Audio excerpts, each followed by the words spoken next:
We're now live. Sound check. General Issues Committee meeting for Monday, January 23rd, 2023. Sound check.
Good morning, councillors, staff, and ladies and gentlemen. I'd like to call the meeting to order. Members of the public are advised that our meetings are webcast live by the City of Hamilton, temporarily archived on the city's website. That any presentations and reports considered at this meeting are available on the city's website, and that members of the public can contact the clerk's office to acquire documents in an alternate format. As well, a reminder that all electronic devices will be switched to a non-audible function during the committee meetings. Members are reminded of the 5-minute time limit, which will be adhered to during this meeting. Members can submit another request to speak if they require more time to ask questions or make comments. I note that there is quorum present. Madam Clerk, are there any changes to the agenda? No, Mr. Chair, there are no changes to the agenda, but the presentations for items 6.1 and 6.2 have been uploaded. Thank you. May I have a mover and a seconder to approve the agenda as presented? Moved by Councillor Kassar, seconded by Councillor Wang. Any questions about the agenda? Seeing none, I'll call the question. And the vote is up, councillors.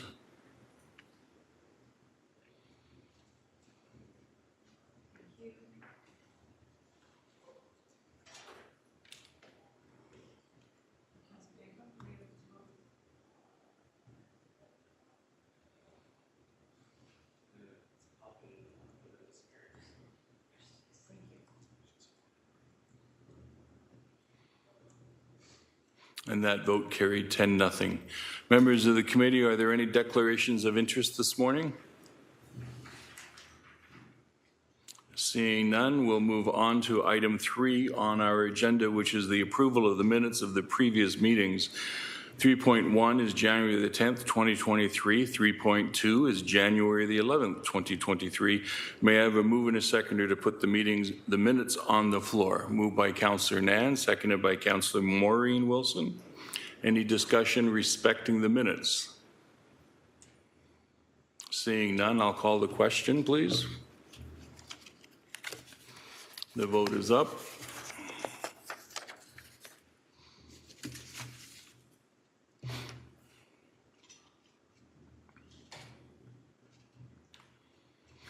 And that vote carried 10-0. We're moving on to presentations on our agenda. Item 6.1 is the Corporate Services Department 2023 Tax-Supported Operating Budget. Mike Zagaric, the General Manager of Finance and Corporate Services, will provide the presentation for item 6.1.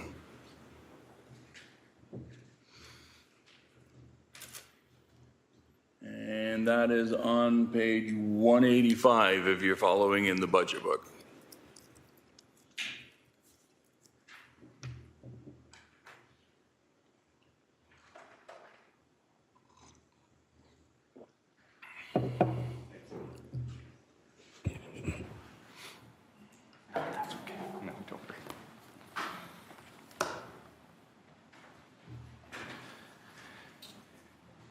Good morning.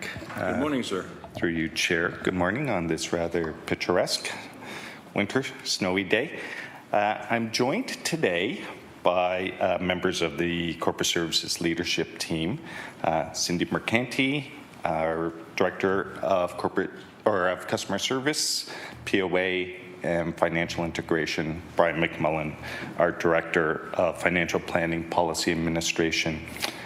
Maria McChesney is a little under the weather, so our Director of IT is joining us virtually today, and our City Solicitors, Lisa Shields and Andrea Holland, our City Clerk, are just on their way over, Lisa coming over from our POA office. Thank you, sir. Unfortunately, our Acting Director of Financial Services, Taxation, and Controller, Shelley Hesmer, is not able to join us today. Shelley is on bereavement leave, and our thoughts are with Shelley and her family today. It's my pleasure to present the 2023 Corporate Services Preliminary Budget. A few thank yous. I want to thank not only DLT, but I want to thank Maya Walters, our Finance Administration Manager, as well as Shannon Hansberger from the City Manager's Office in helping in preparing the 2023 preliminary budget. So thank you to DLT, to Maya, and to Shannon.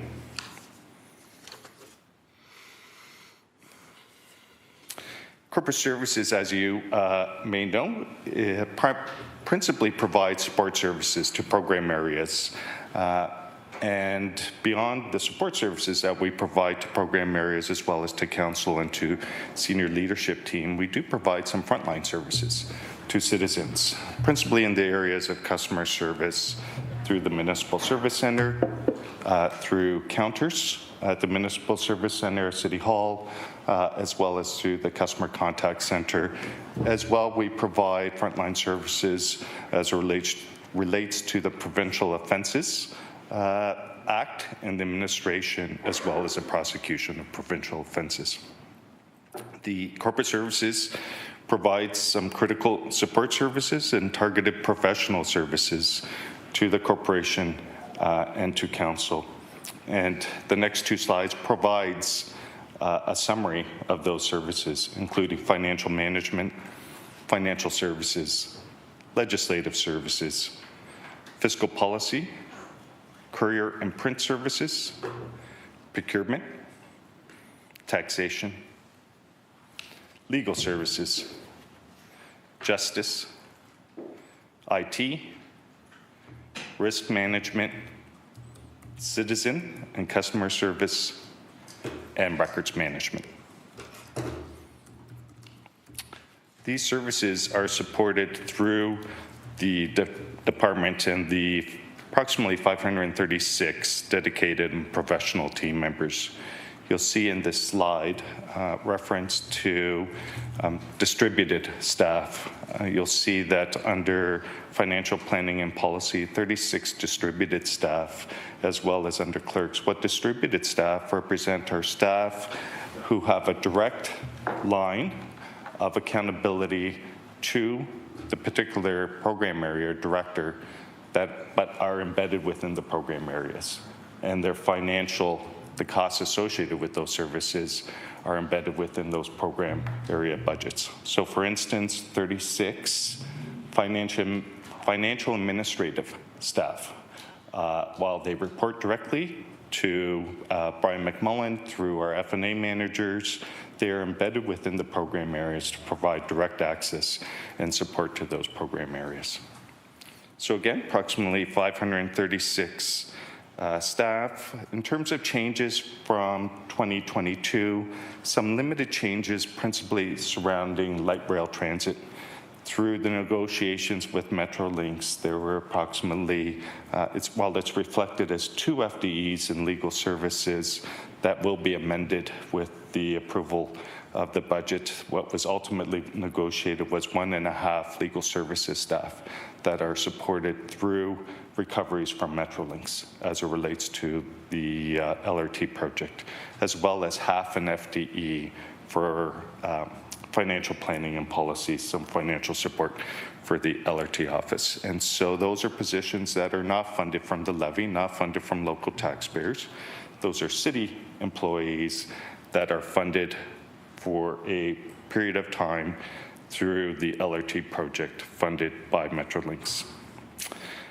With respect to what we've experienced just as it relates to the organization and complement, and you'll hear and see a common reference to recruitment and retention. What we've experienced in 2022 and what we're seeing in 2023 is turnover of approximately 5 to 6% within corporate services. And that turnover generally has resulted, while in some challenges in terms of service levels, it is, for the most part, we are having success as it relates to recruiting those positions. Currently, we have about 36 vacancies, 26 of which are in the recruitment process. However, there are positions within corporate services we see challenges in terms of our ability to recruit. You might have heard reference earlier or last week with respect to challenges surrounding procurement, challenges within IT around security analysts, cloud architects, solution architects, and network analysts. As well, we've had challenges with respect to assessment. We've had challenges as it relates to property assessment for a number of years now. It's very much a specialty, and there is an industry out there. And so we've had challenges as it relates to recruitment, as it relates to that area, but we've had successes. And you'll see through a business case a success that we had as it relates to a pilot that council supported, led by legal services and supported through taxation, surrounding the issue of property taxation and our ability to retain property taxes, specifically to the non-residential sector. So as it relates to the organization, we are having turnover, not extraordinary turnover, 5 to 6%. However, there are positions that we have not been able to move forward in terms of recruitment, but for, I'll say, positive reasons for the organization. Approximately 2% of our positions are vacant. Because corporate services tends to be a feeder department to the organization, we have a lot of skilled staff who have knowledge in terms of program areas because of the nature of work that they do. Consequently, they are successful as it relates to internal recruitment. So while those positions sit vacant and we can't fill those positions because they may be on a temporary position, so consequently we don't have the authority to backfill those positions, these individuals stay within the corporation. So that's a positive in that we're able to retain these individuals. It's a positive in that they are progressing through their development plans and are pursuing opportunities for progression and development. And we want to continue to support our staff as they pursue progression and development opportunities. However, it does from time to time create challenges as it relates to service levels and some interruptions in the service levels that we provide. So again, just wanting to point out that corporate services is a bit of a feeder department in terms of talented staff, and again, wanting to celebrate the fact that we're able to feed into the organization and provide individuals opportunities for progression and development. In terms of departmental priorities for 2023, one of Council's strategic priorities is maintaining our credit rating. Our credit rating currently is AAA with a stable outlook, and one of the basics for achieving this is through strong financial management, and that is a term that our external credit aided agencies uses as it relates to their report to Council regarding, and to the industry regarding the city's creditworthiness. In terms of supporting strong financial management, the department provides financial reporting of the budget documents that are before you today and have been before you last few months. The financial report, you heard the external auditor present their audit plan for 2022, and the preparation of the financial statements are supported by corporate services.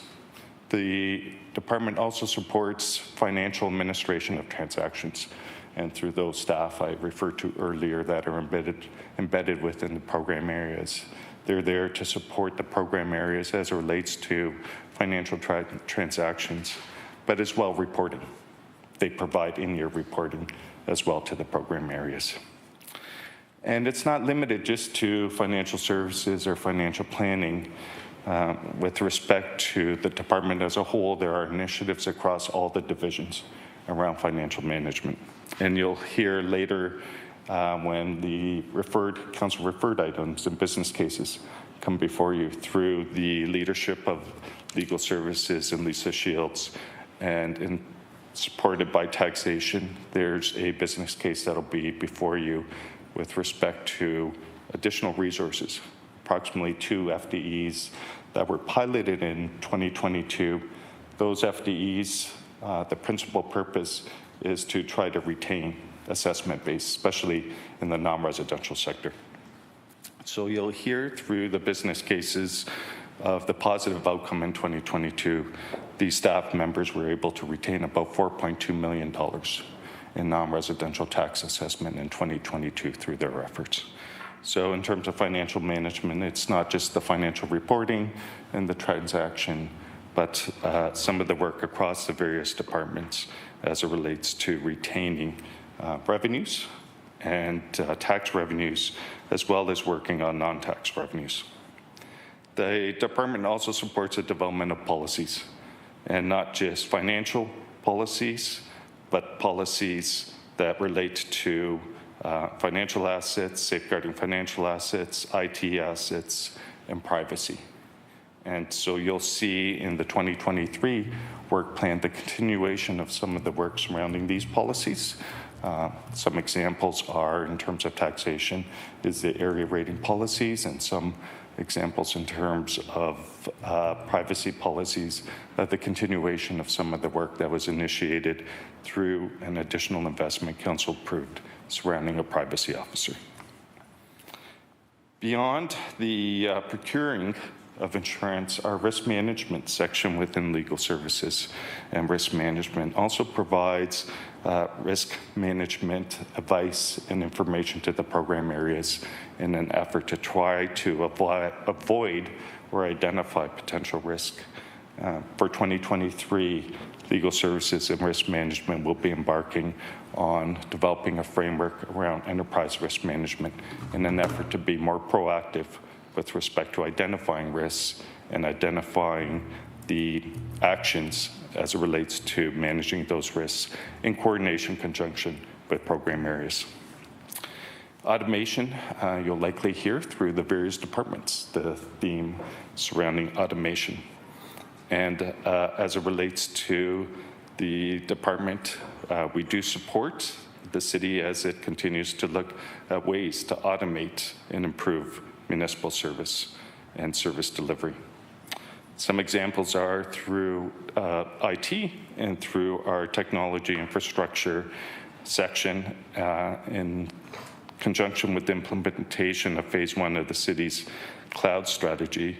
Is IT was able to support parking services as it relates to the pay-by-phone application for parking, and parking enforcement as it relates to an application that's used to ensure parking has been paid. And beyond that example, IT supported an external board or agency, City Housing Hamilton. IT provided support to City Housing Hamilton, allowing them to empower data and analytics. And they empower data and analytics as it relates to developing information to drive solutions for the purpose of assessing rent-to-rear trends, vacancy rates, vacancy trends, and property repair forecasting. So as it relates to IT, beyond providing support to internal clients, we also provide support to citizens in efforts to automate how they interact with the city.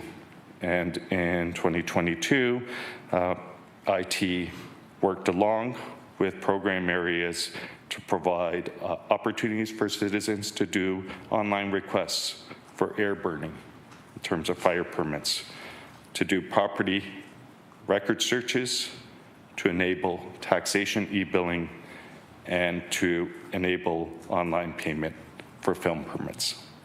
So these are examples of how IT specifically is working with program areas to enhance how they are able to leverage data and empower staff, as well as how we interact with our citizens.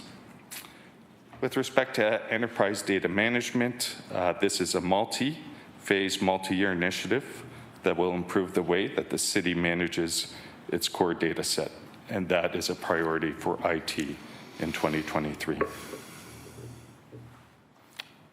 With respect to corporate records management, as a city, as cities' information assets continue to grow, it's important that we build accountability into the information management process. Staff require support through policy, procedures, and education to ensure responsible information management practices that will support good governance, decision-making, program and service delivery.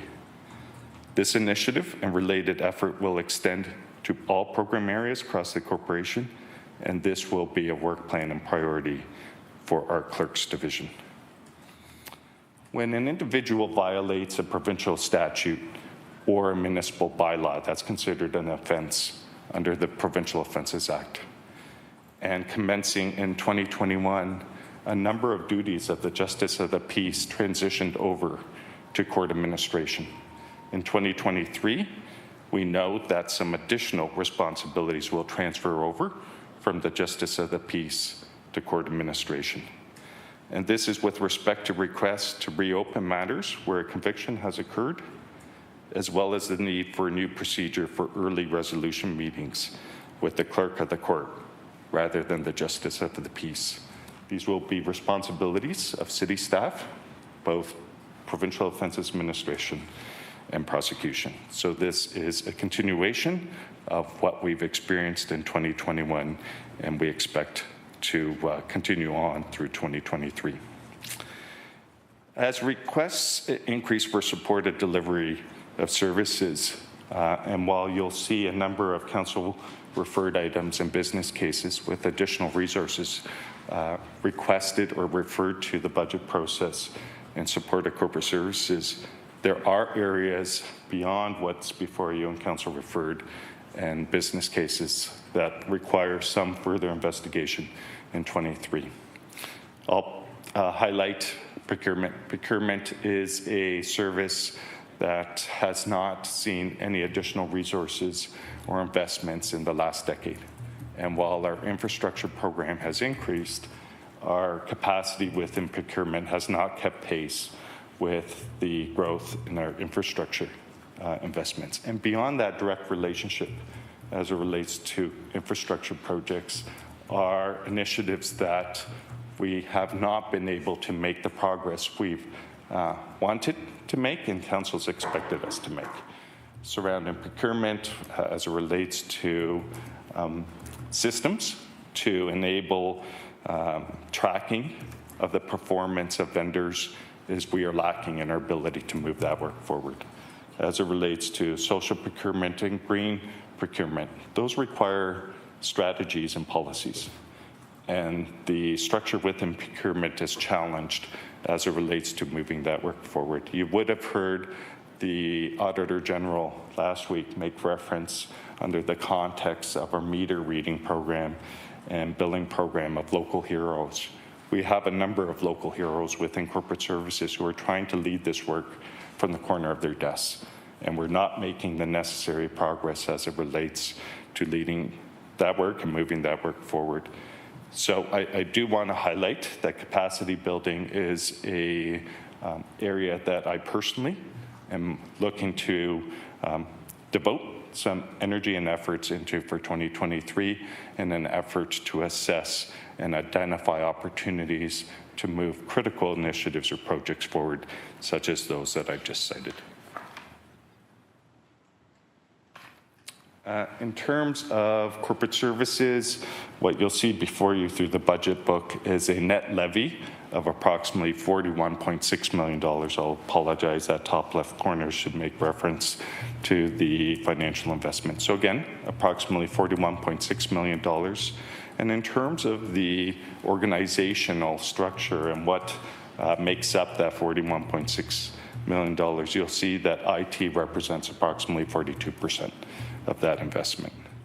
Legal services 10, city clerk 7, corporate services 1, customer service POA and financial integration 15, financial planning, admin and policy 14%, and financial services taxation, the balance at 11%.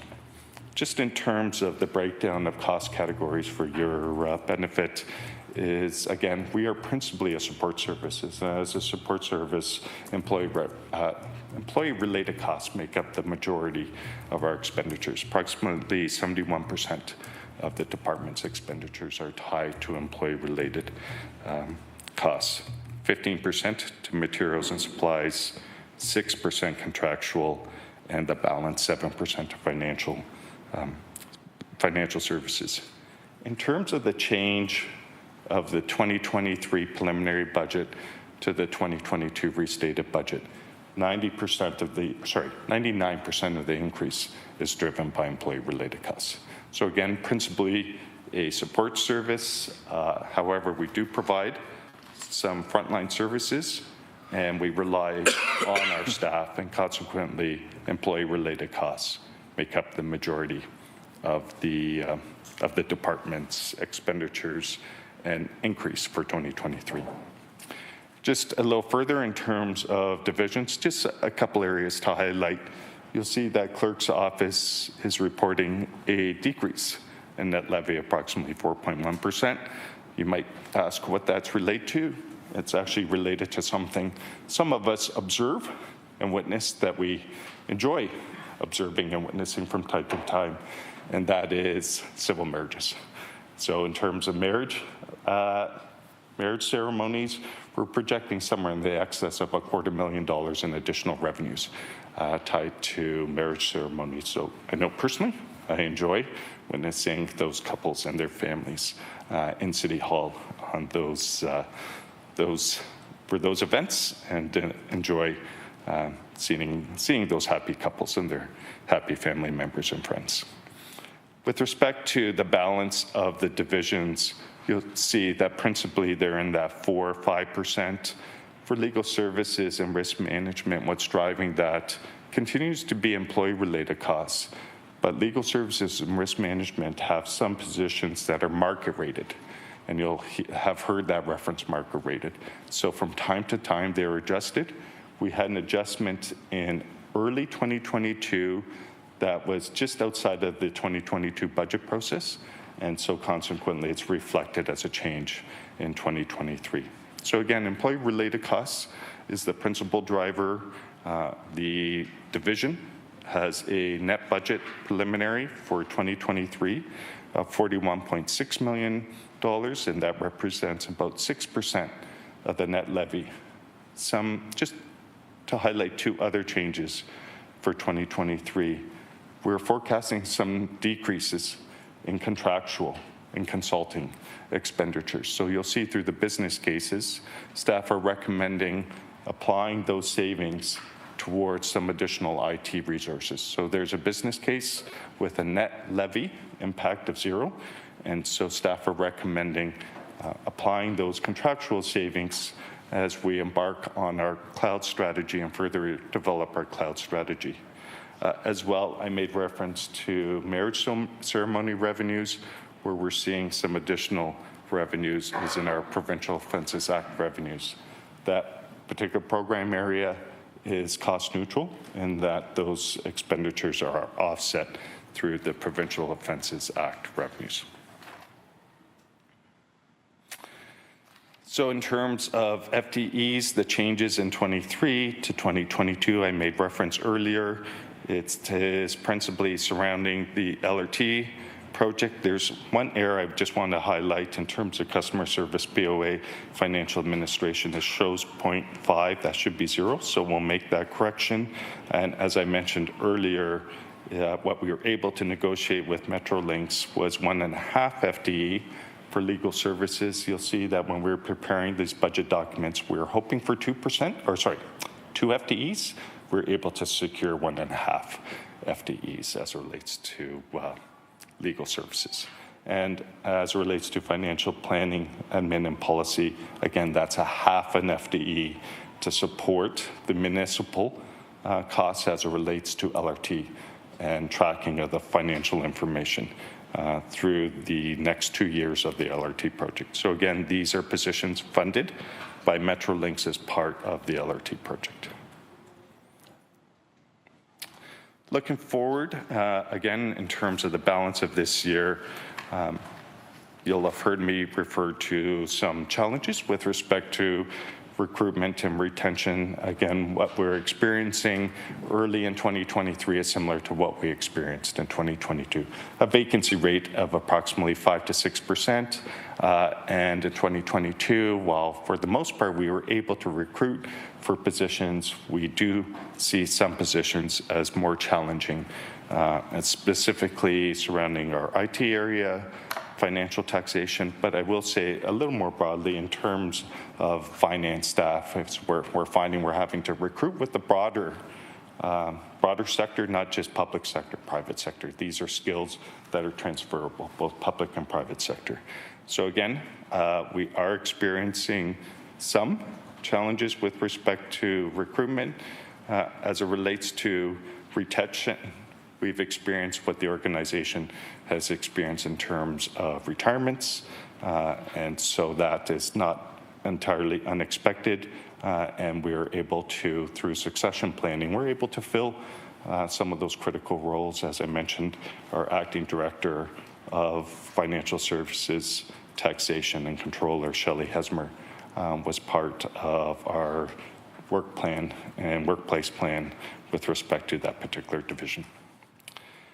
Financial impacts of the pandemic are going to continue to be and have an impact in 2023. You would have heard me previously speak to the impact the pandemic's had in terms of financial impacts to program areas in 2020 to 2022. We continue to track, we continue to identify opportunities for subsidy, we continue to provide information to council, to senior leadership team regarding opportunities to advocate to senior levels of government with respect to the continued challenges municipalities are having surrounding the pandemic and the recovery of the pandemic. And it's beyond just the expenditures. You'll hear, I'm sure, through the balance of the departmental presentations around supply chain challenges.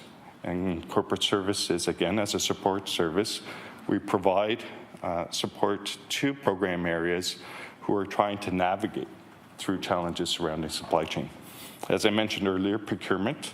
In 2022, procurement worked with program areas surrounding 16 difficult contracts, 16 contracts where we had to negotiate some amendments to those contracts in the midst of the pandemic to ensure that we continue to realize the supply of critical materials and supplies as it relates to program delivery.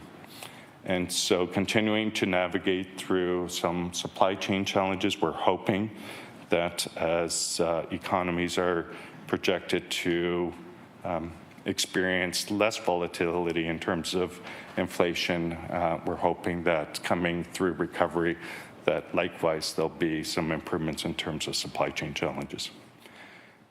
As well, in terms of beyond the pandemic, service demand pressures. I mentioned earlier some of the challenges around capacity. We're seeing increased demands as it relates to corporate services, not just in terms of financial services or procurement services, but as well around IT. We've discussed a bit about automation, and I'm sure you'll hear much more surrounding automation, the capacity to deliver on those expectations, as well as it relates to legal and risk management as we further investigate opportunities, including opportunities within the community. Is from time to time, we are asked to participate in initiatives that I'll refer to as a fly-in. That's not necessarily within our work plan and results in the department having to reprioritize projects and to fit in these critical initiatives or projects within our capacity. Legislative changes, provincial funding changes, these continue to be areas that we have to respond to and provide recommendations to SLT and to Council in terms of how to navigate through these legislative changes. We experienced this to the tail end of 2022 surrounding provincial legislation around housing and around, for instance, Bill 23, Bill 109. These are all bills or legislation that have impacts to municipal services and how we provide municipal services, and responsibilities and accountability of municipalities as it relates to satisfying those legislative requirements. And you'll see some of this in the business cases, and Council referred additional resources in order to satisfy provincial expectations surrounding the municipality's response to legislative changes and regulatory requirements. So these are all impacts that we are expecting and know of in 2023, and as well as I'm confident that there will be things that we don't necessarily know of in 2023 that we will continue to adapt and adjust and work with Council in terms of how to satisfy those priorities or initiatives. So again, the intent for today is not to go through the council-referred or business cases. We have some dedicated days for council-referred and business cases, but I do want to point out that while our net levy increase for 2023 preliminary is 5%, if you do add in the limited number of council-referred items, that would increase to 6.9%, and with the addition of business cases over and above the council-referred items, the preliminary levy increase would be 7.8%.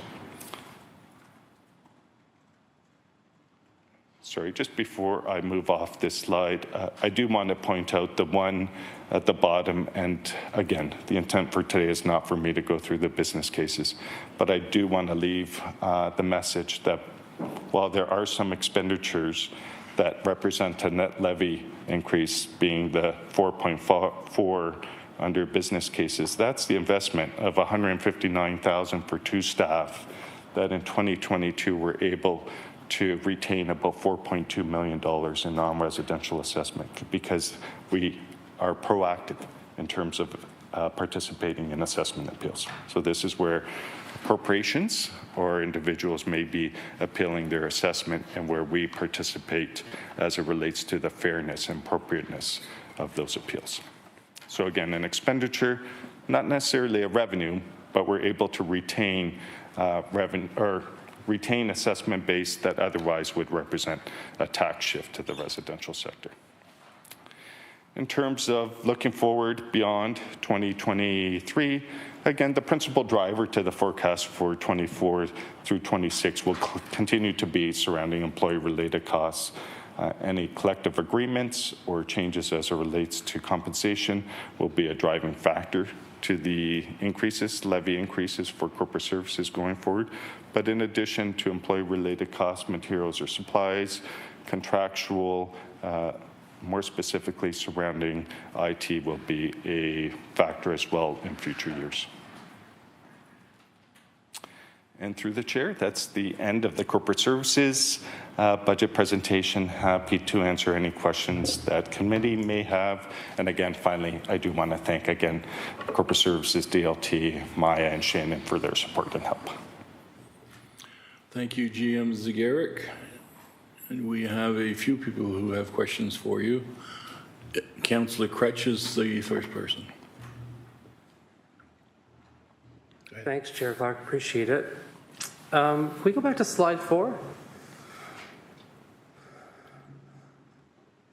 While you're on the journey, you said, if I recall correctly, and I'm not sure exactly the words you used, but you said that we don't have the authority to fill some positions. And I want to unpack that. What I understood you to say was that, hey, like, there are some positions we can't backfill because corporate services is a cool place and everybody wants to get people from our department, and so they get them, and then there are these holes, but we don't have the authority to backfill those holes. Are these secondments you're speaking about? Could you really unpack that? Yeah, so through the chair, more specifically, these are cool staff and skilled staff that are given the opportunity for progression and development. And so they pursue either a temporary position, could be a secondment, or a 18-month temporary position. Sometimes these individuals are in union positions, and under collective agreement, we cannot backfill their home position until there's a decision either that temporary position becomes permanent, and if they are successful in securing that permanent position, then we would proceed with filling their home position. And so, again, this in many ways is positive. We're retaining individuals within the corporation, and we're giving individuals the opportunity to progress and pursue their development plans. From time to time, it creates a challenge in terms of service levels. We see a slight decline in service levels. From time to time, this isn't necessarily an annual. However, I will say it is a regular experience that corporate services is a feeder department. We do provide opportunities for individuals to enter into what may be entry-level positions and progress within the organization. Councillor? Thank you. That's helpful. A little more information, if you don't mind, just because it seems like there's a distinction here, or a technicality somewhere in here, around the idea of permanent work and temporary work, backfilling a position and hiring someone on a temporary basis to fill in with someone who's gone on leave, these kinds of things. So what is actually possible here? Because I haven't looked at the specific collective agreement, but I have some experience with those. And so just wondering kind of, you can be more specific about like is there any permission you have to do anything of any kind, or what you're saying is that when someone goes on a secondment of any kind, you're prevented from hiring staff to assist you to carry out their duties while they're gone. Yeah.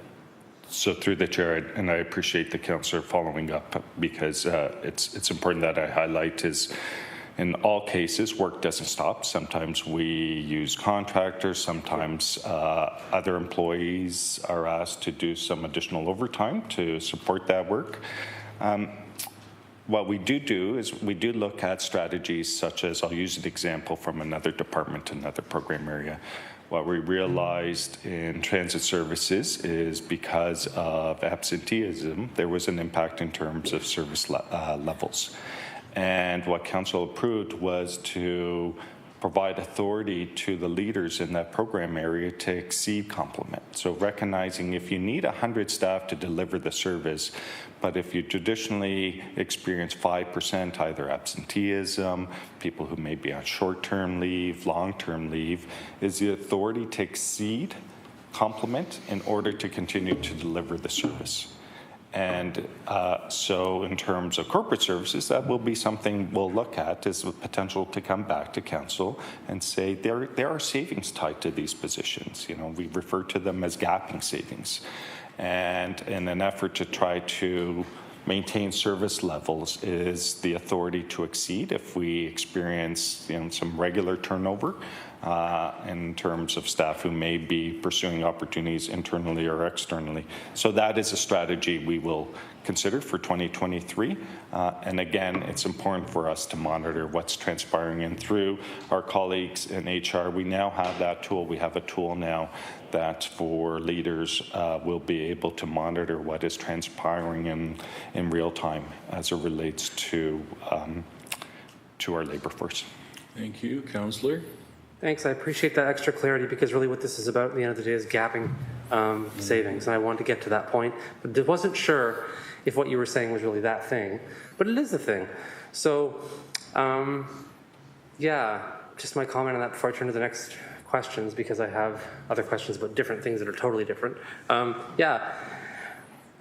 It's hard because when you come here and you say, look, we have a staffing complement, we have these people to do this job, we've staffed the department out in a certain kind of way, and we're going to be able to provide these services, and then we say, we're going to have a monetary savings of X through gapping. Yeah, but there's a cost to that monetary savings, which is that everyone is then put under more pressure to do the work under the service levels that we're delivering. And so that we're not delivering the same service levels we say we are. We can't be, right? The service levels require this many people, and now we have fewer people than that. And so there's always going to be that dissonance there. And I'll leave it there for now, because I'm sure there's a time in the future to have that discussion in more detail. My second round of questions is about sort of the Mac, that we don't have the ability to use Mac computers at the City Hall. So I wanted to talk to either you or IT Director McChesney here about that, just briefly, because I understand that those kinds of devices are unauthorized because the city doesn't have a policy for how to use them. But that we also recognize in this world that some devices are better at doing some jobs than others. And it's my understanding the city has some Apple or Mac computers that staff use for the kinds of stuff those computers are designed for, like graphic design especially. A counselor's office, for instance, are now in the modern world, especially in 2023, doing stuff like social media, newsletters, all these kinds of things, developing graphics, doing that kind of stuff. So my question to IT staff is, or you, is where are you looking to close that gap? Like there are things out there like a bring your own device policy that counselors could have, right? So counselors could then use their office budget to buy specialized equipment to do the jobs of a 2023 counselor's office if they needed to. But right now the corporation is like, can't do it, because it'll cause risks for many risks. We don't need to go into all the many risks, but that's the city's position on the subject. Just trying to bridge that gap because it's not 100% unique to Hamilton, but like certainly as time wears on, we're becoming more and more of an anomaly in this way.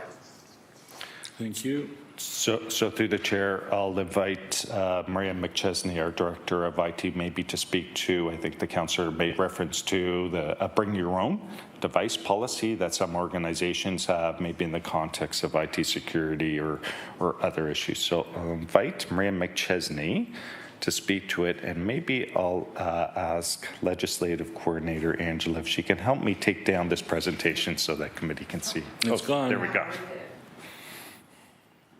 Good morning, Maria McChesney, Director of Information Technology Services. First, let me apologize for not showing the video. I'm having some camera issues from home today. So, Councillor, just to answer your first question, with respect to specifically the Apple Mac devices, our infrastructure today has been developed predominantly around a Microsoft Windows operating system environment. So what does that mean? That means that we have a responsibility to make sure that we take every effort and every step that we can to make sure that from a security perspective, we're applying all the appropriate patches that are provided from vendors to prevent us from any type of cybersecurity incident. All those patches and pushes have been built in our infrastructures really around the Microsoft products, suite of products, etc. Now, that doesn't mean that we couldn't look at a bring your own device policy. We can certainly do that if that's council's direction. However, I will state that if council gives us direction to take a look at a bring your own device policy, we will come back with a report on the implications of that and anything that we need to do from an infrastructure perspective to make sure that we continue to protect the city's information and data access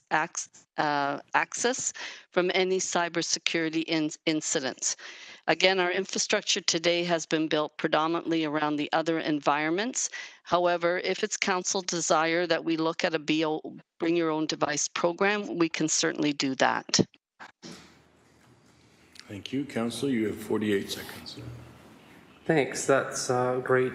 I'm not going to try and do that now, but I'll certainly bring it up at a point in the future because I think it's like the easiest way for us to begin to have this conversation is through something like that. Of course, many other ways to allow this infrastructure to coexist with one another, as many organizations have done. But I'll leave it there. Last question is about the municipal election. I saw there was a slide there that talked about, gosh, if I only had the words, online elections, right? And it made me ask the question, is the entire election funding budget directed through via council through corporate services? Yeah. Through the chair, the cost of delivering the election is funded through a reserve, a municipal election reserve. The strategy is we contribute to that reserve annually such that at the end of year 4, there's sufficient funds to deliver a municipal election. What you'll see in terms of the council referred items is earmarking some additional funds as a contribution to that reserve in anticipation of expanding how citizens will be able to participate in the next municipal election. So again, I believe just short of $150,000 annually to allow for virtual participation internet participation as it relates to the next municipal election. So again, it's not specifically the strategy or the approach, but rather the financial contribution in anticipation of requiring those funds in 4 years' time. You've run out of time. Can you be put on for a second time? I'd love to be put on a second time, thanks. Matt, can you arrange that, please? Councillor Wang, first-time speaker. Thank you, through you, Chair. I think along the same sort of lines as, actually, no, let me backtrack. I think I'd really like to understand the process. Given that we know that there are legislative changes that are happening, how does that affect our 2023 budget? So I speak about this in relation to the records management, procurement, because we know that there's going to be those coming, but they are not reflected. So I just want to understand, how does that work? Yeah.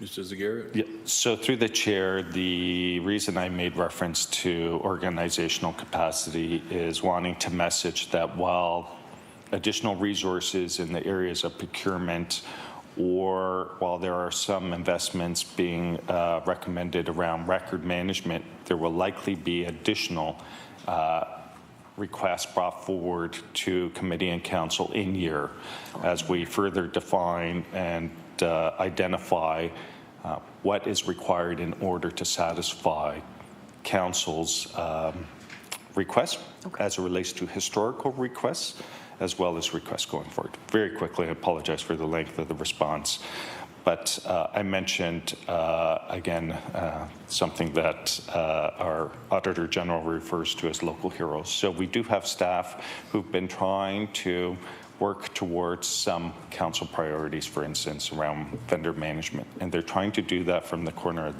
their desk. These are the same staff who who were pulled into renegotiating 16 contracts because of supply chain challenges. These are the same staff who are ensuring the delivery of procurement while we have some vacancies because some staff are filling temporary positions elsewhere in the corporation.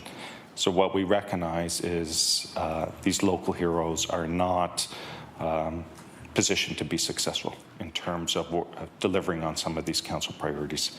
That is the work that we're committed to come back to committee and council in 2023 on. Okay. Councilor Wang? Thank you. And through you, Chair, just so that I'm very clear, we have accounted for our current budget in year. After the budget process, we come back with business cases that might ask for, let's use procurement as the example. So in year, we can ask for a business case, council may approve that business case. Where does that money come from? Does that money come from 2023 or does that come from next year's budget? GM Zagarra?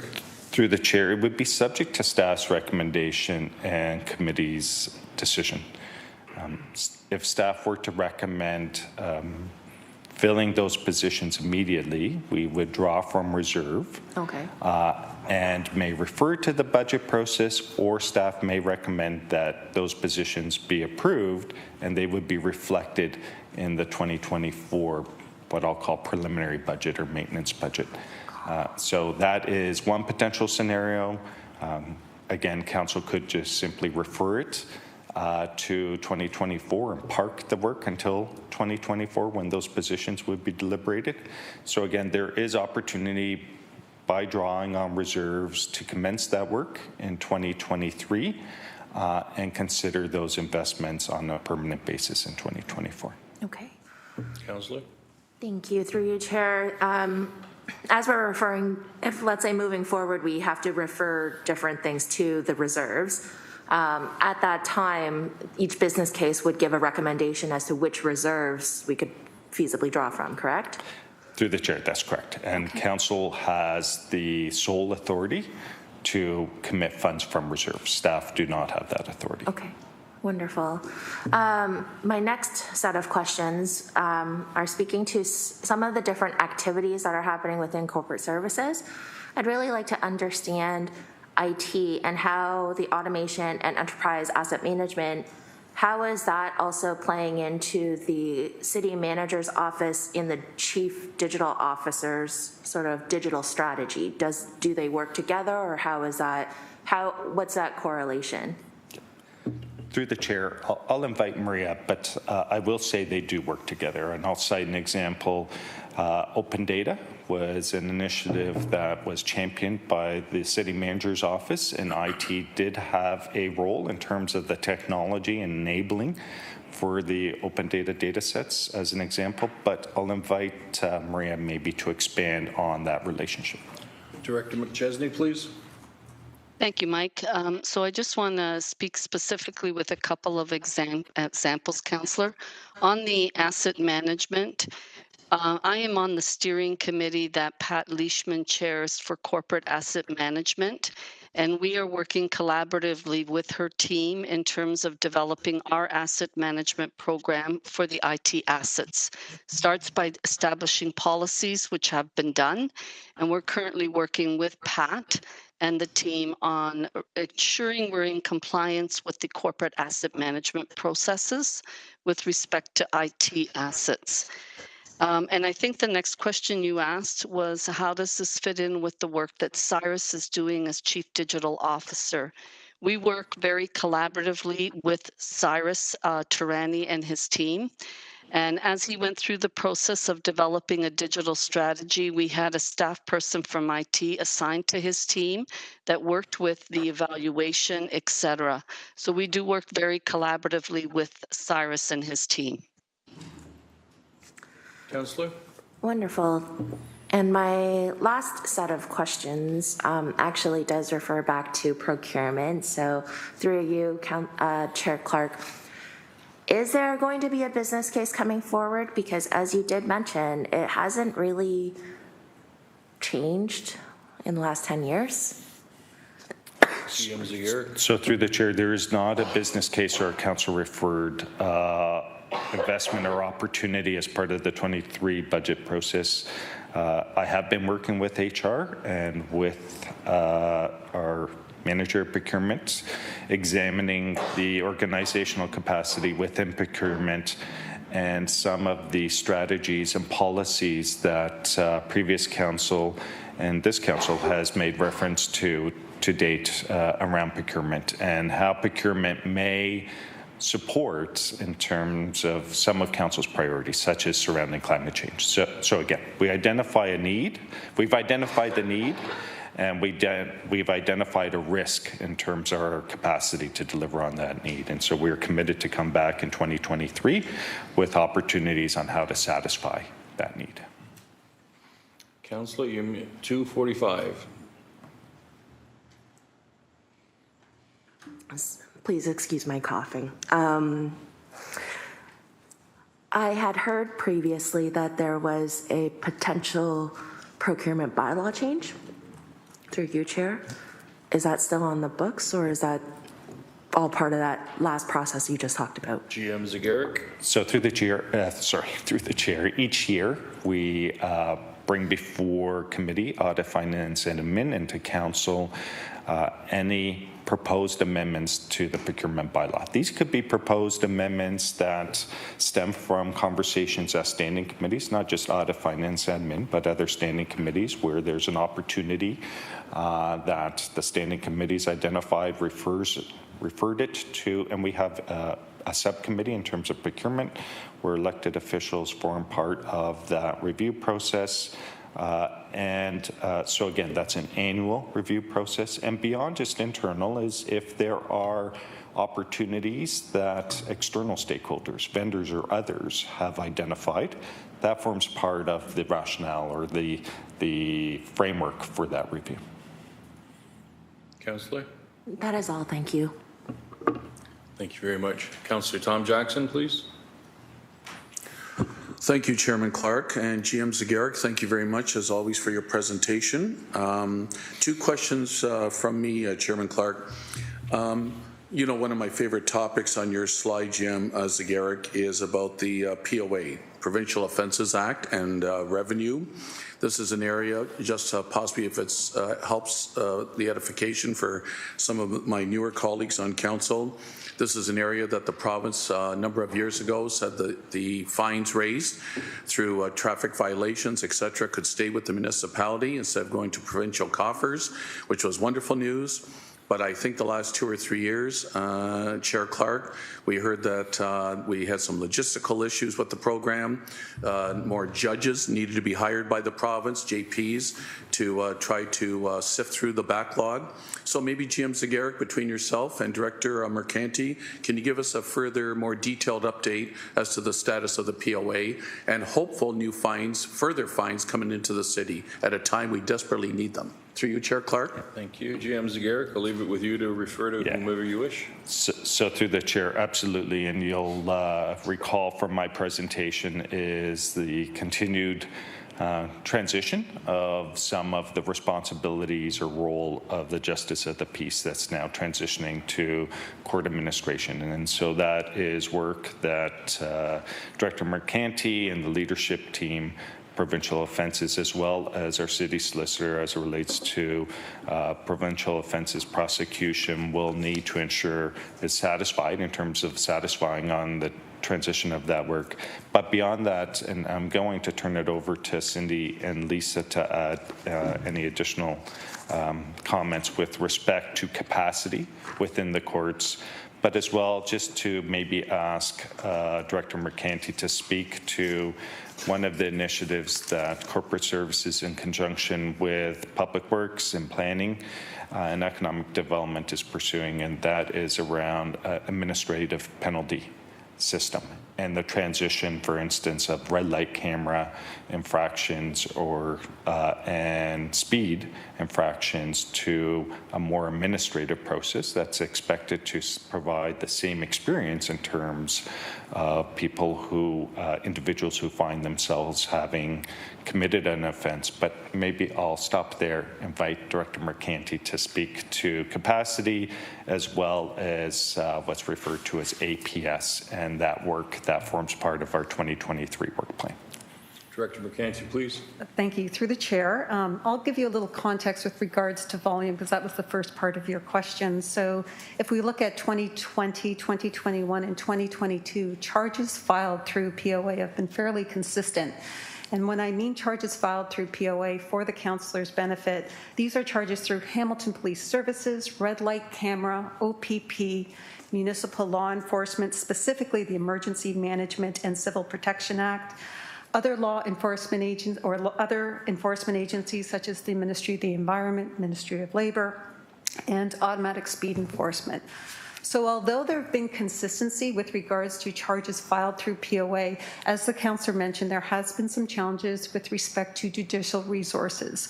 We have been working with the Ministry of the Attorney General to work on a strategy in order to address the shortage of municipal or judicial resources for POAs. The good news is they have hired a number of judicial resources. The challenge is it takes about 1 year to 2 years for them to come down to the POA courts.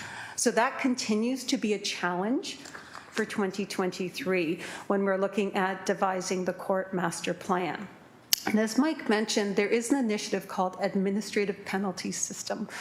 And what we are looking at, and in consultation with the Ministry of the Attorney General, is the opportunity to transition red light camera and automatic speed enforcement from the provincial courts to an administrative penalty platform or service. And what that does is it takes these charges out of the courts and actually puts them through what's called APS, which streamlines it. And how APS functions, you have screening, and then you have hearing, and that's the duration, and it takes it out of the court system and then limits the amount of backlog that the provincial court is currently faced with. So I hope, Councillor, that answers your question. Councillor Jackson. Thanks, Chair Clark. Director, that's very promising. So you called it the APS, the administrative system, instead of going through the courts. That's in place currently then, or that's to be in place hopefully sometime this year? Through you, Chair Clark. Director Mercanti, please. Through the chair, thank you so much for the question. With regards to APS, so that will go through the city. That will not be going through the provincial court. So APS goes through the city. Right. And right now we are in the process of an RFP to engage a consultant to help us in creating that framework. We are hoping by the end of 2023, we'll have not only a framework, a governance model, and a sustainable funding model to support the APS platform. Councillor. Director, do your humble best to expedite that tender process, please. I'm being sincere, but I'm also being a little lighthearted with that in light of let's get that extra revenue into the city for those who have violated the laws in terms of traffic. Let's get those fines in as soon as possible. Okay, encouraging news on that front. Thank you. Second question, my last question. On your chart about the council referred and business cases, Mike, you may have said it, but I thought again, if it's helping again, new members of council possibly, Council referred items versus business case, Chair Clark. Council referred are referred by City Council on items they feel is an enhancement worthy of further discussion, deliberation, and ultimate decision. Business case is an enhancement as well, but it's staff-driven, where staff are saying, we feel these programs or this particular budget item is worthy of consideration. I just want to make both distinctions clear. Through you, Chair Clark. That is my understanding. GM Zegeric. So through the chair, I can confirm that understanding, and just for the benefit of committee and the public, the council referred items are triggered by a report that comes before committee and council gets referred to the budget process, and hence the reference to referral. There's usually, typically, and I believe in all cases, a report that forms the background to that investment opportunity. In the case of business cases, it may come forward because, for instance, there's some business cases that corporate services are bringing forward resulting from audit services, and where audit services has identified a risk or an opportunity, and that forms part of the city's management action plan is the response identified in the business case. There may be an investment opportunity to improve our revenues, and so that forms part of an opportunity. And sometimes as where staff identify a risk or a gap in terms of the service level. Those are some of the reasons why business cases are brought before committee through the budget process for consideration and deliberation. Councillor Jackson. Thank you very much, General Manager, for clarifying it. Thank you again, Director McCanty. Director McCanty, between yourself and the General Manager, possibly when the tender goes out, a contract's awarded, can I humbly suggest, Chair Clark, maybe even a 6-month information item update from Director McCanty, if it's possible, without putting any extra work on her, just so we know and follow the status of that program. Yeah. Sounds like a reasonable request. Director McCanty, is that you can handle that one? Through the chair, we can do it either through an information report, or we do have a POA annual report that goes to committee, so we can note it in the POA annual report if that works for the councillor. Perfect. Thank you. Thank you, Chair. But that's an annual report, so do you want it halfway? I'm sorry. Maybe have something like you. Director? Well, she understands. Thank you. Not to interrupt you, Council. My apologies. Councillor Kassar is the next speaker. Good morning. Thank you, Chair. And to you, thank you very much, GM Zegeric, for the presentation. I just have one question. There's many reasons for budget increases and levy increases. We've heard about the need to invest in capital, inflation, employee costs. And then you mentioned one which has come up several times, to my recollection, just around provincial legislative changes or downloading, however you want to characterize it. So my question through the chair is, do we keep a running tally of that impact over time? And maybe this is something new because of the rash of changes that have happened. Just, do we keep a tally of the additional costs the city incurs because of those changes we are forced to take on for consumption by the public, for understanding for this council, just to better understand the increases over time? Thank you, through the chair. And through the chair, just before I answer that question, I do want to point out that our city clerk, Andrea Holland, is participating virtually. So just in case, for the benefit of committee.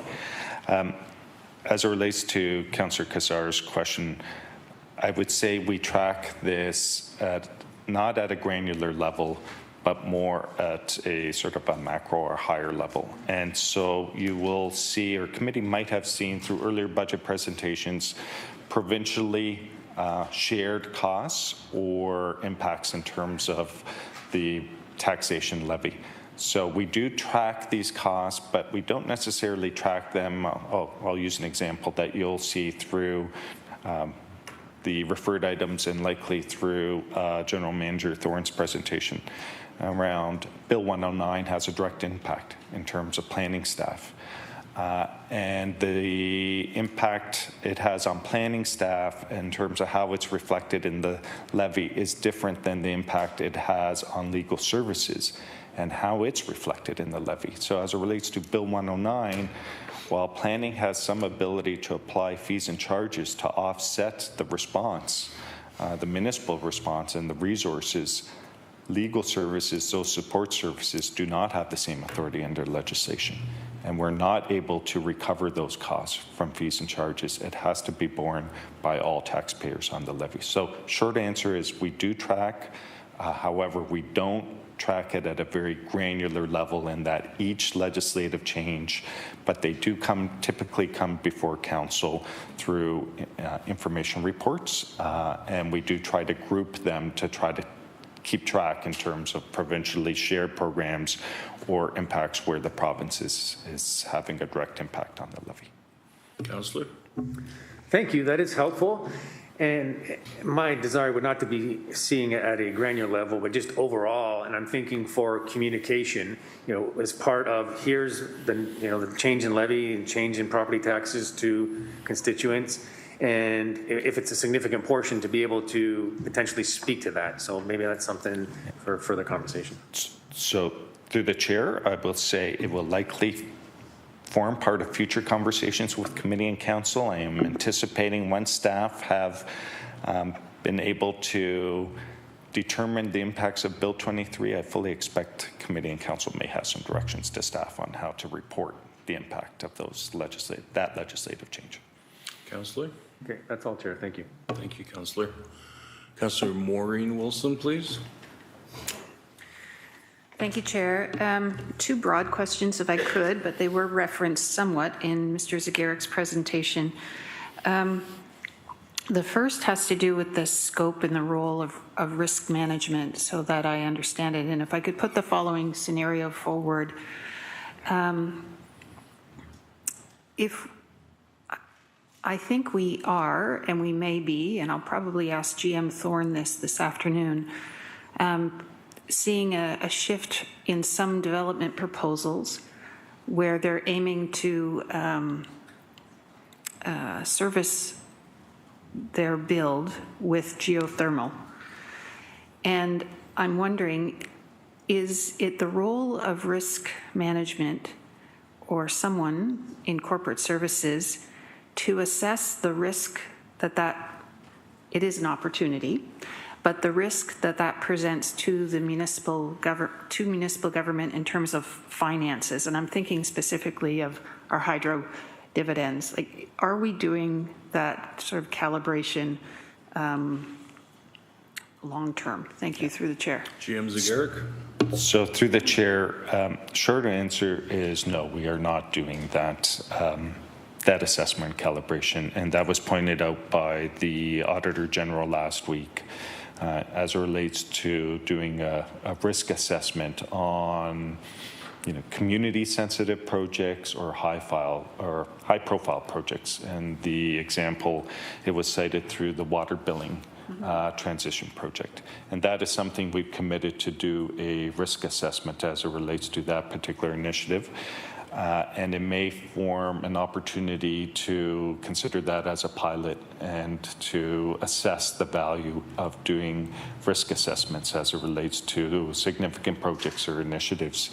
I will say we likely have an opportunity to learn, rob, and steal from other organizations as it relates to how they develop a risk assessment profile or matrix and how they manage those risks. The short answer is no, we currently do not have that framework in place. Thank you. Thank you, through the chair. I was thinking it was somewhat akin to as we become more energy efficient in our appliances, which is a good thing. Our revenues as a municipality in terms of water are going down. My second question, through the chair, is with respect to one of the objectives you identified, which is to strengthen our industrial and commercial assessment. And if I could ask, is from your responsibility in the organization, is that done primarily through our taxation policy, or what instruments do you have at your disposal in corporate services to try and achieve that objective? Thank you. So through the chair, yes, through our taxation policies and beyond our policies for the benefit of committee, A number of years ago, we identified the risk as it relates to what I'll refer to as an industry. There is an industry out there as it relates to tax assessment appeals. And we've seen a lot of participation as it relates to non-residential property owners in an effort to try to reduce their burden in terms of property taxes. Council, years ago, approved some additional resources in terms of this so that the city can participate and be proactive as it relates to property tax appeals. Those were one of the positions we had a great challenge in as it relates to retaining. It's very much an expertise. And while we recruited, we were not able to retain individuals. We did pivot to using consultants, but as well, that was a challenge as well in terms of getting commitments. And sometimes because of conflicts, because consultants are working with appellants in terms of appeals. I don't want to get ahead of the business cases, but I do want to thank and recognize staff. 2022 was an extraordinary year where through the support of committee and council, those two additional staff, legal services supported by taxation, we're able to make a significant outcome in terms of preserving about $4.2 million. So what does $4.2 million in taxes? That's not necessarily revenue. What that translates into, had we not been more proactive in terms of protecting that assessment base, that $4.2 million in non-residential assessment would have been a pressure in 2023 on the residential sector. That would have been about another 0.5% tax shift in terms of the residential. So our 5.4 would have been 5.9%. And so again, I'll wait to the business cases, but I'll take every opportunity I can to celebrate some of the achievements of our staff in 2022 around that effort. Councillor. Thank you. Those are my questions. Thank you. Councillor Matt Francis, please. Thank you, Chair, and thank you, GM Zagaric. I just had a couple quick questions for you. Back to slide 11, 4.1 there, $153,000 over the next 4 years. $600,000. Have we approved or implemented online voting for 2026 yet? GM Zagaric. Through the chair, no. What will be before committee is the opportunity to set money aside into the municipal reserve in anticipation for online internet voting, and that would come forward through a separate report to committee as it relates to the next municipal election. So really, it's a financial placeholder in anticipation for that expanded opportunity for citizens in the next election. Councillor. Thank you, and through you, Chair, just want to try to understand why we're budgeting for something that we haven't yet approved at Council. If you could articulate that for me, through you, Chair. So through the chair is, good question. So through the chair is we recognize that the municipal election is funded through a reserve. So what committee will have the opportunity when it's before committee is to consider that transfer to reserve with a future conversation around the municipal election strategy. And I do want to recognize that through the mayor's motion is there will be some review of the last municipal election and some lessons learned and opportunities gleaned from that review. If committee chose not to proceed with that investment at this time, it could be parked until such time as the municipal election strategy comes forward. What it would likely represent is we would have to fund a funding source. If we forego 1 year or 4 years of contributions, it would have to come from another reserve.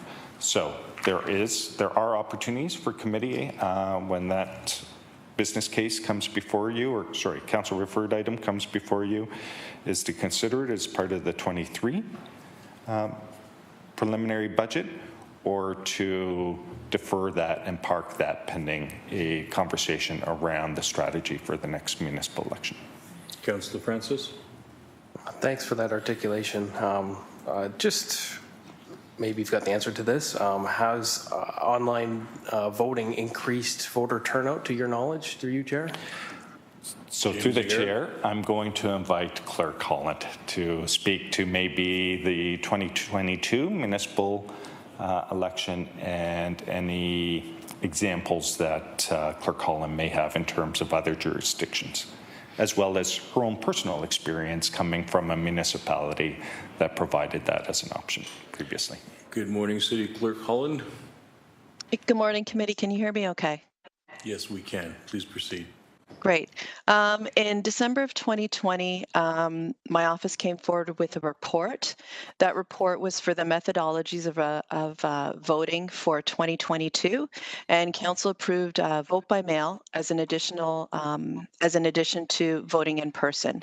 Within that report, we brought forward a risk analysis for online voting, with a promise to report back in 2021 on what it would cost for online voting implementation.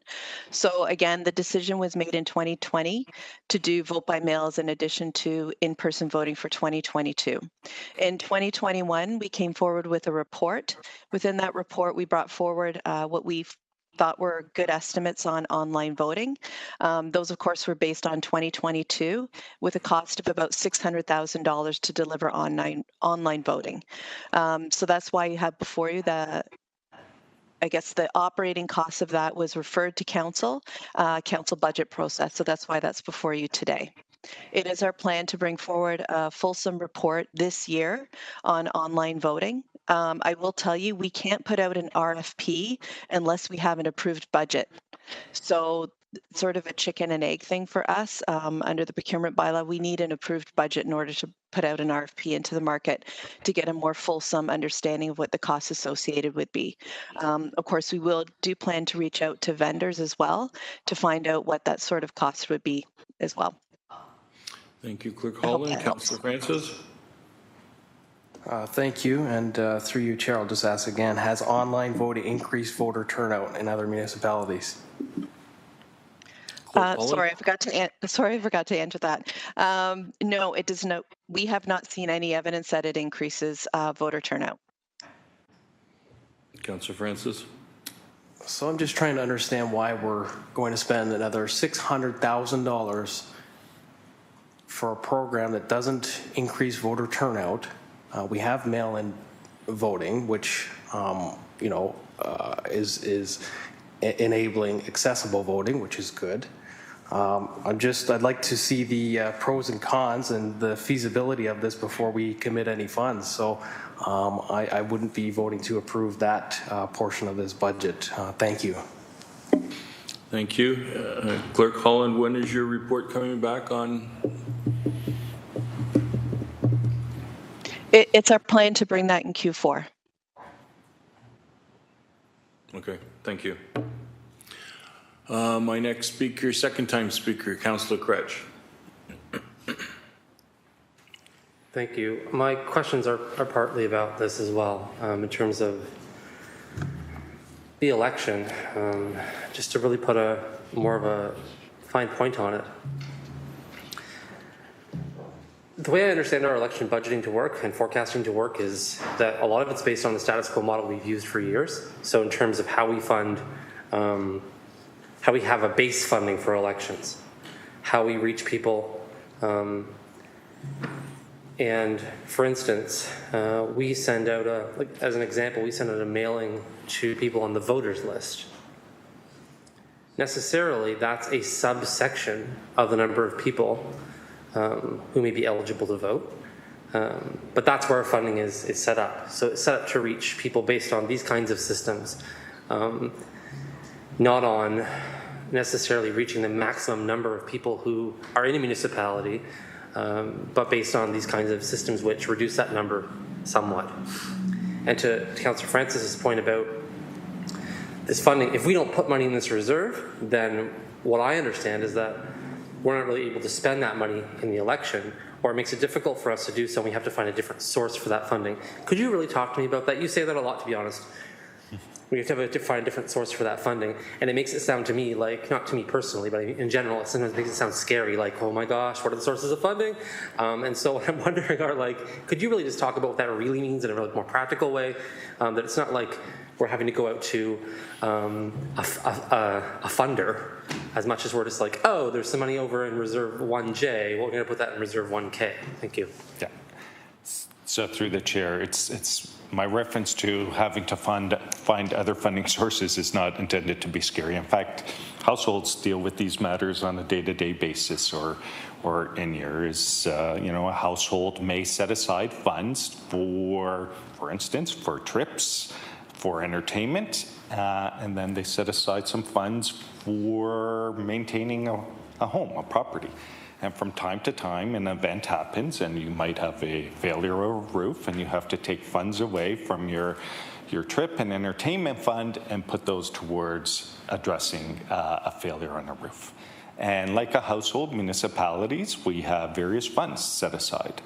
And in some cases, we have what are referred to as an unallocated fund for capital, or a stabilization fund for operating. And those funds are intended to deal with unplanned events. Unallocated capital, that's funding set aside in case there were to be a failure of a piece of infrastructure, or an opportunity where senior levels of government announce a program we weren't anticipating, requires a municipal contribution, and we may turn to that fund in order for the municipality to participate.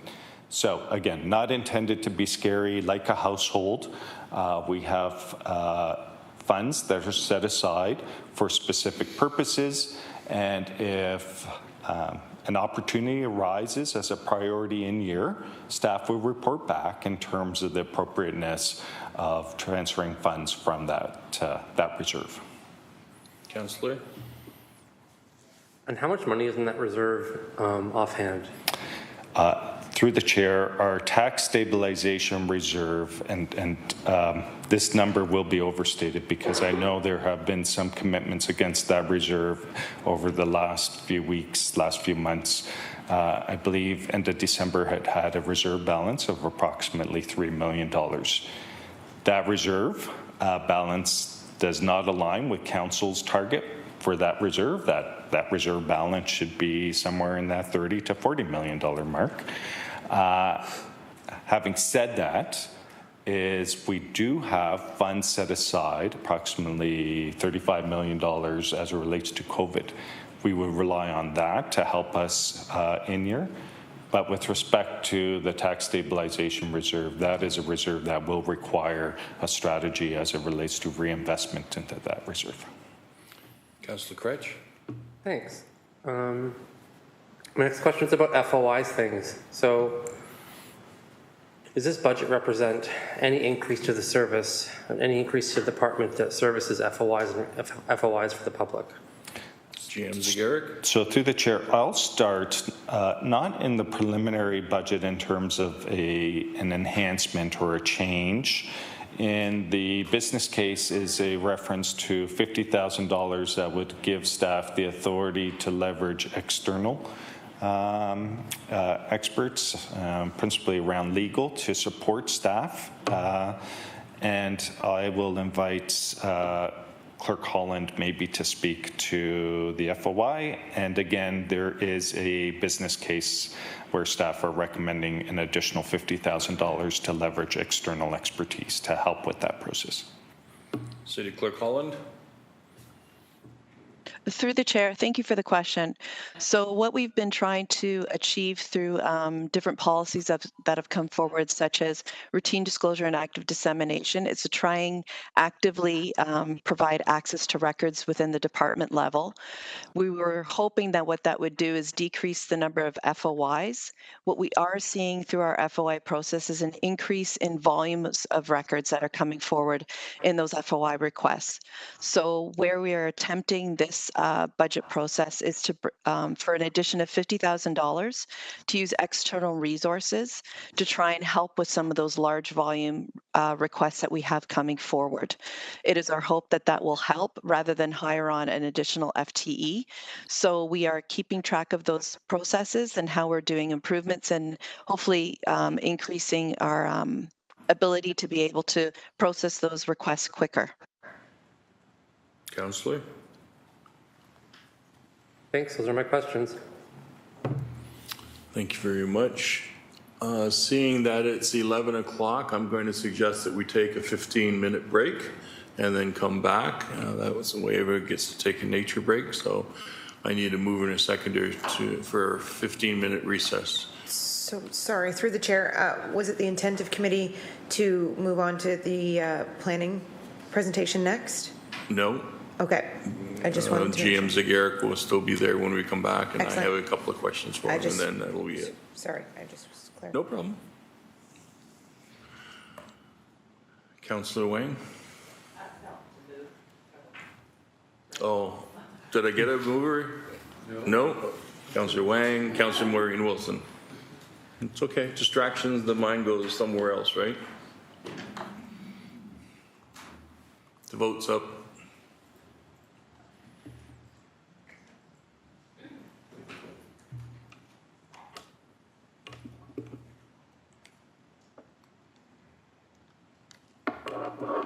And that vote carried 12-0.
11:15, we're back in session. We have quorum, I think. 1, 2. Yes, we do. Vice Chair Danko, if you could take the chair for me, I just have a couple of quick questions. All right, Councillor. Thank you very much, Vice Chair. So I'm looking at the big book here, page 221, and it talks about corporate pensions going up 11.2% and corporate initiatives going up 83%. So that was on 220, not 221. 221 is the overall breakdown. But when I read the breakdown, Vice Chair, I was confused. So could I get some clarification on what those increases are? The General Manager's just finding the right page. Yep. So through the chair, the corporate pensions benefits and contingency, that would include, City of Hamilton has some legacy pensions. So this is the former HSR pension plan and the former regional pension plan. And we still have some active members who aren't actively employed but are retired, and we have obligations under those pension plans. And we are required to do actuarial reviews and adjustments in terms of the funding towards those pension plans. Happy to get some further detail in terms of why the 1.7. I don't know offhand in terms of what that review and the adjustments, so happy to take that away and provide that information to committee. With respect to corporate initiatives, this comes under, so this isn't corporate services, this is corporate financials, non-program revenues. We have a separate committee meeting date. So these are, I'll give you examples, hydro dividend, payment in lieu of taxes, province or federal. So as it relates to this section of the book, it's not corporate services, it's corporate financials and non-program revenues. There's a budget date set aside. I'll ask Director McMullen, February 3rd. Happy to provide some context to that on February 3rd. I don't have the details as to what is driving that change. Vice Chair, I can wait for that date, but if we could get some information about those two initiatives, they just really jumped off the page when I was going through the document. The other question that I had,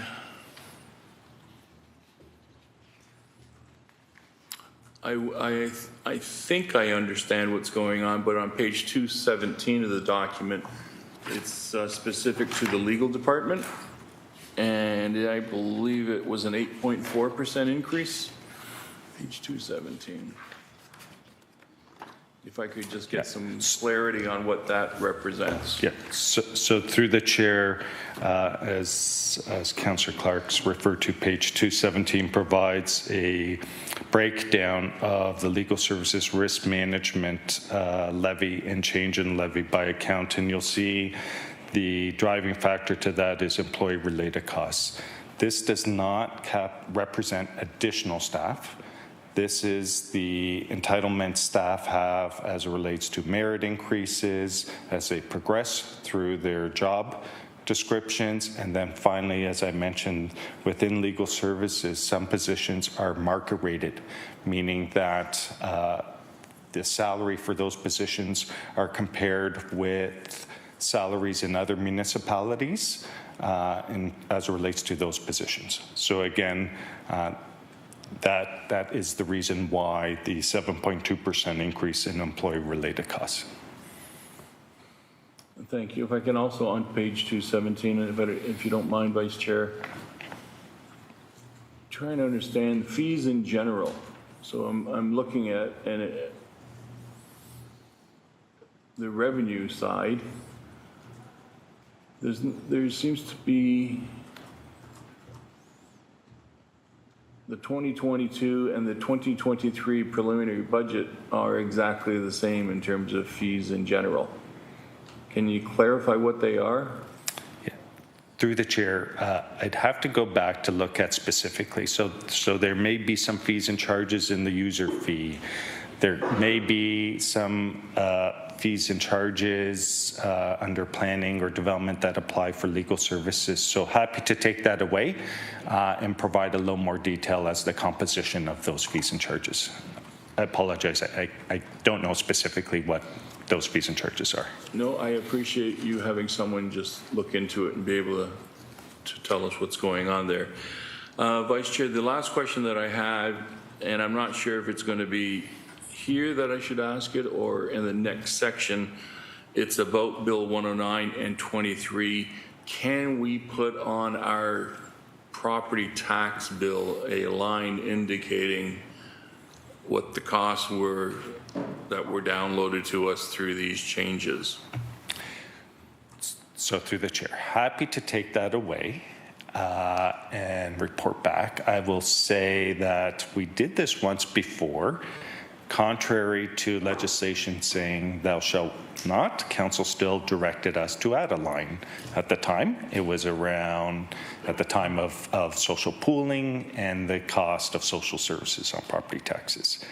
What would be the consequences of if the city added the line? I will share that previously there were no consequences of us adding the line. So happy to take that away as we possibly as we report back with Bill 23 or some of the other legislative changes in terms of the impact, and happy to consider that as part of our report back in terms of the authority that the city has as it relates to either providing a line as it relates to the composition of the property taxes for property owners, or providing in past practice we've supplemented that with some additional information like a leaflet or a brochure in the property tax bill as well. So happy to take that as either as a motion or direction that when we report back with respect to the impacts of Bill 23, as I believe we have an outstanding business item to provide additional updated information, happy to include that in our report back. So I will, in my spare time up here, try to draft a motion for that. I do find it amusing that there is a line that thou shalt not put things on the tax bill, but thou shalt not develop the green belt also. So, and apparently the consequence is exactly the same. So educating the public, in my opinion, would be prudent in that case. So I'm happy to draft that motion so that you know exactly what so that council knows where I am and you know what we're trying to get to. I'll take the chair back, Vice Chair. Okay. Okay, are there any further questions on 6.1 Corporate Service Department to 2023 tax supported operating budget? Seeing none, I need a mover and a seconder to receive the presentation.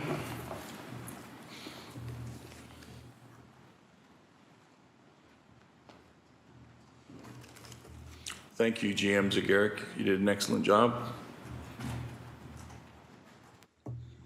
Councillor Kassar, Councillor Wang, please. Are the mover and seconder?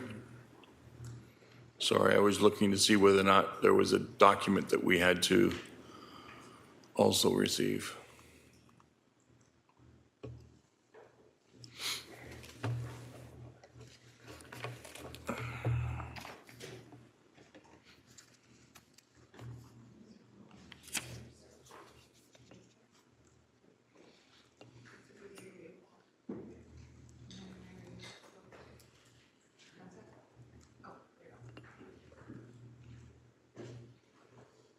And that carried 14-0.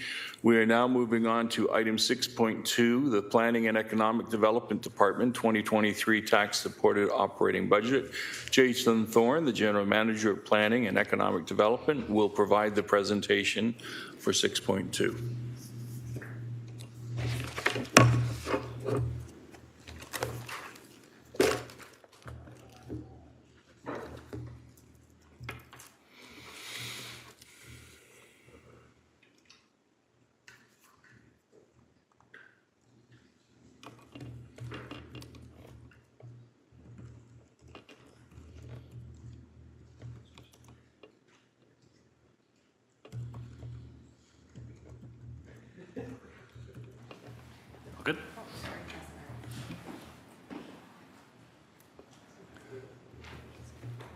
Good morning, Madam Mayor, members of council, and thank you, Mr. Chair, for the opportunity to present to you this morning PED's proposed operating budget for 2023.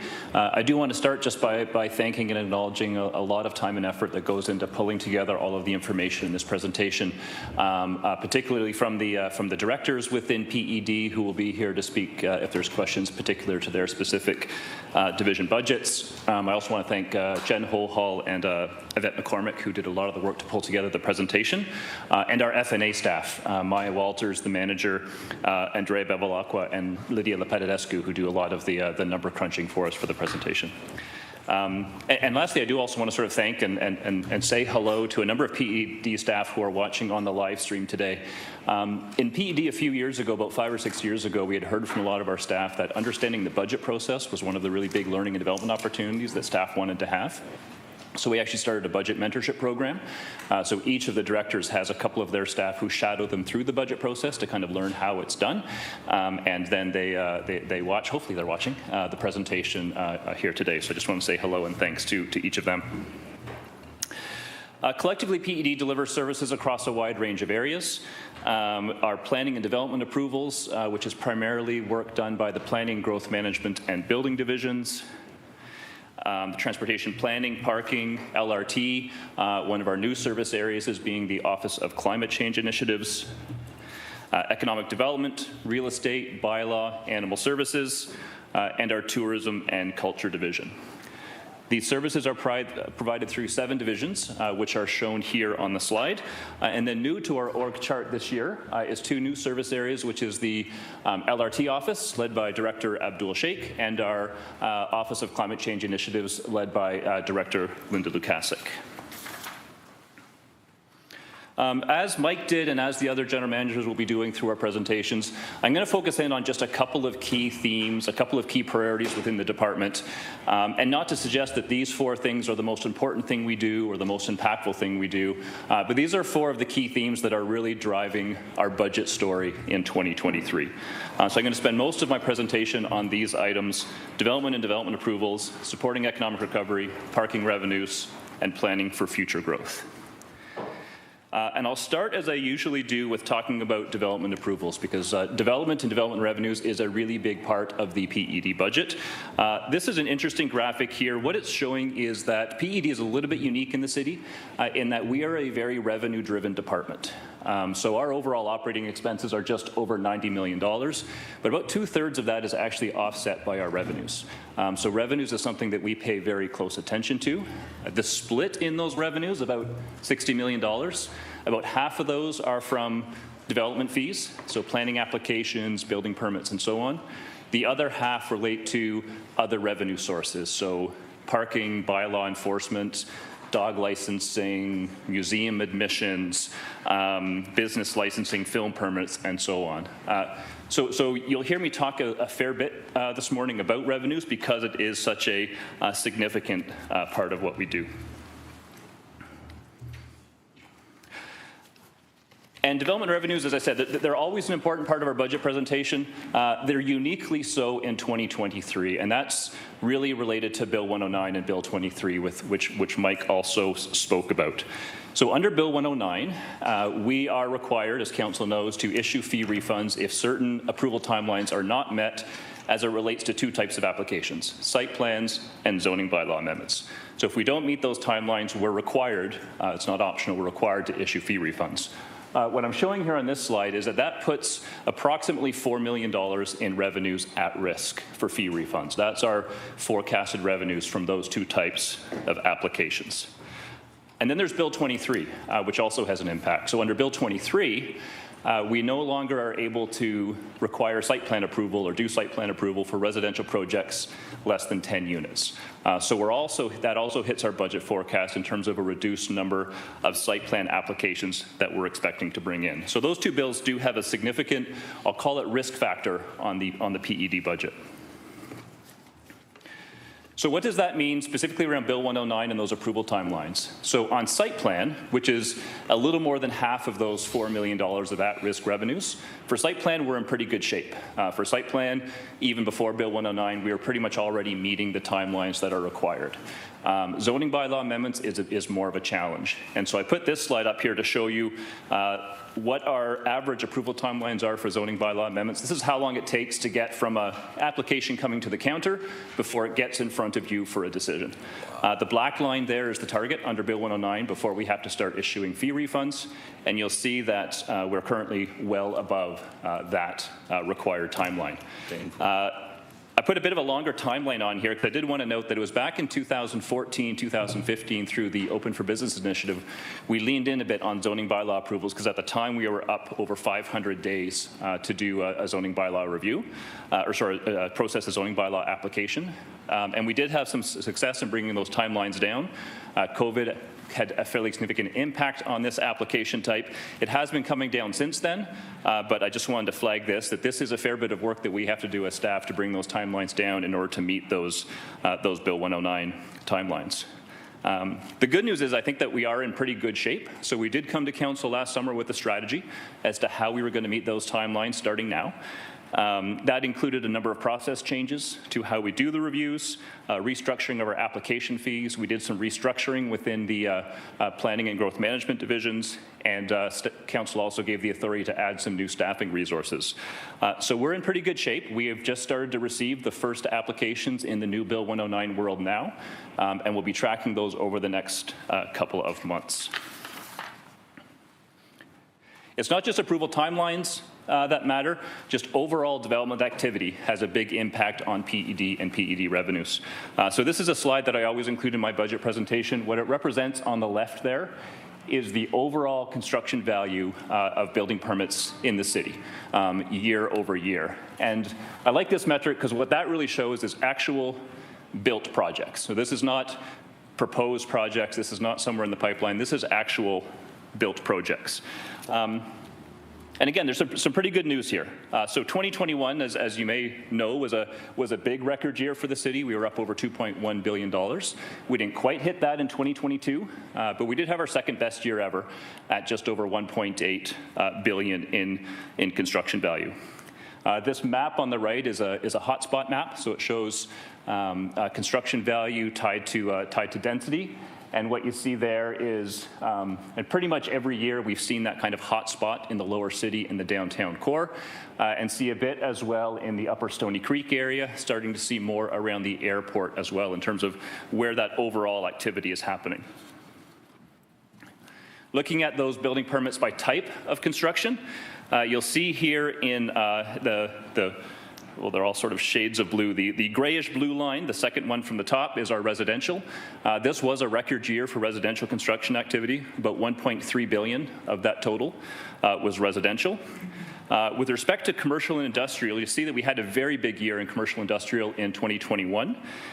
We didn't quite hit those numbers in 2022, but we did have a reasonably strong year for commercial and industrial as well, which were combined about $320 million.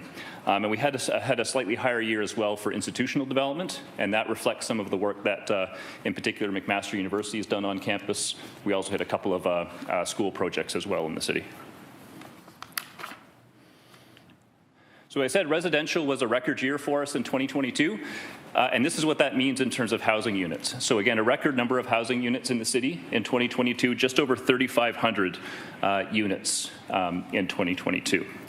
And this trend also shows, or this chart shows one of the trends we've been seeing for a while, and I've been talking for a while about in my annual budget presentation, and that's that continued shift we're seeing away from single semis and towns and towards multis and apartments.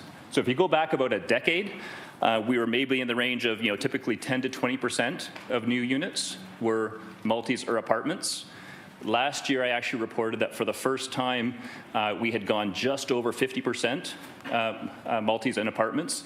And you can see that last year, a big jump, about 75% of our units were in the form of multis or apartments. So that trend is really continuing in a very big way.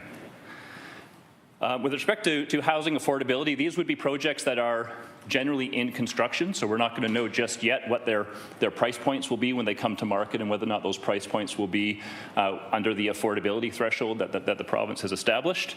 I can say that unfortunately none of these represent not-for-profit housing that were done in 2022. We had a fair bit in 2021. What we saw a lot of in 2022 was some of the big projects going through site plan approvals. So places like 60 Caledon, the new Good Shepherd project, a couple of city housing projects going through site plan in 2022, which would then appear as new construction in 2023. But one area that we did see a really strong trend in was in rental. So purpose-built rental, drawing on CMHC data, so it's a little bit different than the data shown here, but drawing on CMHC data, our average number of apartment rental units over the past 20 years is about 150 per year.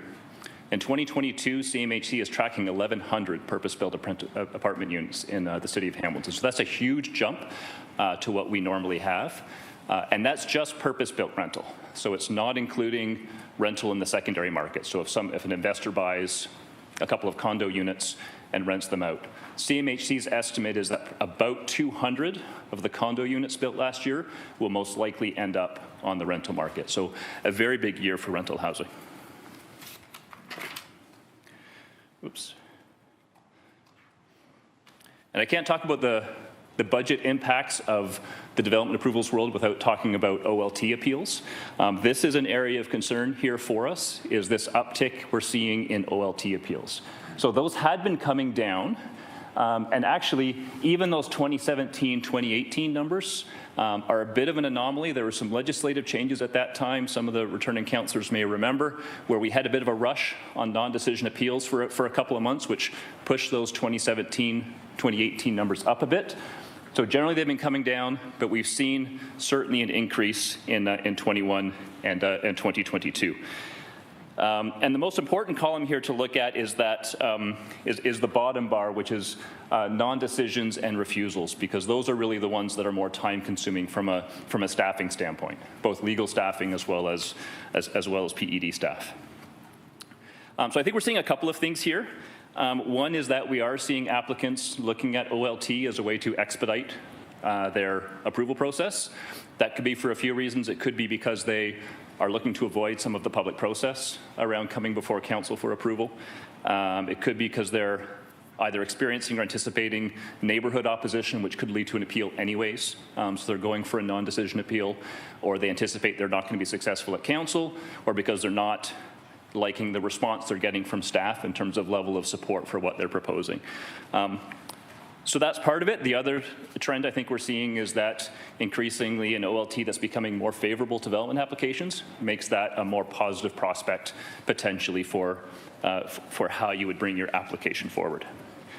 And then just a flag for Bill 109, with having to meet those new timelines, I'm anticipating that we will probably be in front of you a little more often than we have been in the past with recommended refusals. Usually we will take the time to actually get to a point where we and staff and the developer are on the same page so we can recommend approval. We don't have that time anymore. So there may be situations where we're coming forward a little more often for refusals, which again could drive some appeal activity. Now it's important to put this in context. These are big graphs, but this represents in 2022 34 appeals. We dealt with something north of 800 applications.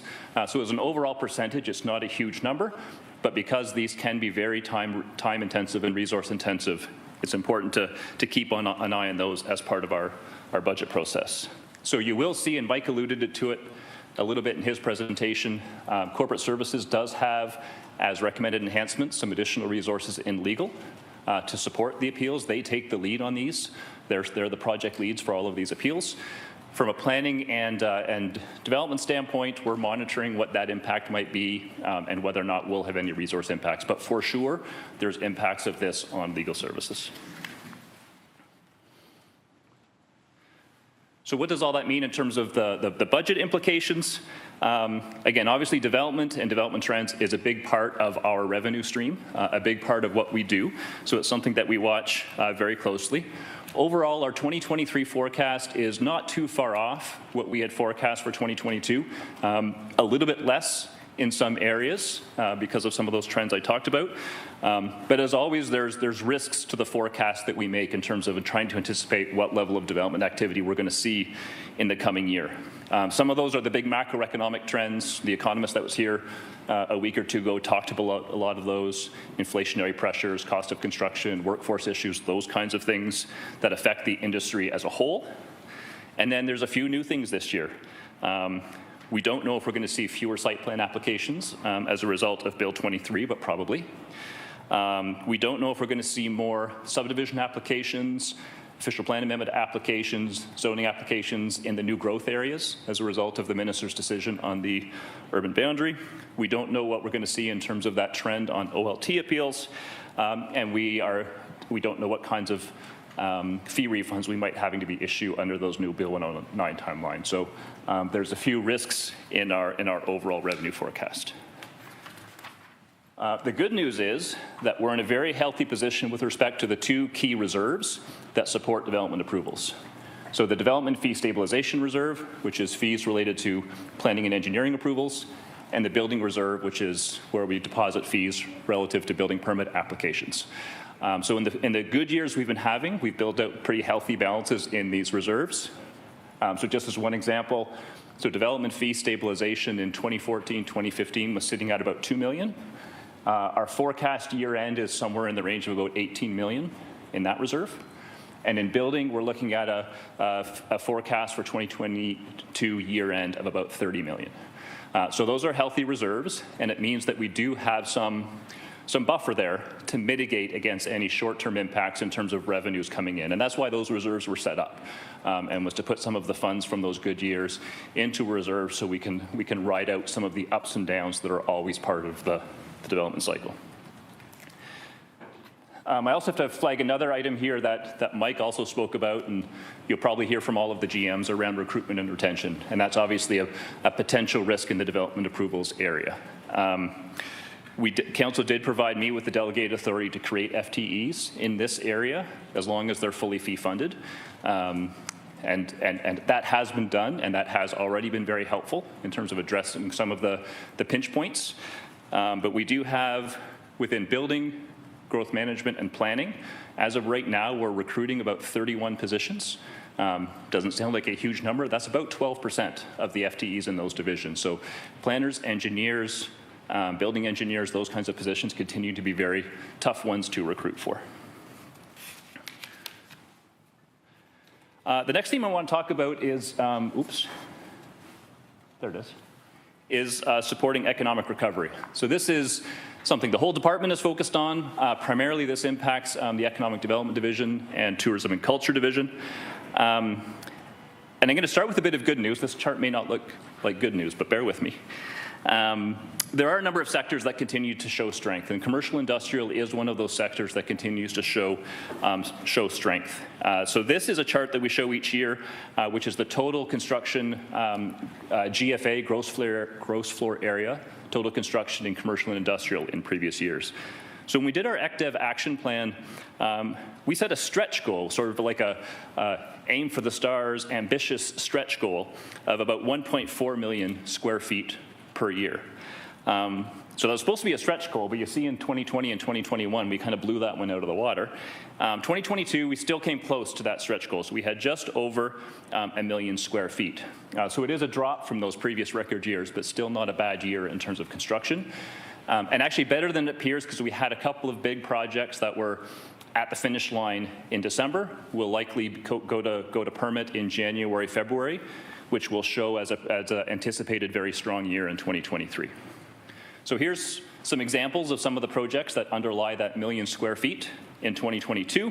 I won't go through each of these, but I think one of the interesting good news stories about this slide is there's employment activity in all parts of the city. So it's not like we're just seeing activity in one business park or in one spot. We're seeing good job growth and distribution across the city as a whole.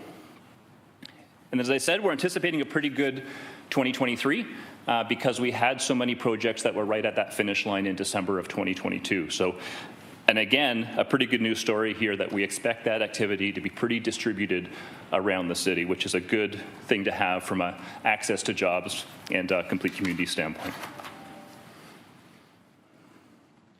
This was another good news story for us in 2022, which is the continued strength of the film sector. We had a record year both in terms of number of film permits issued as well as number of film productions in the city. So this is, of course, good news for those who work directly in this sector, but there's some fairly good spin-off indirect economic benefits of this as well. So it's become a pretty good revenue stream for a lot of our local businesses and local shops, being able to rent their places out for film shoots. I'll talk about this in a moment, but it's actually generating a lot of our hotel stays right now. So this has become a very good sector for our hospitality sector. And of course, there's a significant direct revenue stream for the city.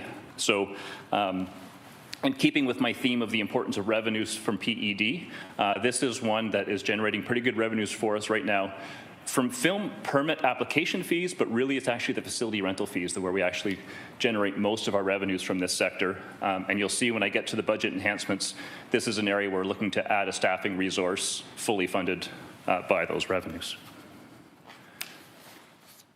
And this is another encouraging one as well. So this is hotel stays, and you'll see the obvious impacts of COVID on our hotel industry in 2020. A bit of a bounce back in 2021.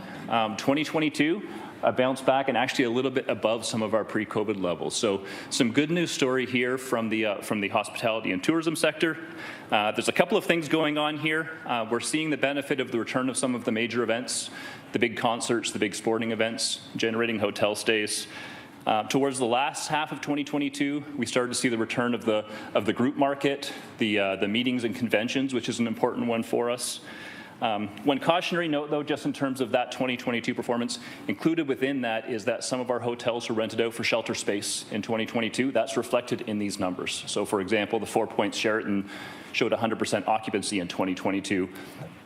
That's built into this numbers because we can't necessarily differentiate the purpose of the hotel stay. As those shelter spaces are repurposed back into hotel rooms, I would expect to see some of that drop off. This is one of the concern areas for us, which is the office market. So the Economic Development Division tracks office vacancies in the downtown core. This represents office vacancies downtown for buildings greater than 5,000 square feet. And you'll see this creeping up trend. This is one that we were starting to see some positive movement on. We've kind of always had a goal of you want to have a nice healthy office market in the 6-7% vacancy rate. You don't want 0%. You want something in the 6-7 rate. We were gradually inching towards that pre-COVID, and COVID has hit this sector fairly hard. So this represents 13.3%. That represents about just under 700,000 square feet of vacant office space in the downtown core. Now, this is downtown. We do have some data from Colliers about the vacancy rate for the city overall, and it's a pretty similar story. It's actually a little bit higher. It's about 14.6% for the city overall that we're seeing. So this is a sector for concern for us. You will be seeing from us this year a office sector strategy that we've been working on, drilling into these numbers a bit more. We've been talking to some of our office market stakeholders and coming back with some recommendations to council in the spring. And another area that's a key one for us and is a lot of our anticipated activity in 2023 is the continued support for small businesses. So some of our small retail, our arts and culture sector, we continue to see very high demand levels for the supports that we offer to small businesses. So we had over 7,000 inquiries coming in through our Hamilton Business Centre. Over $1 million in grants for digital transformation through Digital Main Street. The My Main Street programs. We're continuing to roll out some of the actions that came out of the Mayor's Task Force on Economic Recovery around animation and placemaking in our commercial areas, extra support for the BIAs. These kinds of things have been very high demand, and I expect will continue to be so in 2023. So in terms of what this means in terms of budget implications and priorities for us in the coming year, the continued strength in the commercial industrial sector is good news, likely creating some pressure on some of our DC revenues, some of our incentive programs. We're reviewing the Erase program right now as it relates to some of those uses. So that's a potential budget impact. And although I said it's a sector that's doing well, as the economist noted, there's some risks there as well. A lot of those relate to workforce attraction, and that is one of the workforce strategies, one of our priorities for the coming year. and also shovel-ready land supply. We're down to about 220 hectares of shovel-ready land supply in our business parks right now. So that, at a certain point, starts to become a constraint on that sector.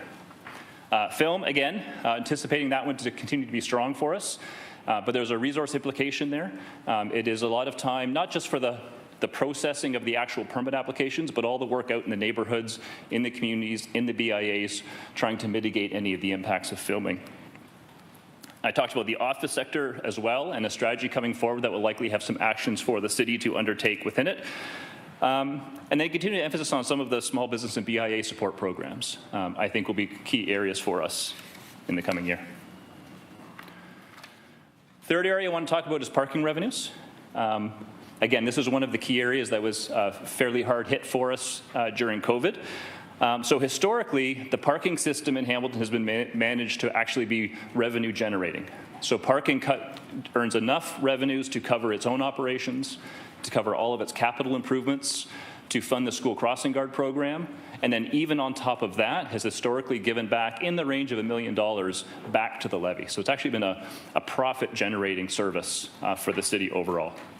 But those revenues obviously took a bit of a hit during COVID, so we were in about a $15 million in revenues in 2019. That's all types, so that's parking meters, monthly passes, off-street parking, enforcement is all captured within that $15 million.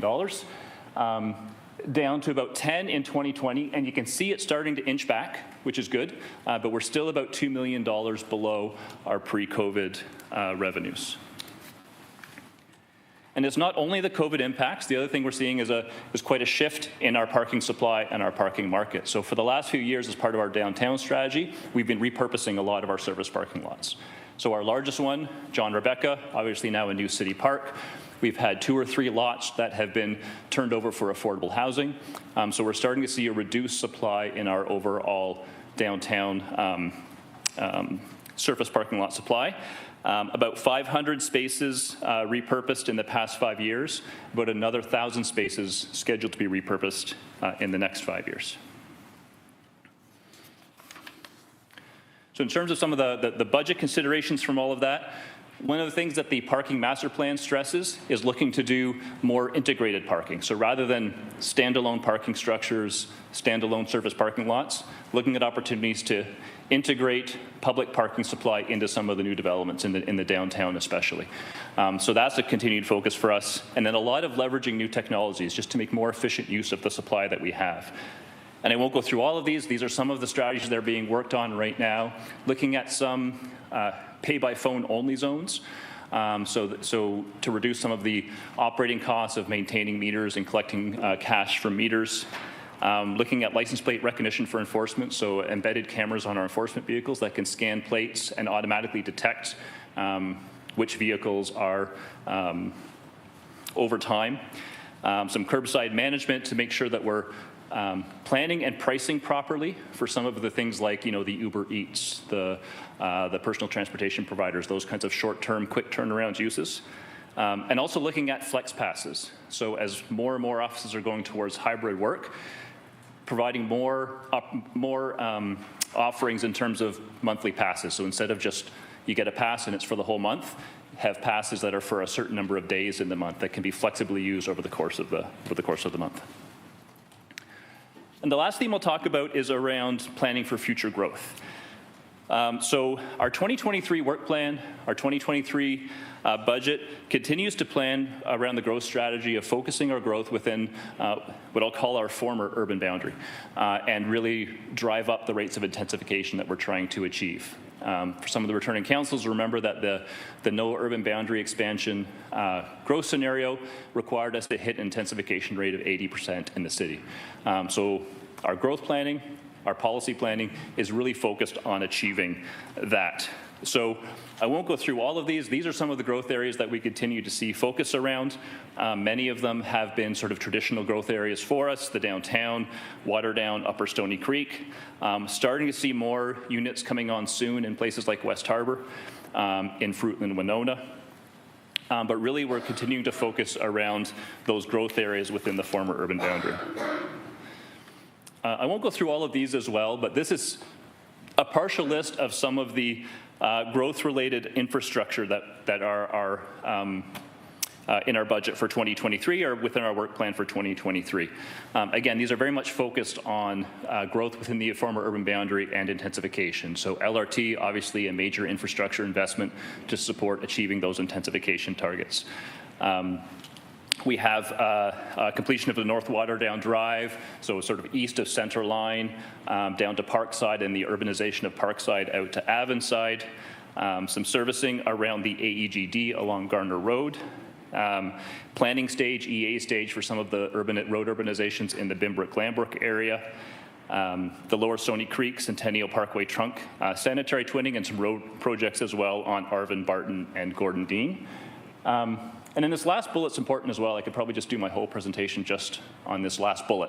But especially as we're looking to increase our rates of intensification, attract growth in some of our existing neighborhoods, these other types of infrastructure that we probably don't talk about enough, we tend to talk mostly about roads and sewers, these other types of infrastructure really become critical growth-related infrastructure. So the parks, the public spaces, the community services, transit, active transportation, placemaking, all of these become really critical infrastructure investments.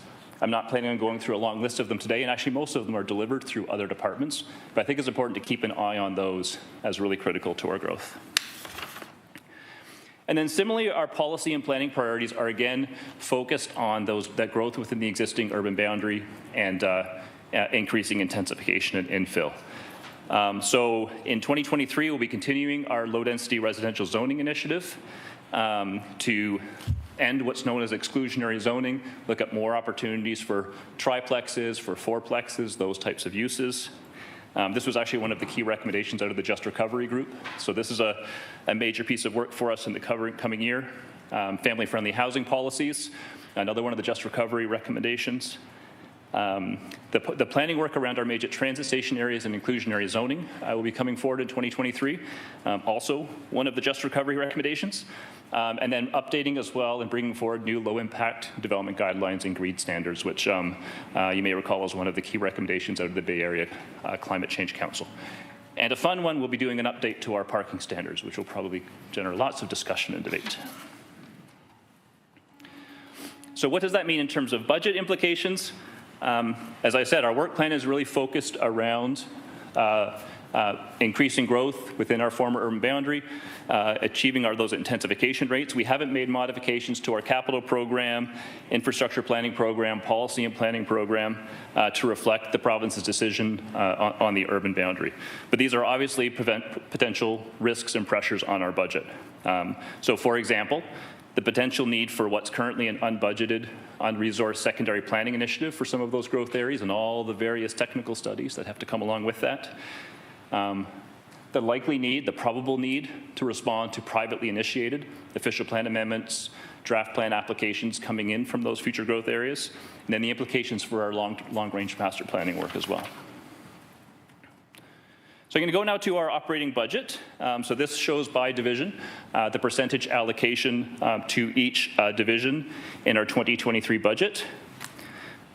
And here you see it broken down by division. Again, this is just the levy impact from PED. So this is after accounting for that 2/3 offset by revenues. So our actual operating budget is just over 90 million. As I said, about 60 million in revenues, which gives us an impact on the levy of $32.9 million, which is about 5% of overall city expenditures. So prior to considering any of the enhancements or business cases, you see we're coming in here at 2.9%.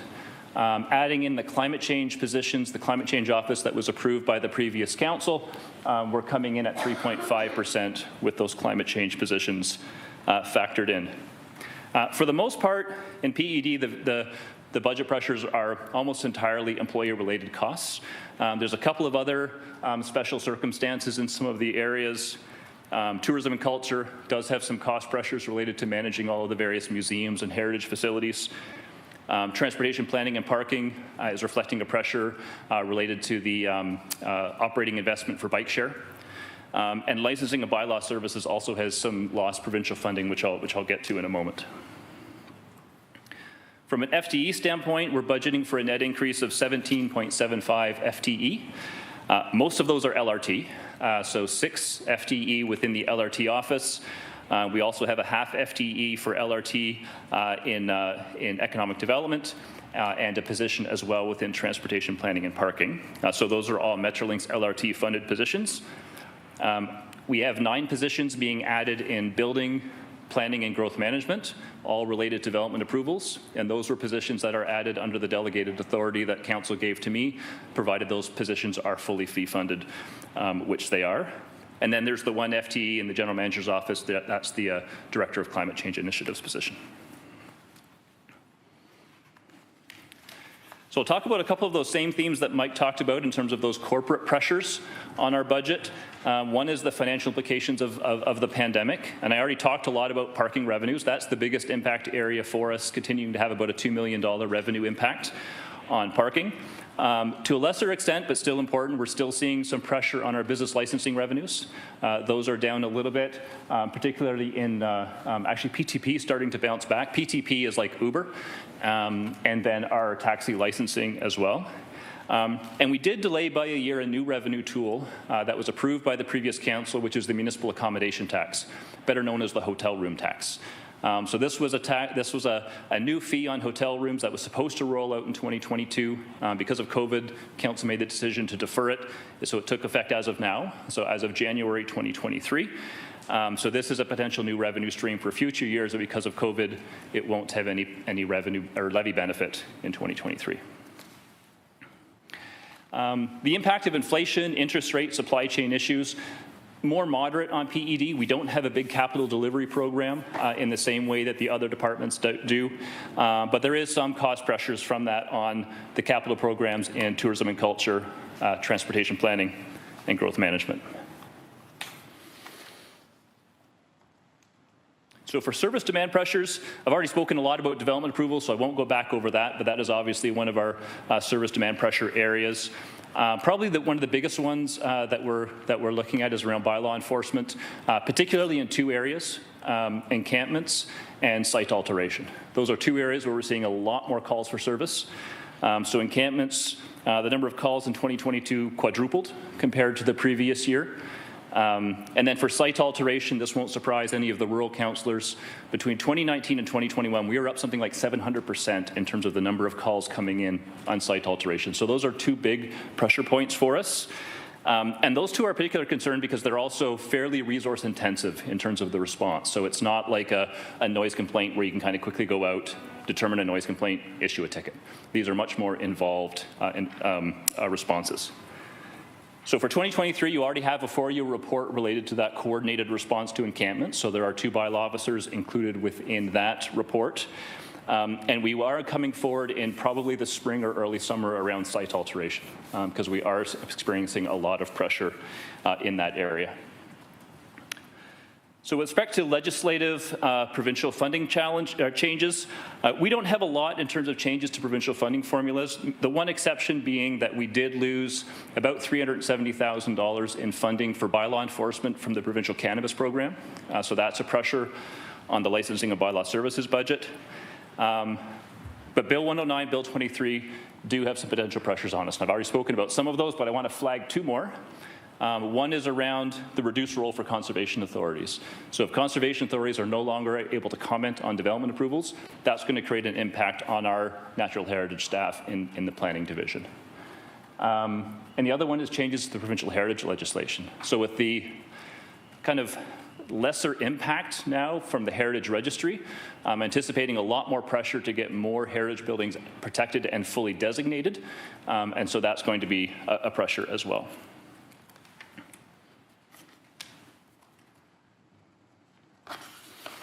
I won't go through each of these, but this is the council-referred items and business cases you'll have in front of you. I've spoken already kind of about those first 3. So the first one is annual funding for the Bay Area Climate Change Office. So that's an agreement that's been around for the past 5 years. It expired in 2022. Our recommendation is that continue as an annual investment through 2023 and as a permanent part of the PED budget to support that office. We have 2 new staff recommended for the Climate Change Office. We have an operating enhancements for the Canada Day event and for the implementation of the nuisance party bylaw. So those are our council referred items. And then you'll see two business cases. One is to make an existing position, which is the position of Chief Real Estate Officer, permanent. It was approved as a contract position, fully fee-funded. And then similarly, a film position as well to deal with the higher volumes in film. Again, a fully fee-funded position. And this is my last slide. This is our multi-year outlook. Again, within PED, it tends to be mostly just employee-related costs that are our main budget drivers, offset by revenues. So all our multi-year outlook is trying to anticipate what those future revenues might be. So you'll see a bit of a higher pressure here in parking as the COVID offsets are withdrawn and we still slowly build back to our pre-COVID parking revenues. We have some a higher pressure there. Similar in licensing and bylaw services as we start budgeting for not having those COVID dollar offsets. And then you typically see a high percentage increase, although not a high dollar increase in divisions like growth management and planning. And that's reflective of the fact that as those employee-related costs increase, we haven't necessarily or budgeted for increased revenues to coincide with that. That comes through as we, every couple of years, look at our development fee bylaw. So end it there. Thank you. Thank you very much, Jason. That was very comprehensive. Appreciate it. Our first speaker is... Well, I said all of that privately. Thank you very much, GM Thorne. That was a very comprehensive report, and we do appreciate it. We have a number of councillors that would like to ask you some questions. The first one is Councillor Cretch. Thanks, and through Chair Clark, I don't think it was on the slide, but it's in the budget. Your staff to management ratio is changing by about 20%. I wonder if you could speak to that, why it's changing, anything that's happening that gives you a sense of why that's shifting. Thank you. So the big change there that I'll speak to, and if any of the directors want to add, they can, was some organizational changes we had in planning and growth management. So we went to council in the summer of last year and identified as a major risk area for us that we had a very thin management rank group in both planning and growth management for the teams that deal with development approvals. So what we added was within planning, we added 2 director roles, Director of Development Planning and Director of Heritage and Urban Design underneath the Chief Planner. And we also doubled up the managers. So we previously only had 1 manager development planning, 1 manager heritage and urban design. We've created 2 of each of those. And then on the growth management side, similar. We created a director of development engineering under the director of growth management and chief development engineer. So that was a new position. And then we doubled up the manager roles to create 2 managers of development engineering. And the reason for that was really just getting ready for Bill 109. So that was kind of one of our key staffing strategies and organizational strategies to get ready for Bill 109. Those positions are fully funded off fees. And it's looking at trying to make sure that, previously every development application in the city really had to go through about 3 or 4 hands. And we were very vulnerable in terms of if we lost any of those people, any of those positions, the capacity hit to the department would be huge. So that's the main change there. Councillor. Thank you. I should return to slide 14, if you don't mind. I just wanted to identify that in 2016, it looks like we dealt with a similar type of situation. And then by 2017, we were bouncing back, 2018, 2019. And then, of course, I'll wait till you get there. There we go. So it looks like... Councillor? Pardon me? What page again? Oh, slide 14, I'm sorry. Slide 14, thank you. Yeah. Much appreciated. So I just wanted to focus on what, I'm talking specifically about that blue bit at sorry, I'm colorblind, the bit at the bottom of the chart, which looks blue. It looks like in 2016 it was at a certain level, it was lower, and then we bounced back and it went down. I'm just seeing a trend here, and I wondered if you could just unpack if that's a much longer trend that follows the same wave line, or if we experience something in 2016 similar to what we're experiencing now and expect the same kind of bounce back. That makes sense. GM Thorne. It does, and I would say what we experienced in 2017, 2018 was an uptick in non-decision appeals, which was a unique circumstance given some legislative changes that happened at that time that caused a few of the applicants to kind of rush to get into some of the old rules as they existed at the time for non-decision appeals. So we did see a definite jump in 2017, 2018, and most of that bottom blue bar is both non-decisions and refusals. Most of that was non-decision. Fast forward to 21, 22, yes, we're seeing an increase in those non-decision and refusals, but I think it's for a different reason. The reason back in 2017, 2018 was those legislative changes. I think in 2021 and 2022, as I said, there's a few different things going on. This is mostly going to be non-decision appeals. We have a few refusals as well, but we generally don't have a lot of those. This is a lot of non-decision appeals.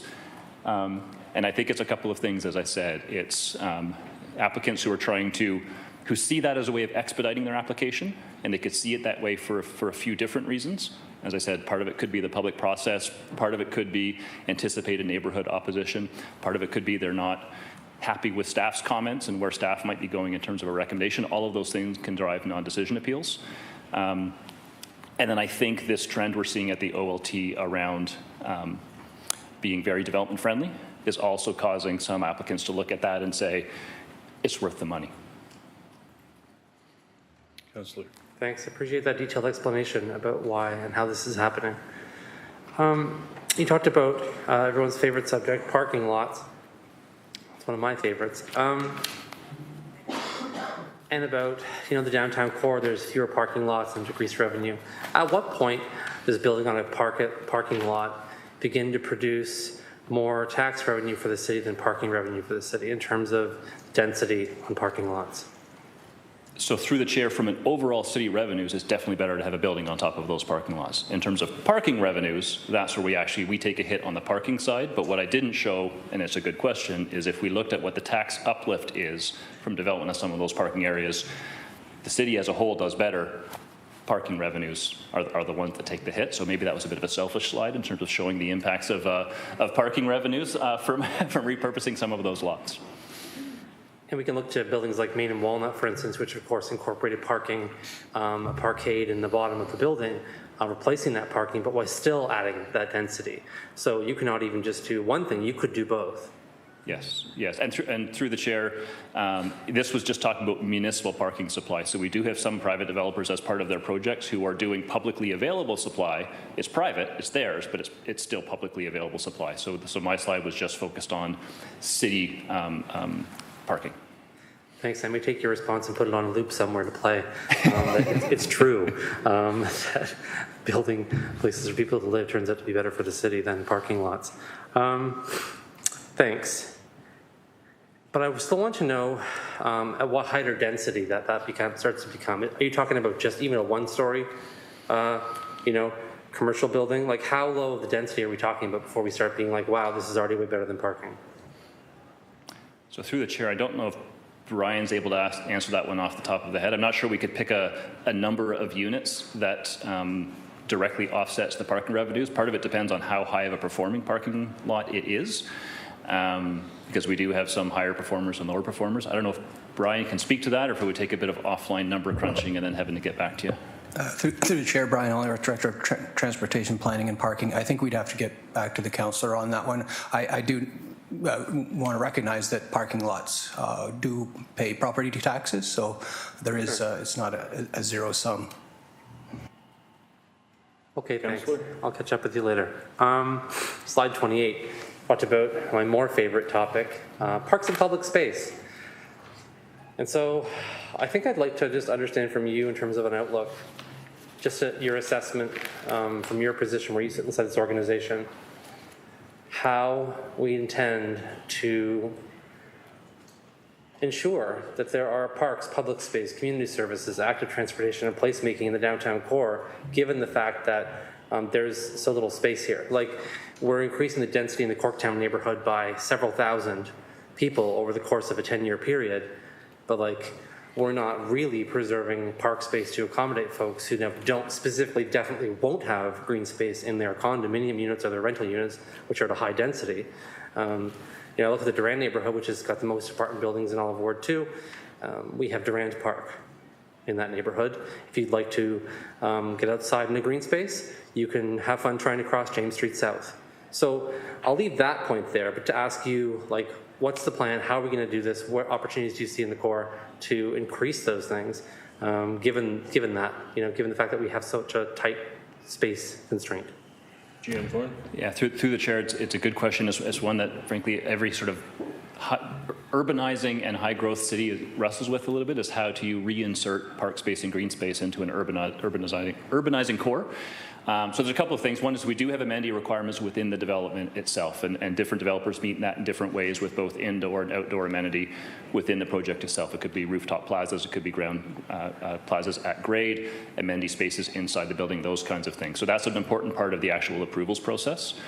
And the other thing, and I mentioned in my slide talking about the implications of that planning for growth, is that as we're planning for more intensification, what planning generally does is it will sort of distribute the growth forecast around the city in terms of where we think some of that will be. As we see more and more of that being focused into the lower city in the core, that drives the other master planning work. So that means our parks master plan, our recreation master plan will be doing their long range forecasting in terms of their needs based on those higher growth allocations.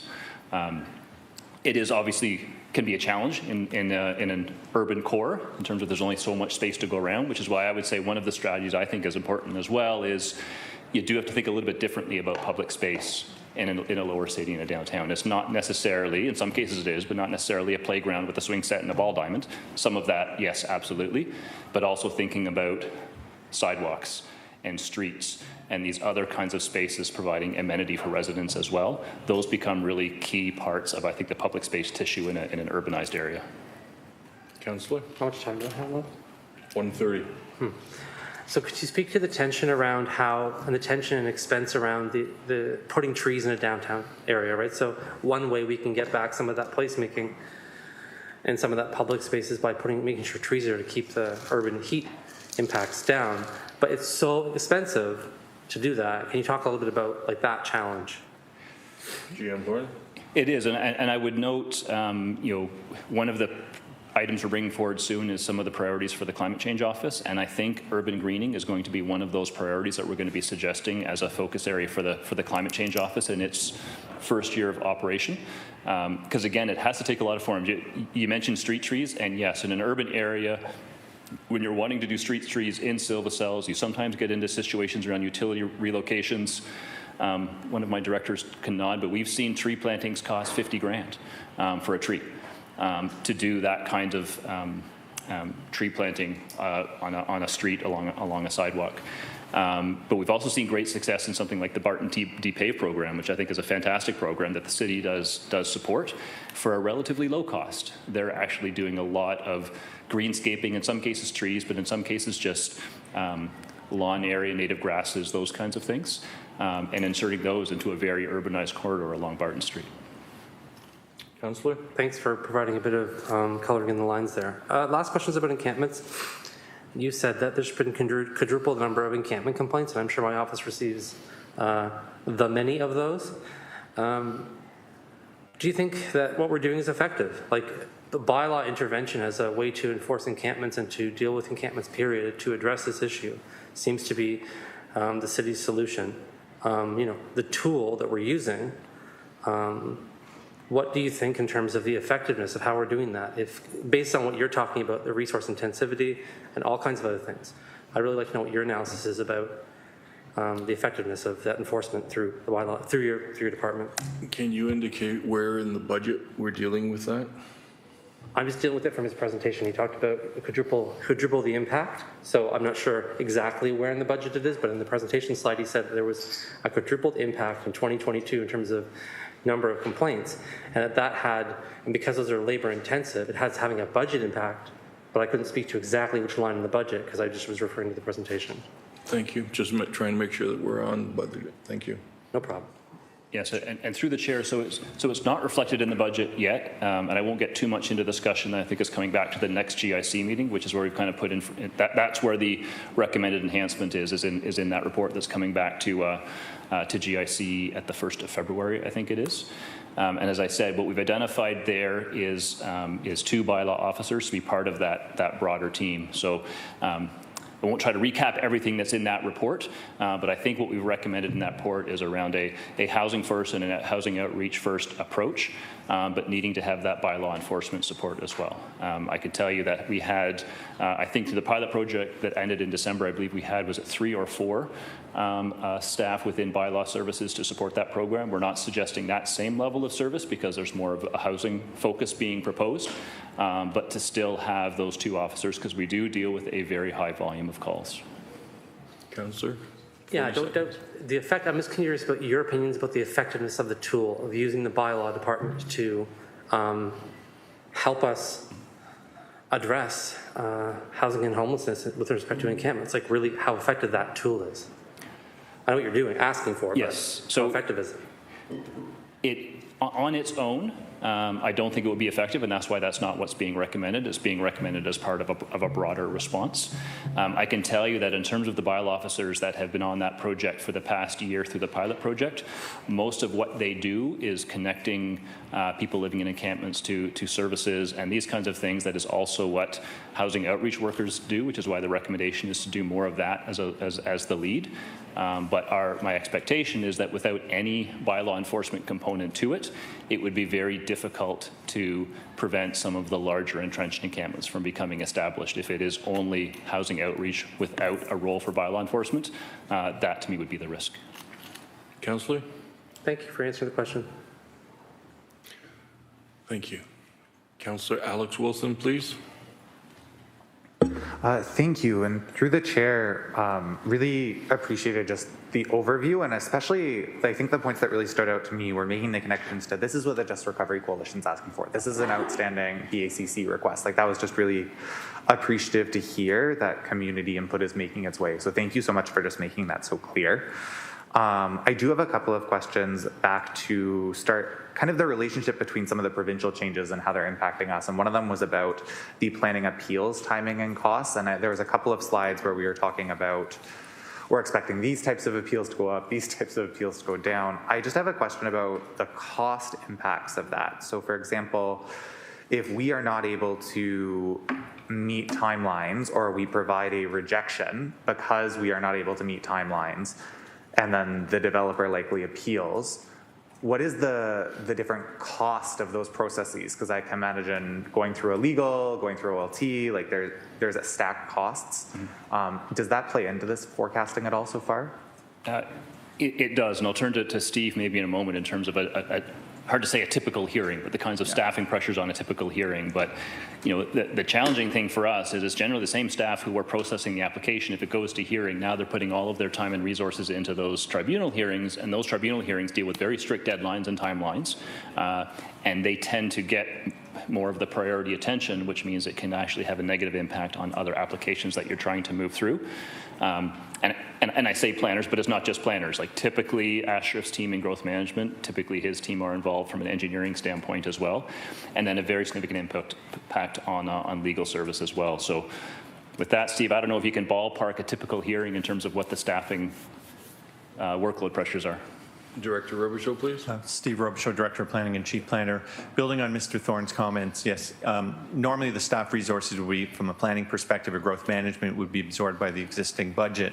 It becomes a little bit more problematic though if we need to bring in specialists or if we have key staff vacancies. So for example, you know, as Mr. Thorne indicated, it's 12% vacancies within the planning division, but if those vacancies are natural heritage planners or cultural heritage planners or urban designers, which historically we've had high numbers of vacancies in those sections, and if those are important elements to the hearing, then we will need to bring in external resources in order to present the city's case as it relates to urban design or natural heritage or cultural heritage.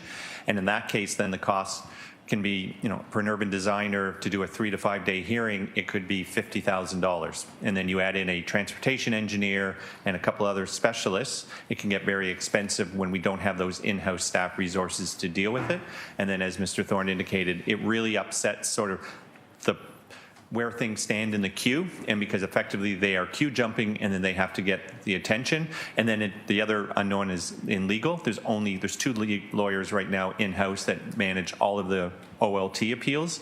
If we were to see a significant increase, that would affect their ability to deliver in a timely fashion, and then the scheduling and the coordination of the issues. So it wouldn't be uncommon if, from a staff perspective, we had to bring in a lot of outside consultants. It to suddenly be, $250,000 if you need urban designers, natural heritage individuals, engineers to deal with the matter, whether it's transportation or growth management, as well as professional planning advice. It's a lot more expensive to have to use consultants and to do it in-house, and we try to always do as much as we can in-house, but there are situations where we need to bring in outside experts just from a capacity and a resourcing perspective, as well as to ensure that we're putting our best case forward and that we're successful or have our maximum odds of winning at the OLT. Thank you very much.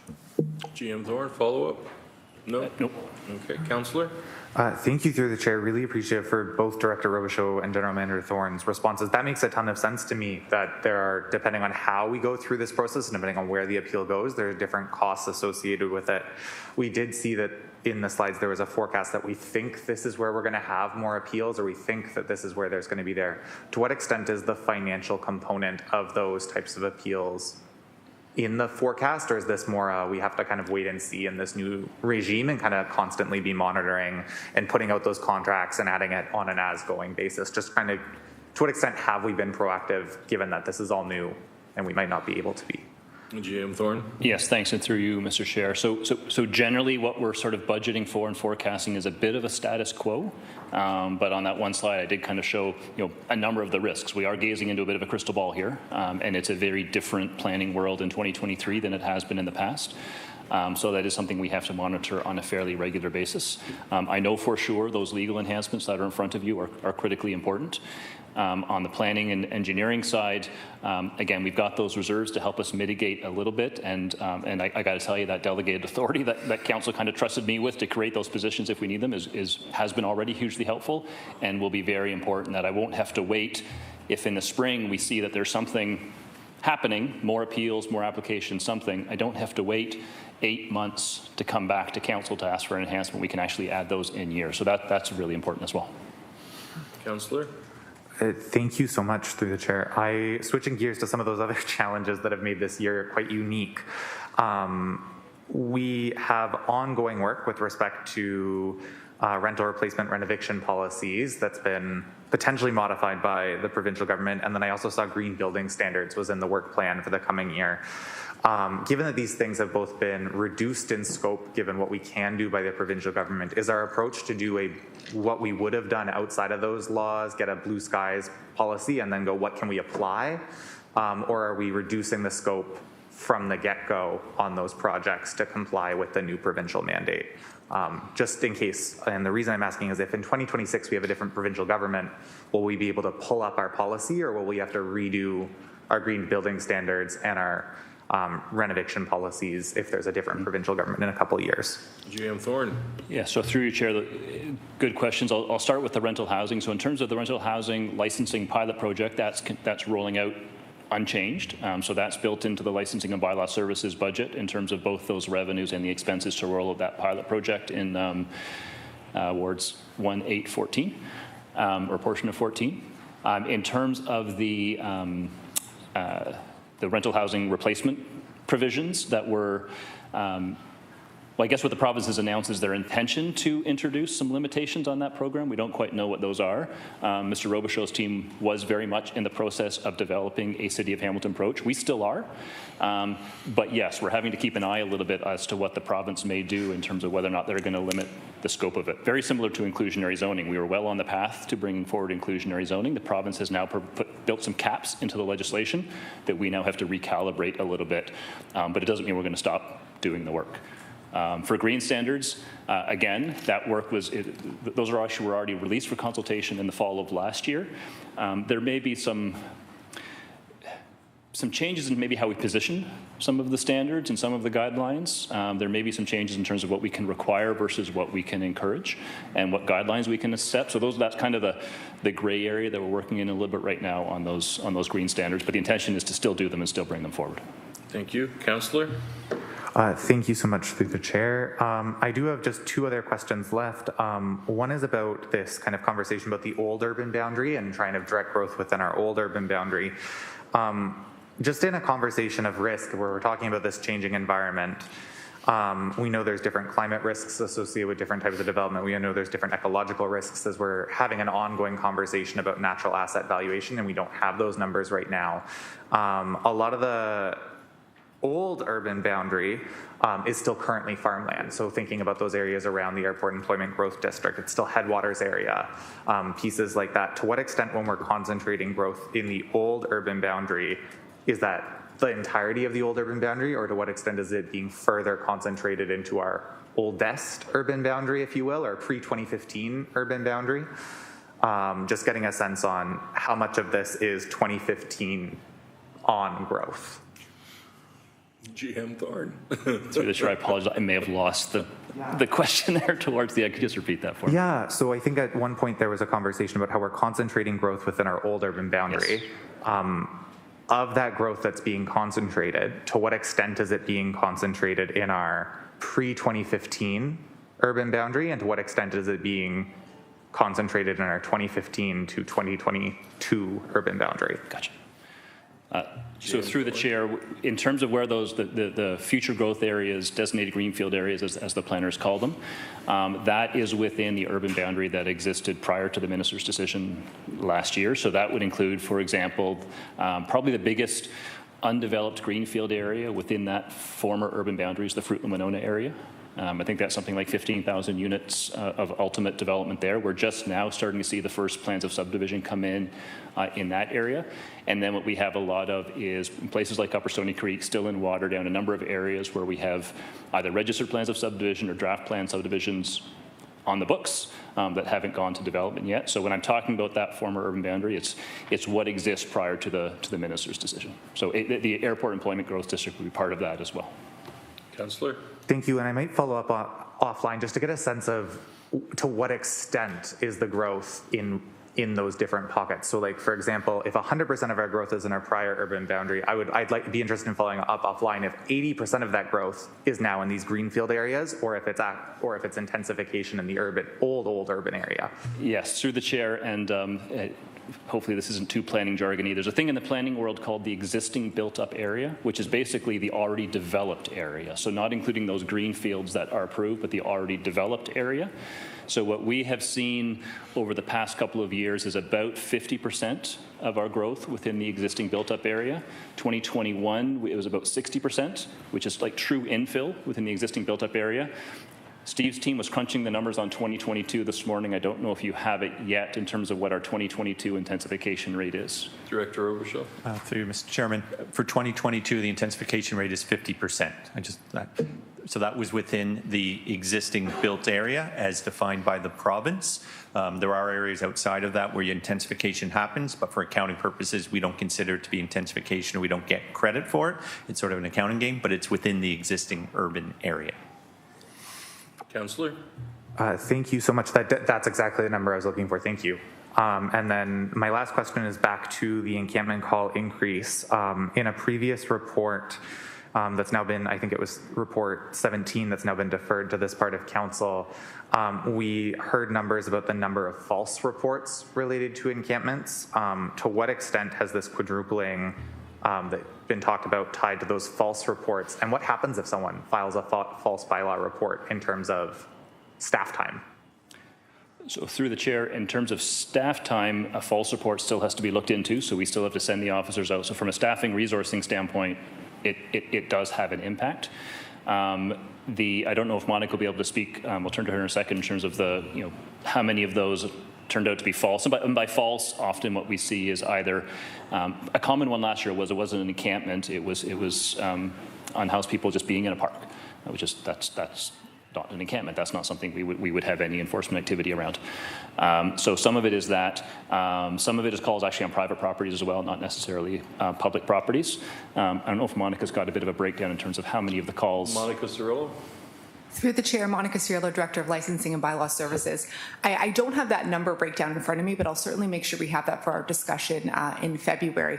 But to GM Thorne's point, even if it's we get called and it's not an encampment, there's still work that needs to be done. So whether that be garbage and debris, if it's on private property, if it's on other public property like provincial lands, making sure that we're engaging with the appropriate agencies and taking steps. So there is still staff time that is dedicated to those complaints that we receive. Thank you. Councillor, 25 seconds. Yeah, those were all my questions. Just a quick comment was just, yeah, I think it just matters whether we think about are encampments the cause of those complaints or are false reports the cause of those complaints, again, to get a sense of what's the driver there. So thank you. Thank you very much. It is now 12:30, so I think we should recess until 1 o'clock. Food has been delivered, so I need a motion to recess until 1 o'clock. Moved by Councillor Kretsch, seconded by Councillor Wang. Madam Clerk, if you could put that vote up for us, please.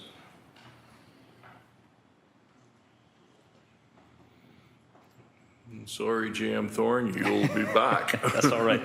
I'll recharge and come back.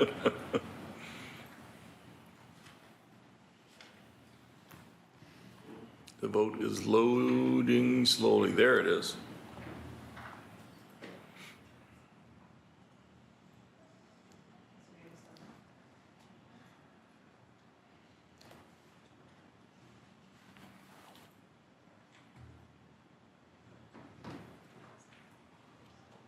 Vote carried 13-0. We'll be back at 1.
Okay, Madam Chair, we have our quorum back. Are we live? Thank you. And we're back into questions for General Manager Thorne. Councillor Vice Chair Danko, please. Thank you, Chair Clark. I'm going to try to keep my questions high level on the budget. So could we start on slide 13? Yes, we can. This is our development and development approvals. Now, when you spoke to this, you mentioned the increase in multi-res approvals in 2022, but there's that target line there, 2021 to 2031. What is the target? GM Thorne? Yes, so through the chair, sorry, I forgot to speak to that when the slide was up. So based on our official plan target of 35,000 units between 2021 and 2031, we're looking at a housing target of 3,500 units per year. So that's what that's intended to indicate. So is that our target that we've set, or is that the province's target as part of their 1.5 million homes over the next 10 years? So that's the city's official plan target. The province did have what they call their housing pledge target of 47,000 units. We're a bit unclear. When they announced it, they said 47,000 units by 2031. So we don't know if that's meant to be a 10-year target, 2021 to 2031, or if it's meant to be from now to 2031. But in any event, the number that they had put out was 47,000 units. Councillor? Okay. Thank you. And just moving on to slide 30.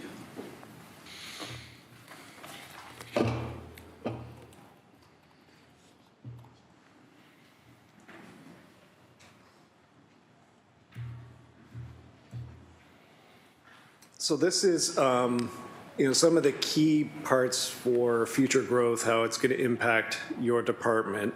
So considering that right now we're in the 2023 budget, we've seen the impacts of Bill 109, which is going to come into full effect this year. Sorry, yes, Bill 109. But then we've also had the impacts of the urban boundary expansion, the Greenbelt, and Bill 23. As part of the 2023 budget specifically, are there any impacts from the urban boundary, the Greenbelt expansion, and Bill 23, or will that be in future budget years? GM Thorne? So through the chair, I'll go backwards there and start with Bill 23, and I would say yes, there are implications with respect to our application forecast. So as I said, with the prohibition on site plan approvals for certain types of applications, we are anticipating a drop in site plan activity and a corresponding drop in revenue. So that's direct to Bill 23. I won't speak to DCs because that's more Mike Zagaric and Finance's area. In terms of the urban boundary expansion and the decision to remove lands from the Greenbelt, at the moment we aren't reflecting anything in our budget around that other than to flag these couple of bullet points here that it's likely or probable that we will start to see some privately initiated plan of subdivision applications and potentially privately initiated secondary planning applications coming in for those new greenfield areas.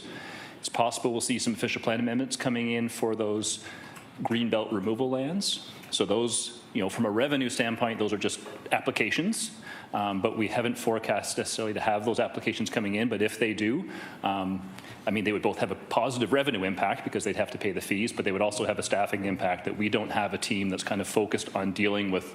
Those would be very significant applications. We don't have a team that's kind of dedicated there. And then the first bullet on the slide here is secondary planning. So this is something we'll be coming back to council in a couple of months around a bit of looking for some direction in terms of how council wants to plan for growth in these new growth areas. So at the moment, we have not done a secondary plan for all of these new growth areas. A secondary plan is usually your first step in the planning process where you define broadly the street network, the servicing strategy, where's the natural heritage system, what's the mix of uses, that kind of broad scale planning for the new growth areas. We don't have that in our work plan at the moment. That would be a significant amount of work. There's various technical studies that have to go along with that, sub-watershed studies, those kinds of things. So that's work that Mr. Robichaud's team's doing right now in terms of thinking about what that would look like. And then as we come forward, we will be looking for some direction from council in terms of proceeding with that work, and yes, that would have a budget impact. We do have within planning a general planning studies budget.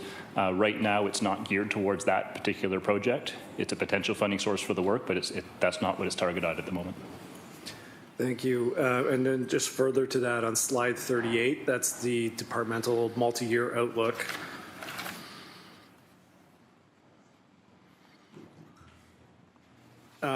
Seeing big percentage increases in growth management moving forward. So just so I'm clear from my governance perspective, you're working on the work plan now for those new growth areas that are outside of the former urban, I don't know how to refer to it. I don't either. The current urban boundary? Our urban boundary there.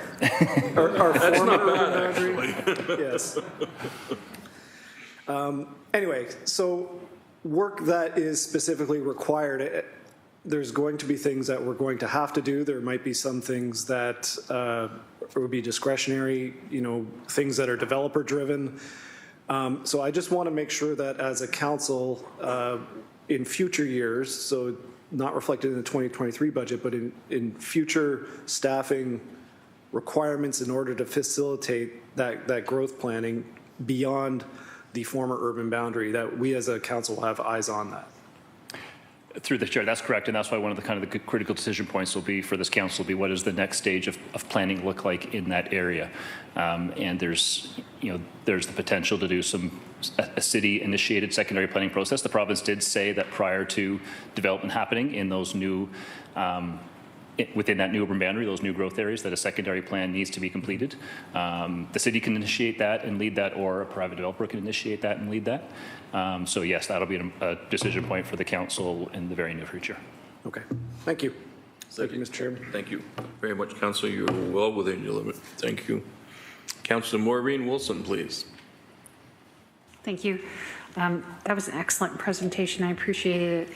Through the chair to GM Thorne, you mentioned in one of your bar graphs, I believe you referenced that we were exceeding our targets, or there was some reference to multi-residential and a considerable increase. And I'm wondering if you are able to inform me whether how much of that multi-residential / apartment was institutional in nature, specifically student purpose. GM Thorne.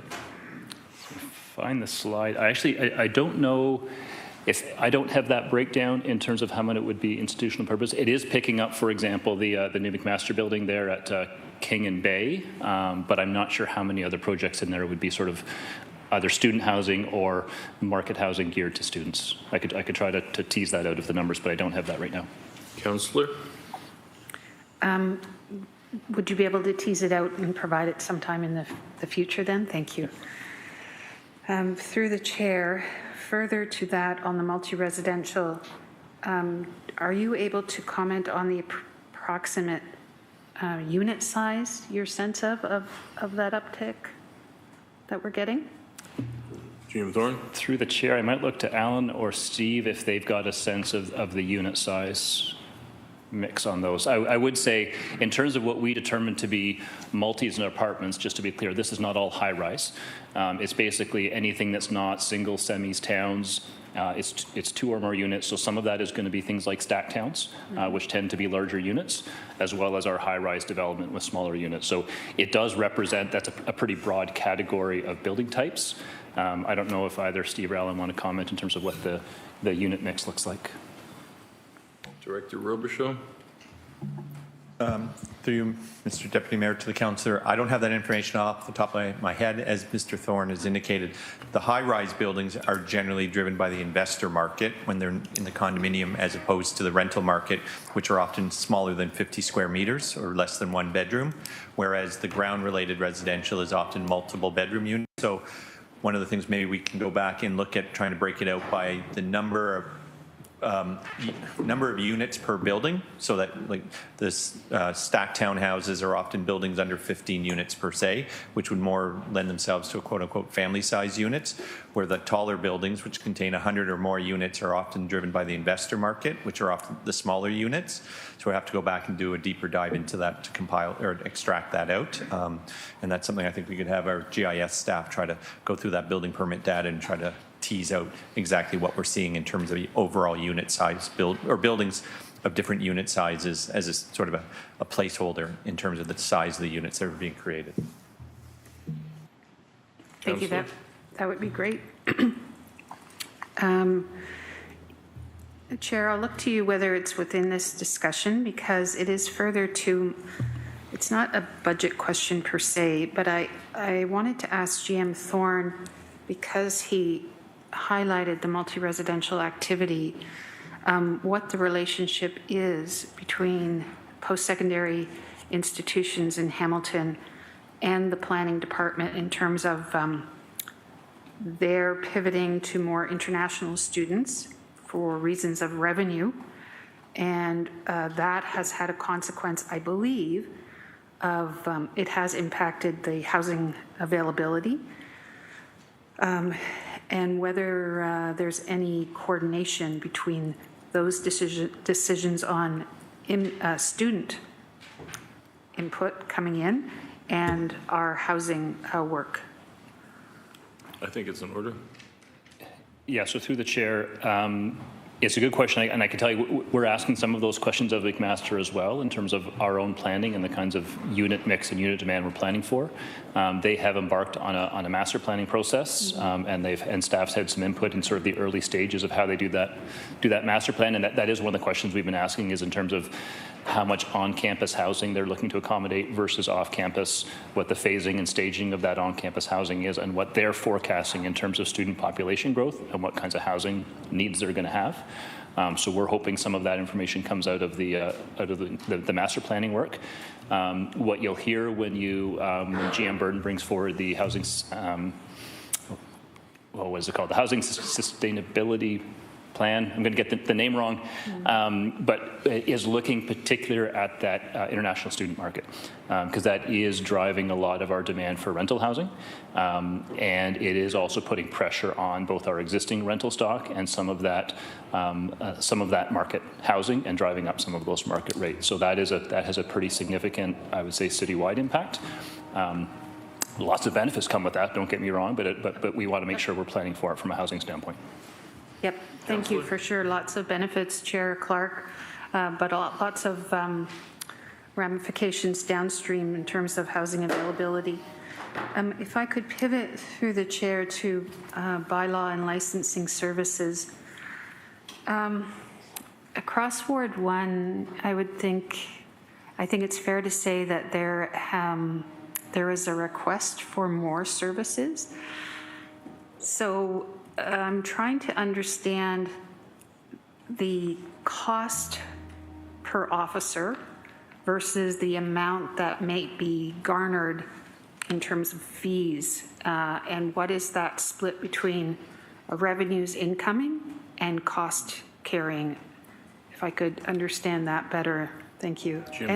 So through the chair, I'll start, and then I might ask Monica to add to it. A lot depends on which bylaw we're talking about. So for example, for things like on the licensing side, the rental housing licensing, the Airbnb licensing, those sorts of things are budgeted at cost recovery. So whatever fees are being paid are covering the full cost of administering and enforcing those provisions.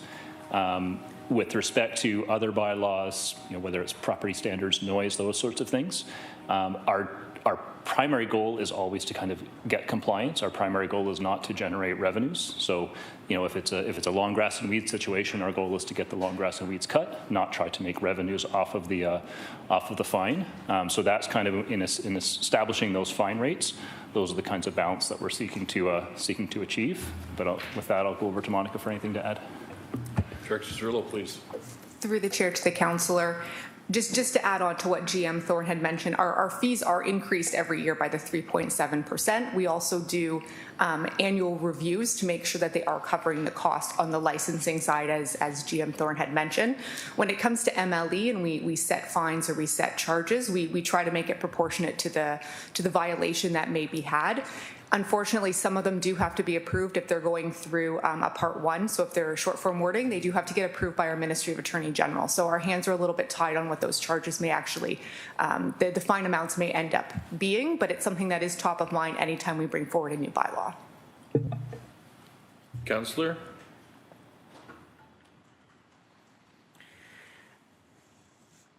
A secondary question to that, Chair Clark. Pardon my ignorance, but does this body receive reports on compliance rates? Through the chair. Director? Through the chair to the councillor, just to clarify, do you mean the Ministry of Attorney General? No, I don't think so. I think what I'm trying to discern is it's the preference of the municipality to lead with compliance and to get compliance. And if that is our preference, I guess my question is, what is our success? Director? Through the chair to the councillor, we certainly do track that internally. I don't have those numbers in front of me versus how many complaints we receive and where they ultimately fall, meaning do we get voluntary compliance or do we ultimately issue a charge? We would have that information. I just don't have that number in front of me. Okay. Thank you. Two more questions, Chair. Councillor Kretsch was referencing it's better overall to the city to see a plot that had been assigned for parking to actually be assigned for parking and maybe something else, because the assessment that's generated from that development decision is richer. My question is, do we have any available method to try and guide us in our planning decisions that would allow us to discern the productivity of a site on a square meter basis, of what kind of form and function generates more assessment over others? Through the chair. GM Thorne? Yeah, so through the chair, so back when we did, we kind of surplused a batch of parking lots, I think we're going back 5 or 6 years ago now, and we had done a bit of that analysis at that time in terms of what the tax uplift would be relative to the lost parking revenue, and it was definitely a very positive business case. I would note, though, where many of those lots went was actually to non-tax generating uses for good reason. So the John Rebecca Park obviously is not a tax generating use, and 2 or 3 of the downtown ones were put in for affordable housing. So that was a decision of council at the time to deal with other priorities. In terms of remaining surface parking lots, there frankly aren't really all that many left in the downtown core. We do have some in some of the outlying areas. We have some on Barton Street, Stony Creek, but there's actually not a lot of city-owned surface parking lots left that aren't either already developed, under development, or earmarked for development. So. Thank you. Through the chair, I should have clarified my remarks. It wasn't just, my interest wasn't just per parking lots. I was using that as an example.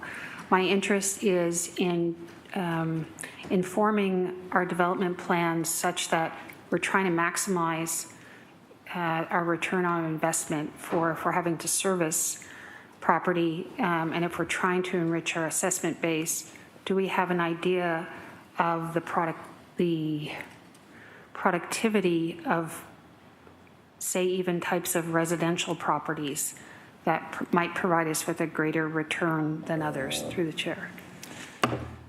Yeah, so through the chair, so we don't typically do an application by application fiscal impact analysis. We did do it for the sort of the grids process more broadly.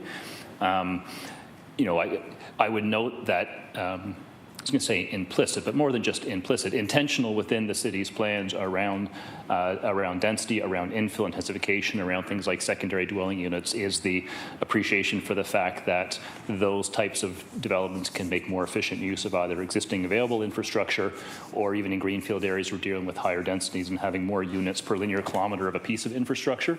Those are very much some of the considerations that have driven a lot of the planning work that's happened over the past several years, that have really kind of pivoted the city towards focusing much more on infill intensification and higher densities. Council, you have exhausted your time. Would you like to go down for a second time? I'm good. Thank you. Thank you, GM Thorne. Councillor Nan? Thank you, and I hope you guys can hear me clearly. Yes, we can. Thank you. Through you, Chair, thank you, General Manager, for the overview and for responses to all the questions. I think the only chunk of questions I have left is around parking. Did I hear you right to say that our entire school crossing guard program is paid through parking services? Is that a 100% cost, or is there some coverage otherwise? GM Thorne? Through the chair, I'm just looking to Brian to see if there is any levy offset on that, or if it's fully funded through the parking revenues. Our staff are conferring, Councillor. Through the chair, that's correct. Hamilton Municipal Parking System, which includes operations, enforcement, and school crossing, is financially self-sustainable, so that would include the school crossing program. Notwithstanding the provision that over the past few years we have received some COVID funding, which has offset some of those. Thank you. Through you, Chair, and then over perhaps also to Director Hollingworth, in terms of how that program then looks at need and coverage. Is that a level of, is that a report that we can get later on? Is there an annual report on our crossing guard coverage? Thank you. Director Hollingworth. Through the chair, we come to council every year with a small report on where we're adding crossings or deleting them based on school usage. We did not come this year because we had no changes, but I would note a recognition of the many changes that have happened in the city. We are working on an assignment approved through previous capital budgets to look at our entire program and making sure we're directing the resources to where they need to be. Okay, so thank you. Through you, so my understanding is in the new year, not this past annual report, but the next annual report will give council a sense of the overarching program and where we're covering the new needs. Director Hollingworth. Through the chair, it'll probably be an in-year report on the results of our analysis so that it can inform next year's program. Great. Thank you so much for that. Also on parking revenue, so Director, a few more questions for you if I could, or maybe it's General Manager Thorne. I often get questions from Ward 3 residents, especially those who've moved into Hamilton, I'd say in the last 5 to 6 years, who wonder about the pressure point of parking on residential streets versus a citywide permit parking program for residential streets, not dissimilar to other municipalities where you pay a monthly fee to access a parking spot. If you have more than one vehicle, and this is the point particularly made often, is for those families or households who have more than one vehicle taking up multiple parking spots on the road, should they be paying the city for the use of the roadway? Thoughts on that? Has that been reviewed before by the city? Director? Through the chair, hoping I understood the question, but we do have a residential parking permit where people can apply to park on their street where there's a time exemption or no parking. The cost of that at the present time is $115. Through the user fee bylaw, we introduced some new mechanisms which aren't put into effect yet, but given our timing, we have to introduce them through the user fee bylaw, which was just passed, to distinguish between households that have driveways and those that don't, because the need is greater for the don't have driveways, and also to distinguish between 1 and 2 car households. Okay. Just to try and provide a little bit more flexibility for those who really, really need it. Truly appreciate that response. Thank you. And then final question on parking through you, Chair, is in regard to parking revenue generated. Is that for use of parking, or does that include fees for violation. Thank you. Director, what's the breakdown? Through the chair, in General Manager Thorne's presentation, there's a slide that includes the breakdown by type of parking revenue. So it's broadly speaking, in 2023, we're budgeting for about $12 million in total revenues. I'm looking at the graph bar numbers, so about $5.5 million in enforcement revenue, a couple million in on-street meter revenue, and the rest is permits, both monthly and residential. Great, thank you. And if you could, through you, remind me, we have 4 officers citywide right now that are on enforcement for parking, correct? Director? Through the chair, I'd probably have to ask my manager of parking enforcement right now, but I believe it's more than 4. I think it's 6 at any time, but there's multiple shifts throughout the day. So we do have good coverage, and also in the downtown, that is downtown and other areas such as Dundas, that is supplemented by our contracted enforcement, which is currently provided by ImPark. And as always, if there's a need, please feel free to call. I will follow up with the rest of my questions. They're a bit in the weeds, Chair. So I will say thank you with that, and I'm done for my questions. Thank you. Thank you, Councillor. Councillor Wang, please. Thank you, through you, Chair, and to GM Thorne. When I was looking at the Climate Change Office, I did see that there was cost for implementation and that sort of thing, but have we built into the budget the cost of actual implementation of projects? Because I know it was implementation for the office, but I didn't know if there was cost for actual projects. Jim Thorne. So through the chair, in terms of the operating budget, it's just the salary and related costs for currently 2 staff with 2 enhancements recommended. The annual operating investment to the Bay Area Climate Change Council is in the operating as well. In terms of project costs, the $2.5 million climate change reserve in the capital budget is what we're looking at as the primary funding source for some of those projects, funding some of the pilot projects, things like that. And as well, all of the departments and many of the divisions also have built within their base budgets and their base capital programs some of their investments in climate change initiatives as well. So for example, in PED, our bylaw group, our building group has budget built in for the conversion for transitioning into EV vehicles, for example, is in their individual capital budgets. Okay, thank you. My next question is through you, Chair, about economic development, looking at opportunities for future incentives and the reallocation of resources. And I was speaking about this, and I think it was kind of brought up in another meeting where we know that the efficacy of the CIPs, the CIPAs have been excellent for our city. What is the plan moving forward of potentially changing or shifting focus for some of those financial incentives? I'm speaking specifically to one of the problems you had outlined, which was office vacancies. Is there, beyond the current office tenancy or the startup programming, like those incentives, is there any other opportunities that way? Jim Thorne.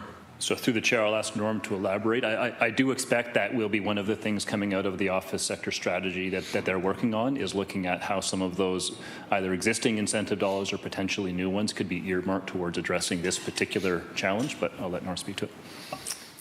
Through the chair to the councillor, we will be looking at that. We have been doing extensive research of the downtown property owners of office space, and in particular, that is a large concern for us. So when we come back with a report later in the spring, we'll hopefully have some ideas that we can move there. It is a very challenging area, though. Norm, for the record, can you give us your full name and your title, please? My apologies, Chair. Norm Shalehan, Director of Economic Development. Thank you, sir. Councillor? Thank you. I was looking at the other slides beyond the thank you slide. The very first one was around building, and it was implementation of good neighbor guidelines. What is that? Through you, Chair. GM Thorne. Through the chair, that was introduced last summer, and I'll let Alan speak to that. So the purpose of the good neighbor policy and bylaw is the fact that we have a lot of infill projects within the city of Hamilton, which affects neighboring existing occupancies. So the good neighbor project is more of a guideline in regards to what people should be doing when they're developing within an established neighborhood in regards to talking to the neighbors, posting the site, putting proper fence up, making sure that the contractors are not spreading dust through the neighborhood and so on. Councillor? Thank you. That was not what I thought it was. So I think I'm going to take it down along the same lines, but perhaps more of that implementation side. So through you, Chair Clark, I think I'd like to understand, how do we view good neighbors in terms of industrial neighbors to neighboring communities? I think I might have to direct this to Director Cirillo. Through the chair to the councillor, I'm happy to have GM Thorne jump in if there's anything that I do miss. But if I do understand your question correctly, it's how can we enforce or make sure that we're being good neighbors to the commercial industrial area? Okay.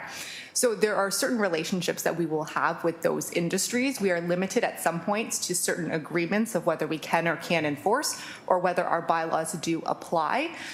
We do respond to that area on a complaint basis. Oftentimes it's provincial regulations that may be overlapped, so we would have to engage with our counterparts at the provincial level as well. Thank you. Thank you. Councillor? As a follow-up through you, Chair, so in the past, what were some of the opportunities? How do we enforce those guidelines, bylaws with our industry partners then? Director? Through the chair to the councillor, there would be a little bit more of the background work to make sure, A, that we do have the authority to do so, but typical complaints we would get would be noise, dust, that kind of thing from the area. We would work with our counterparts within the municipality, whether it be public health, if it deals with dust, in order to enforce. We do have bylaws in place, and if they can be utilized, they certainly would be. Councillor? Last follow-up then. In the past, have we ever had a proactive bylaw team that would go out and actually be forward-thinking about this? Director Cirillo? Through the chair to the councillor, we do have a proactive bylaw team, but it's narrowly focused on rental housing units, and we do blitzes with that team, but there is no proactive team to deal with larger issues or the ones that you're mentioning with commercial and industrial complaints. Councillor? Wonderful. Thank you. Those are all my questions. Thank you very much, Councillor. Councillor Cassar, please. Thank you, Chair, and thanks for the presentation. Through the chair, my question goes back to the topic that Councillor Maureen Wilson brought up, just around productivity of new development. And what we mean by productivity is just the tax revenue it generates versus the cost for infrastructure and maintenance. And I know we collect development charges. Our ability to collect development charges is now being challenged or reduced. And I know I asked a question last week about tax grants, and so that would put some downward pressure on tax revenue. We're in a budget discussion, and we're talking about potentially substantial increase. So having revenues exceed our costs and ongoing maintenance costs is an important target, I think, that we need to be aiming for, especially when we're thinking on beyond first life cycle into second life cycle, 25, 30 years down the road or whatever it is, when we have to maintain. And there are no development charges for that. So my question is, building on what Councillor Maureen Wilson was saying, our ability to measure that, and not necessarily at this point on a project-by-project basis, but when we talk about growth areas, for example, use the AEGD, for example. That's in Ward 12. And I think you said that we do have some ability to do this, but I think can we get down into some detail on how productive developments are, not just in the moment for new tax revenue versus cost, but looking longer term and how that's going to impact taxpayers. Because when we consider maintenance costs, we have a liability, right? As soon as we build something, new roads, new sewers, that's a liability for the future. So how far down the path are we to be able to provide that, or is that a significant amount of work to be able to do that? Through the chair. GM? So through the chair, we did try to do that, I would say, at a high level through the fiscal impact analysis that was done as part of the grids process to try to make sure that sort of that cost lens was coming into play in terms of the different strategies and scenarios that were being examined. So at that high level, we do have some experience doing that kind of work. And then we have it at the very granular level, of course, in terms of determining development charges. So to determine development charges, you're doing a very granular assessment of each project, what servicing they're going to, or not each project, but sort of each development area, what kind of servicing they're going to need, how many units, what the allocation should be for units. We kind of have it at that granular level. I would say, and I'm swimming a bit outside of my swim lane of expertise here, but the work that was being done on asset management that Public Works talked about, I think is very critical to kind of filling a bit of a gap there between that high-level fiscal impact analysis and that granular kind of DC analysis. Say, okay, what is the ongoing life cycle operating cost of these assets from the day they open, they become a liability the next day. So I think that work is going to be very critical to informing our broader thinking about the true costs of growth.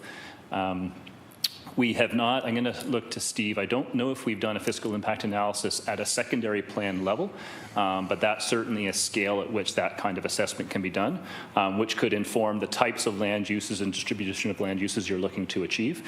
Generally, those kinds of analysis would suggest and would lean towards higher density forms of development, more compact forms of development to make most efficient use as possible of the infrastructure that you're building.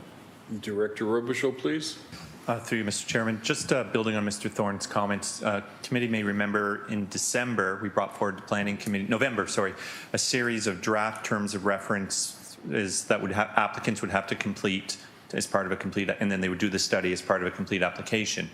Part of the phase 2 work that we're going to do around this is actually developing terms of reference on an application that applicants will have to do a fiscal impact assessment on an application by application basis when they come in for formal consultation, because we've never had that in our current official plan, so there's always been a bit of a gap there. So we are in the process of developing those draft terms of references to ask those questions. What is the impact on the tax base, before and after with the change, but also looking at once that asset gets transferred to the city, it becomes a liability, the replacement costs, and also getting to that theme about, the productivity. A 2-acre power center might not generate the same assessment or productivity as 2 acres of Main Street mixed-use development in an urban area. And that is also part of the work to help inform the development of the new secondary plans that we're looking at. What should be the approach and how should we be planning those communities? Should they be planned on a very traditional suburban model, or is it more of a new urbanism model, or a 15-minute complete city model? That's part of the internal conversation that we are having, and then that'll be what we want to bring forward to committee and council is this will be the approach for the new planning areas, or that if applicants want to initiate their own applications at their formal consultation stage, we will identify that they have to do a fiscal impact assessment that would look at the full life cycle costs of that development, including once that infrastructure has to be replaced, and whether through taxes or levies or user fees, are we capturing that? And as Mr. Thorne indicated, we do have a fairly good amount of work that was done through our asset management colleagues in Public Works and building on those pieces together, plus some of that conversation we were having on Friday around ecological services. So for those privately owned features, whether they be a stormwater management pond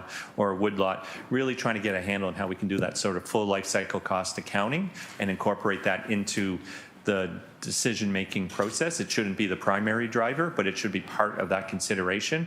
So, back to my original point, is because we recognized it's a gap, we amended the official plan to include a fiscal impact assessment as a requirement now for all new development applications, but we just want to develop what that FIA should be. So when an applicant is working on that, it's prepared by a qualified land economist or other professional, and it addresses those various issues, and then it's reported back. It becomes part of the application, so we can look at that sort of different models of growth or that change in land use as to what are the implications for the municipality from a debt financing, from a tax perspective, and then from an infrastructure life cycle perspective. So that's going to be part of the work in developing those terms of references, and we will be bringing the draft to committee in Q2, and then go out and run a round of public consultation to see did we get it right or not, or what changes are required. So that's what we're trying to address right now.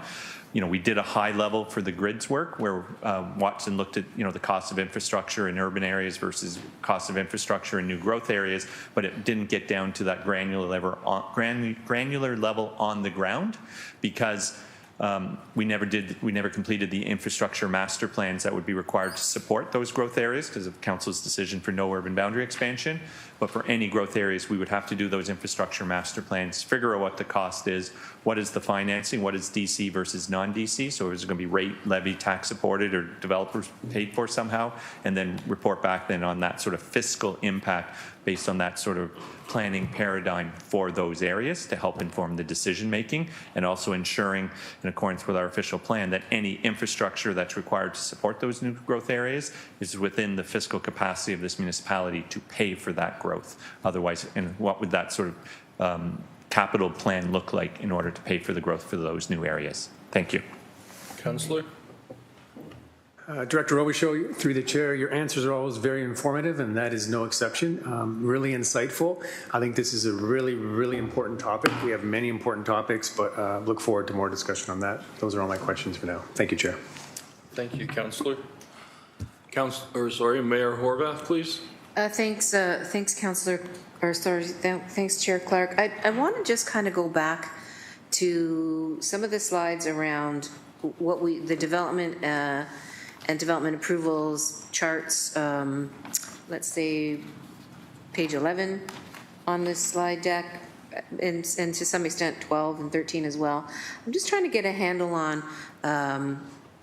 We talked about staffing issues across the planning department, and we have in front of us these pretty amazing numbers in terms of the achievement last year versus, particularly on slide 11, this year 1.856, 1,856,000,000, so a little bit lower. But you had said through you, Chair Clark, GM Thorne, that there are developments in the hopper, more or less, that we'll see soon that will then impact the numbers. So I guess it got me to thinking about the extent to which projects in the hopper, regardless of what type of development, are being hampered from coming forward because of staffing challenges.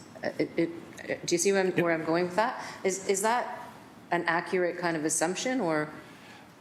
Through the chair, yeah, certainly. When we look at, I only showed one graph here of timelines for zoning approvals. There's various other things that we track in terms of approval timelines for plans of subdivision and zoning reviews and building permits and all the rest of it, and we track those on an annual basis.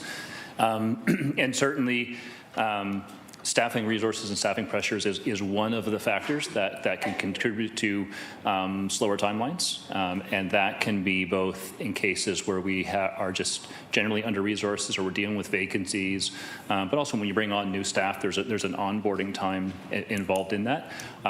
So yes, it's a factor. It's one of the sort of the things that I cited in coming forward to council in the summer to be able to get some delegated authority to staff up quickly if needed as application volumes change. I would stress it's not only that. There's various things. I always hesitate a little bit. You put up these bar graphs, and it's a bar with a number of days. There's a lot buried in what happened during those 300 days, 350 days. That wasn't one staff person with one application for 350 days. It wasn't even on our desk for 350 days. None of the back and forth is captured. So, for example, typically it's multiple iterations of review on an application like that. We provide comments, applicant takes that away, does some changes, comes back to us. A lot of that gets kind of lost in a very simplified chart like what I showed. That's just sort of start point, end point. Okay, thank you for that. I guess the other piece to that is the extent to which, as staff are onboarding, and my understanding is through you, Chair, what you had said earlier around some of the new managers, that will help with flow. So my sense is that we've lost some staff, that we need more staff, but in the meantime, development doesn't stop, and the applications on all fronts don't stop. They have to keep moving forward. So was it your? Am I taking your comment clearly in terms of saying that some of the flow issues will be addressed by the new managers that you've identified?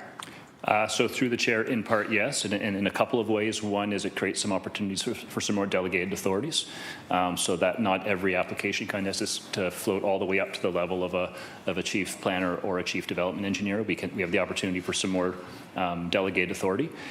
Staff support and development is a big one, and I heard that a lot from the management group, that they just didn't, when you're one manager with a vast team, you don't have as much time to invest in training and development and coaching and mentoring and all those sorts of things. So that was part of the reason as well, to bolster that kind of manager, director level. And then also just kind of dividing up the responsibility. So for example, in Ashraf's group in growth management, we formerly had one manager of development engineering, now we have two, so we can do sort of an east-west. So it just divides the work up amongst more senior people. Okay, thanks for that. I appreciate it. I want to go back to the conversation that we were having a little earlier through you, Chair Clark, on the secondary plan piece. And so secondary plans can be achieved either by the city's process, or the developer can push forward with their own secondary plan. How long does it usually take, or is it just completely dependent on a whole bunch of factors that you can't estimate how long it would take for the city to put a secondary plan in place for a community? So through the chair, it's a hard question to answer because, of course, the scope of them varies a lot. A lot depends on the extent of engagement you're going to do, or you're going to be doing. Like if I think of the downtown secondary plan, there was multiple rounds of engagement. There was multiple drafts out for consultation, do an update out for consultation. So that can take a number of years. Fruitland Winona took a number of years. Similar reasons, lots of engagement, lots of consultation. And also, I would say, to use Fruitland Winona as example, as one of the more recent greenfield secondary plans that we've done. It depends how detailed you want to get. So if at the secondary plan stage you want to get into fairly granular detail about the road network and about the natural heritage system, there's a whole number of technical studies that have to be done around that. You don't have to do a secondary plan that way, though. You can also do a secondary plan that's a little more like a structure plan, speaks much higher level to how you want to distribute land uses, establishes some of your policy requirements, and leaves it there for then developers to come forward with their individual applications within that framework. So it's a tough answer to question because there's many layers or levels of detail you can get into at the secondary plan stage. Okay, I appreciate that. Thank you. Through you, Chair, then the other question I have is there any risk tied to developer-driven secondary plans? And I think particularly through you, Chair, to General Manager Thorne, the comment around the Ontario Land Tribunal, the way that they make decisions these days, I guess, is there a risk there, I guess, is my question. GM Thorne? Through the chair, I would say absolutely yes. So and again, this will be an important decision point for council early this year. So as I said, what the province has indicated with the boundary expansion is a secondary plan has to be completed first, but a secondary plan can be completed by one landowner, by a group of landowners, by the city. Various parties can initiate one, and they can do them to varying levels of detail and varying levels of, I would say, good planning. And that secondary plan, let's say it's a scenario where it's a developer-initiated one, 2 or 3 landowners get together, they do a secondary plan for their chunks of land. It's not necessarily going to be consistent with what the next group and the next group and the next group are going to do. It would have to come before you because it's an official plan amendment, and in a situation like that, you would most likely deny it, but then they have their appeal rights to the OLT. And I'd say one of the big risks is if many of these privately initiated, fragmented secondary plans come forward that all end up getting flipped to the board, then you're going to have the board doing the planning of our next growth area. So those are some of the risks if the city doesn't try to get in front of how these areas are being planned for. Mayor? Thank you very much for that.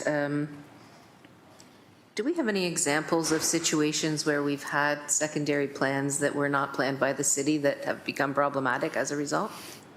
GM Thorne?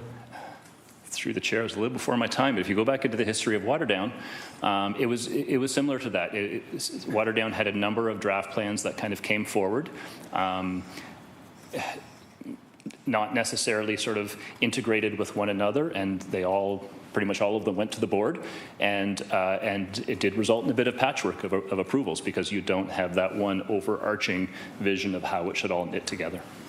And is it fair to say that we are still living with some of the impacts of that when we think about our infrastructure challenges? So through the chair, certainly, I think as you look at something like the road network, that was one in particular that was, my understanding back in the day, was debated quite hotly at the tribunal. And I would say the street network that ultimately was built in Waterdown is not what probably planning staff would have recommended if planning staff had been designing that road network.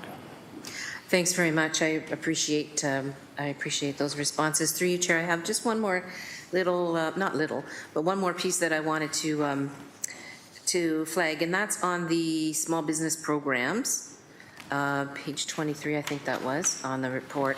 The only reason I raise it is because there's a new organization that's in our city, and that actually is twinning with a couple of other communities as well. It's Southwestern Ontario Black Entrepreneurship Network, SWOBN. Councillor Huang and I were there when they had their inaugural. There is evidence and studies that show that particularly Black-owned businesses and entrepreneurs have some difficulties that are not the same as other businesses and entrepreneurs. So I would just ask, and I believe economic development staff were at that event as well. And so I just wanted to make sure that we keep that on our radar, that there are, we have an amazing community and a lot of diversity in our community. Just want to make sure we don't lose the opportunity to identify where certain folks, certain entrepreneurs, and certain small business people might have different needs that we could probably try to create programs to support them. Absolutely. Yes, thank you. Thank you. Is that everything, Mayor? That's it. Thank you. Councillor Esther Pauls, please. Thank you.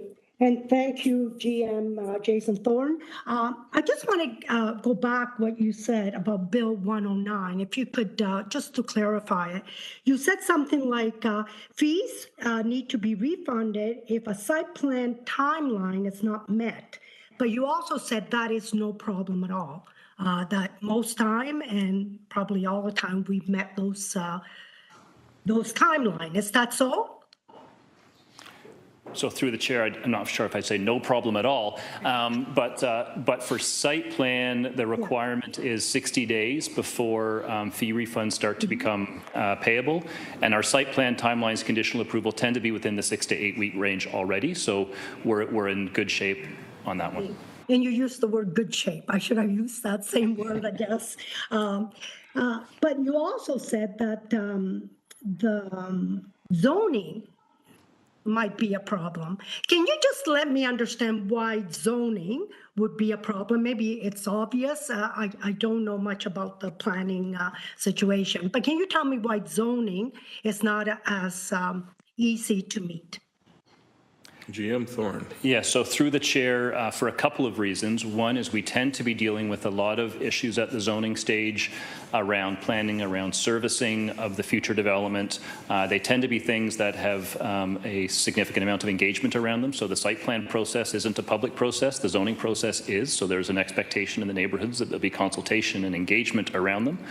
And I say the other key thing is our approach has always been, and we're not really unique in this in municipalities, is that there is some back and forth. So developer makes application, we review it, we have some comments, questions, those go back to the developer, they do some work on it, maybe they do some more engagement.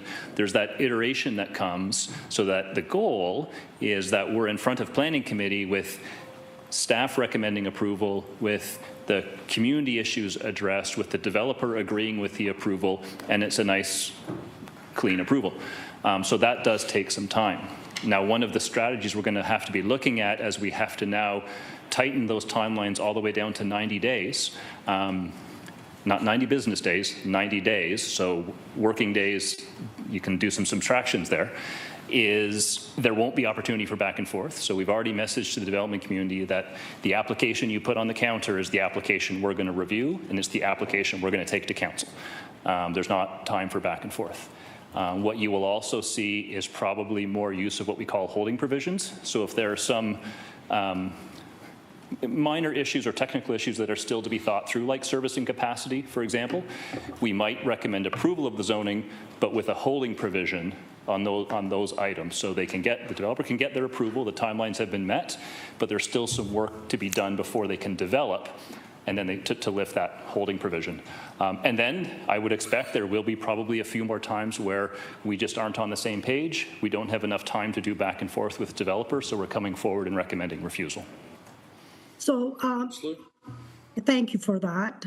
So if a builder sets the plan, the zoning plan, and it doesn't go through, do you have you start again 90 days from there? So through the chair, Bill 109? Through the chair, if the so if the application is approved at committee after 90 days, then they have their approval. They may have some work to do to lift the holding provisions. That's usually things like they've got to submit a technical study to the satisfaction of the chief planner or the chief development engineer.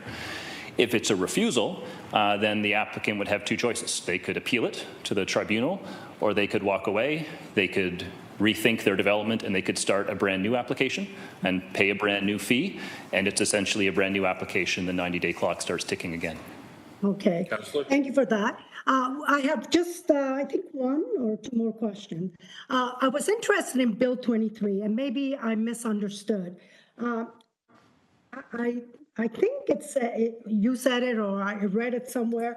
Site plan application for DC is eliminated if the building is less than 10 units. So if a builder wants to build a 10-unit apartment, they pay no DC charges now? GM Thorne. Through the chair, sorry, I wasn't speaking to DCs, it was the site plan application. So right now, if you're doing an 8-unit infill project, if the zoning's already in place, which often it is, the only approval you need is what we call site plan approval. And site plan is an approval process. It's a bit of an umbrella approval process, so that's where we deal with things like landscape plans, access, urban design, those kinds of things. So what Bill 23 has done is that we are no longer able to require site plan approval for projects of 10 residential units or less. Thank you for that clarification. I had quite a few people call me and say that the Ford government or Bill 23 are eliminating DC charges, and therefore we're going to have skyrocket taxes that we will have to pay. So really what's eliminating is the site plan, right? Charges. GM Thorne.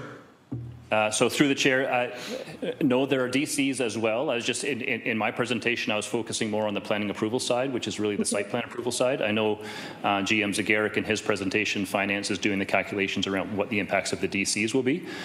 So it's both DCs and site plan approval. Just for the purposes of my presentation, because I was talking about the planning process, I focused just on the site plan approval piece. And maybe, I don't know if you know, some of the DC, what I was reading is basically for nonprofit or for affordable housing probably. Am I correct? Or it's just some of the questions that I'm getting from people, and I just wanted to be clear on that. GM Thorne. So through the chair, there's many, and I wouldn't try to off the top of my head go through the list, but yes, some of them do relate for affordable housing, not-for-profit housing, but it doesn't stop there. There's also provisions related to things like rental housing, attainable housing, and some other measures as well. Councillor. And thank you. And I just want to, I love page 11 with the development approval charges. From 2011, it was under $1 billion. And now we're through the pandemic, we were over $2 billion. And now in 2022, I think it was 1.8 billion. So that shows how well we're doing. That shows that how much people want to come here to Hamilton and invest. So I think it's good news all over. Thank you. Thank you, Councillor. Councillor Jeff Beattie, please, first time speaker. Thank you, Chair Clark, and through you. Thank you, GM Thorne, for standing here all afternoon. And morning. And most of the morning. And always a pleasure going through this, I'm sure. I wanted to just go back to a common theme, OLT appeals. Some of my colleagues spoke about it earlier in the questioning. In terms of the fixes that you've proposed in the budget, and I use the term fixes, the 2 additional FTE and legal that have been proposed as a means to help us stem the backlog. It was my impression during your presentation that this was a requirement simply to keep us from, to use a paraphrase, getting our head below water. But it isn't necessarily going to put us ahead of the game. I'm wondering if you could just elaborate on that. GM Thorne? So through the chair, yes, in consultation with legal, what they've identified is that right now they do have just the 2 legal resources dedicated to planning files. They sometimes have to bring in external legal because of some of their resource constraints. So what they've identified in terms of their anticipated needs based on a bit of a continuation of the status quo is in terms of those 2022 numbers. That's what they've identified in terms of, I believe it was two solicitors and a clerk, because they do, when it comes to an OLT file, they are also essentially the project manager. So they are coordinating all of the witness statements coming in. They're coordinating the meetings with opposing counsel, all of those sorts of things. So they take on a very heavy workload. So that's what they've identified. You're right. We couldn't say for certainty if that's going to be enough, or if that's not about sort of getting us ahead of the game. So there'll be lots of,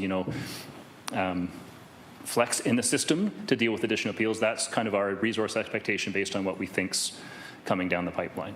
And I should just note that legal staff, they're very critically important to the approvals world as well. It's not just OLT appeals. They deal with all of the development agreements that we have to sign with developers, cost share agreements, those sorts of things all go through legal review as well. So we lean on that team very heavily. Councillor Beattie. Thank you, and through you, Chair Clark. Then a follow-up question. There's a perception in the community that's been anecdotally shared with me over the course through the last election up until now, even this morning, some emails from concerned residents. The perception being that when it comes to the OLT appeal, our response is lacking the same resources as the private developers that we're going to oppose. We're effectively outgunned. I'm wondering if there's a comment that you could offer through this budgetary process, if there are additional measures that could be recommended that would help to see us get ahead in terms of how we respond, our success rate, et cetera, and to perhaps change the perception that many of our citizens and our residents have with regards to this process. Through you, Chair Clark.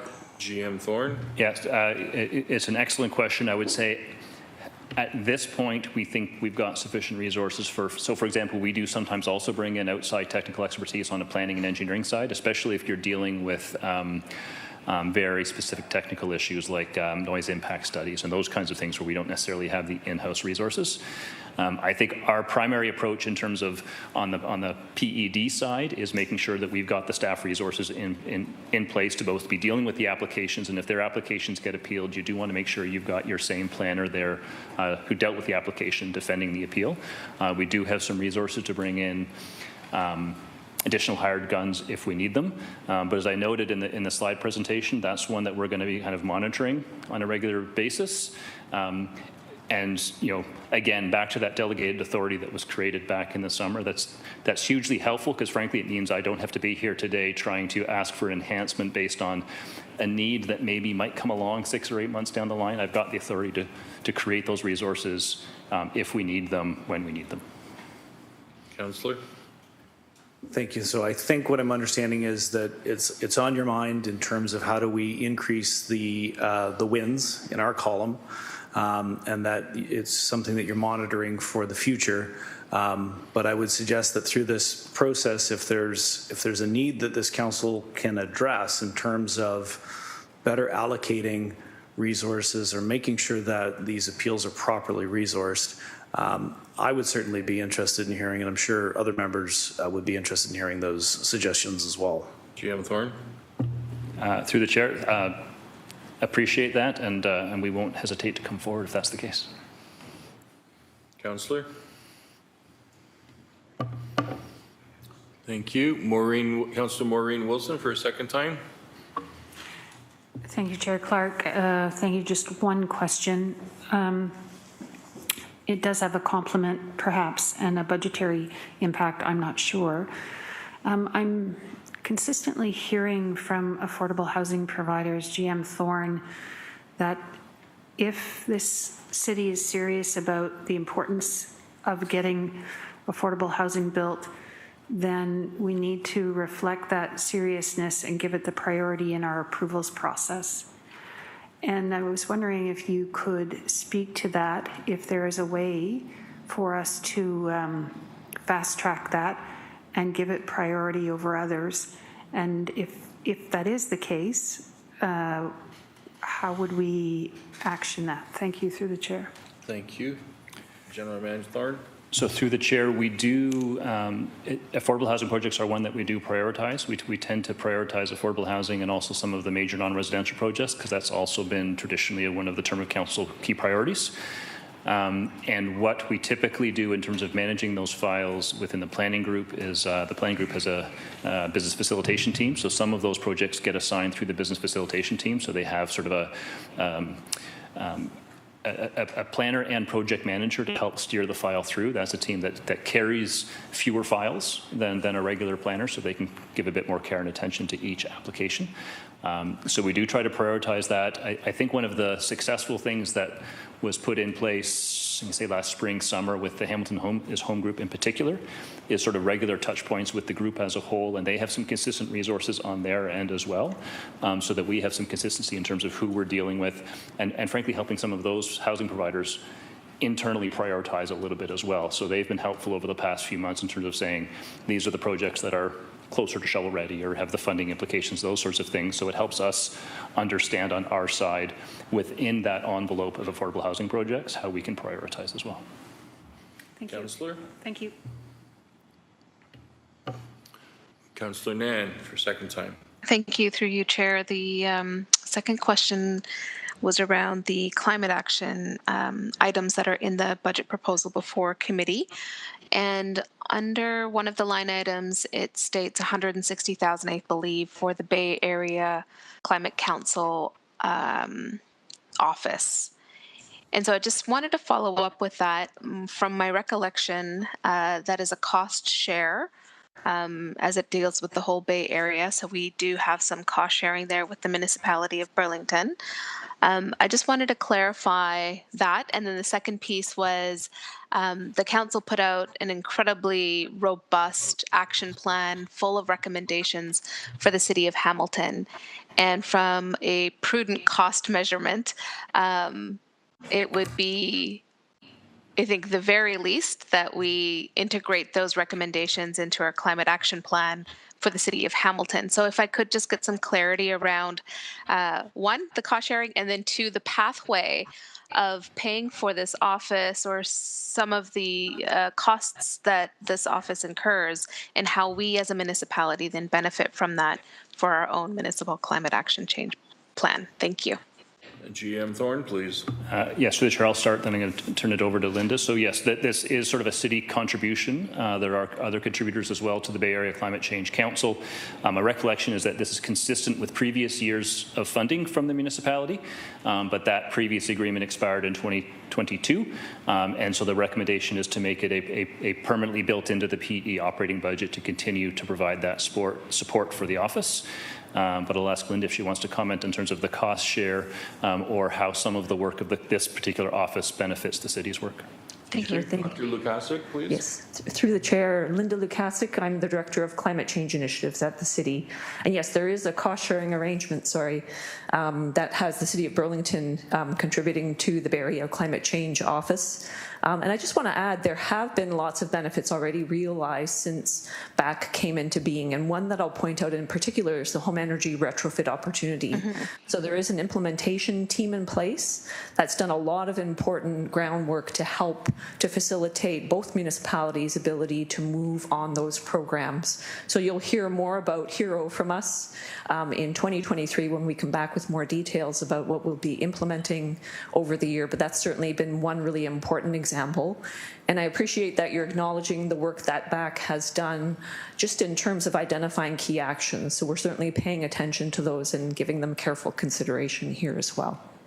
Thank you. So I have clarity then for a cost return on investment if we can put it in that framework. The City of Hamilton is not only benefiting from the Bay Area Climate Change Office in terms of helping leverage perhaps movement across the area with our neighboring municipality, but also integrating some of the recommendations into our action plan, just so I'm nice and clear. And if I can, through you, Chair, it's incredibly pleasing, exciting to call you Director Lukasik and see you at the front bench today. Thank you. Any further questions, Councillor? No, that's it. I just wanted clarity on the Bay Area. Thanks. Mayor Horvath, please. Thanks. I just have a question through you, Chair, around the battling narrative of development charges and how Bill 23 changes the scenery here. And I guess I just want to get a sense of the places where development charges are not going to be able to be issued anymore or collected. Affordable housing, but we don't have a definition of what affordable housing is, or do we? So through the chair, Mr. Zagarik's been following sort of the DC stuff more closely than I, so it's all right if I refer those questions to Mike.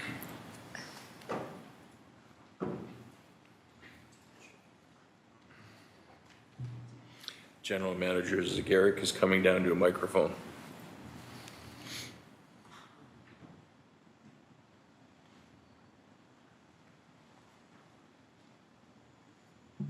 Through the chair, municipalities do understand the legislation references affordable and attainable at 80% of a market rate. What we don't understand yet is how the provincial government is going to set market rate. Are they going to set market rate regionally, provincially, locally, by community or neighborhood?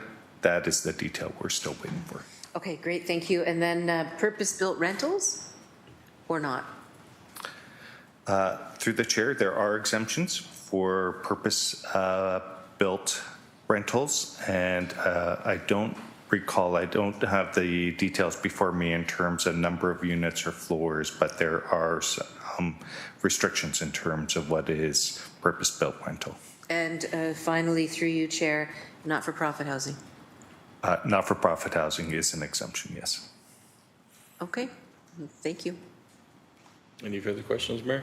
No, I just wanted to get that clear. Thank you. Okay, Vice Chair Danko, please. Sorry, Mr. Mayor, Mr. Chairman, just a follow-up question on that. I believe our DC bylaws already include exemptions for affordable housing. So just to follow up on the Mayor's question, what the province is proposing versus what we already have in our bylaws. Jim Thorne? Yeah. So through the chair, Mike Zagarek, General Manager, Finance Corporate Services.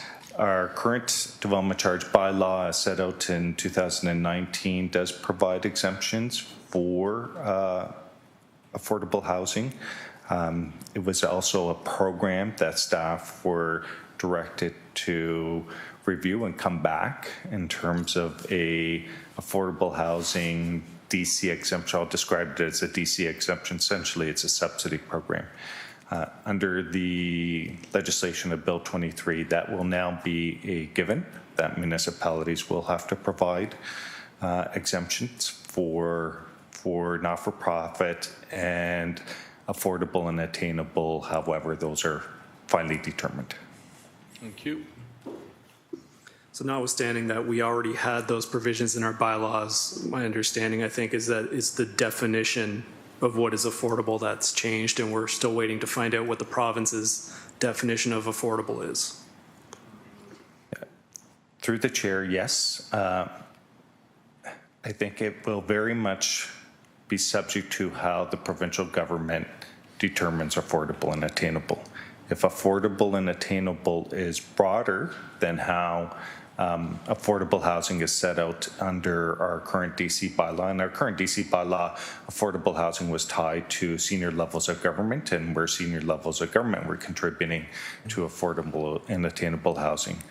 If the market rate is fairly broad, that could represent a sizable risk to municipalities. If the provincial government sets market rates fairly broad terms, that could represent a material financial risk. Thank you. Vice Chair. Is that it? Yep. Thank you. If you can take the chair, Vice Chair, I'd appreciate it. Certainly. So, can I get clarification on the deadline that we now have for an application, for example, a site plan and an application for an OPA? What are those timelines that are now being set forth by the province that we have to meet, or there'll be a refund? So through the chair, it's a staged refund. So I believe it's 25%, 50%, then 100% refund. The first stage for site plan kicks in at the 60-day mark, and the first stage for a zoning kicks in at the 90-day mark. Didn't we used to have 120 days?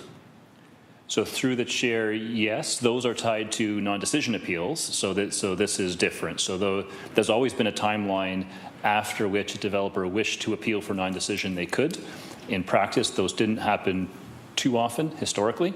So this is different. The non-decision appeal rights still exist, but now there's this the fee refund provision is in addition to that. So on site plan approvals, what's our average time frame that it takes us to get a site plan approval? So through the chair, the way approvals defined in Bill 109 is our process, which we've had in place for many years, is to get applicants to what we call conditional site plan approval.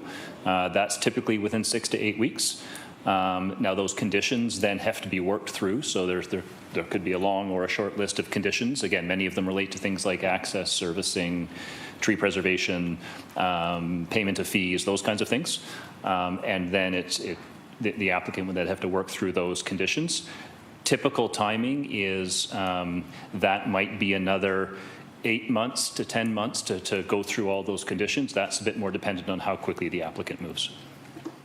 And so does either the Bill 109 or Bill 23 prevent us from doing that type of work with these timeframes?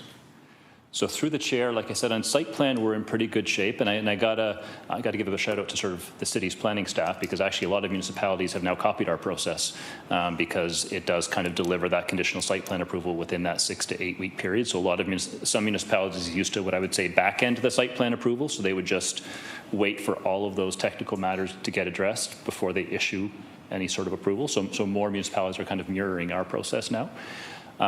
So on the site plan process, I would say no, there's nothing preventing us from continuing to work through those conditions. Now, again, the developer still has appeal rights if those things aren't moving through quickly. But for the site plan process, we're in relatively good shape. On Bill 109, on Bill 23, we have had to do a lot of work over the past couple of months trying to figure out how we will address those residential projects of less than 10 units if there's no site plan approval process. It's been a big challenge because that site plan approval process is really a bit of a one window for a whole bunch of other technical reviews and permits and driveway permits and all these sorts of things that get done. So the province taking site plan out of the picture, we're having to reinvent a whole bunch of processes, and you're going to be seeing a report on that in a couple of weeks in terms of what we're looking to put in place. Councillor? Vice Chair, can I ask a question with respect to how we are going to be addressing new subdivisions and the issue of getting the roads done, the parks completed, the sidewalks completed before occupancy? So we had talked about front-end loading, I think was the term that was used. So are we any closer to being able to say to the developer, okay, you're getting that part done by this time frame? So through the chair, I'll start, and Ashraf might want to weigh in. I would say, in terms of the new growth areas, we were going down that path if it had been normal times and the city would be able to put in place a secondary plan.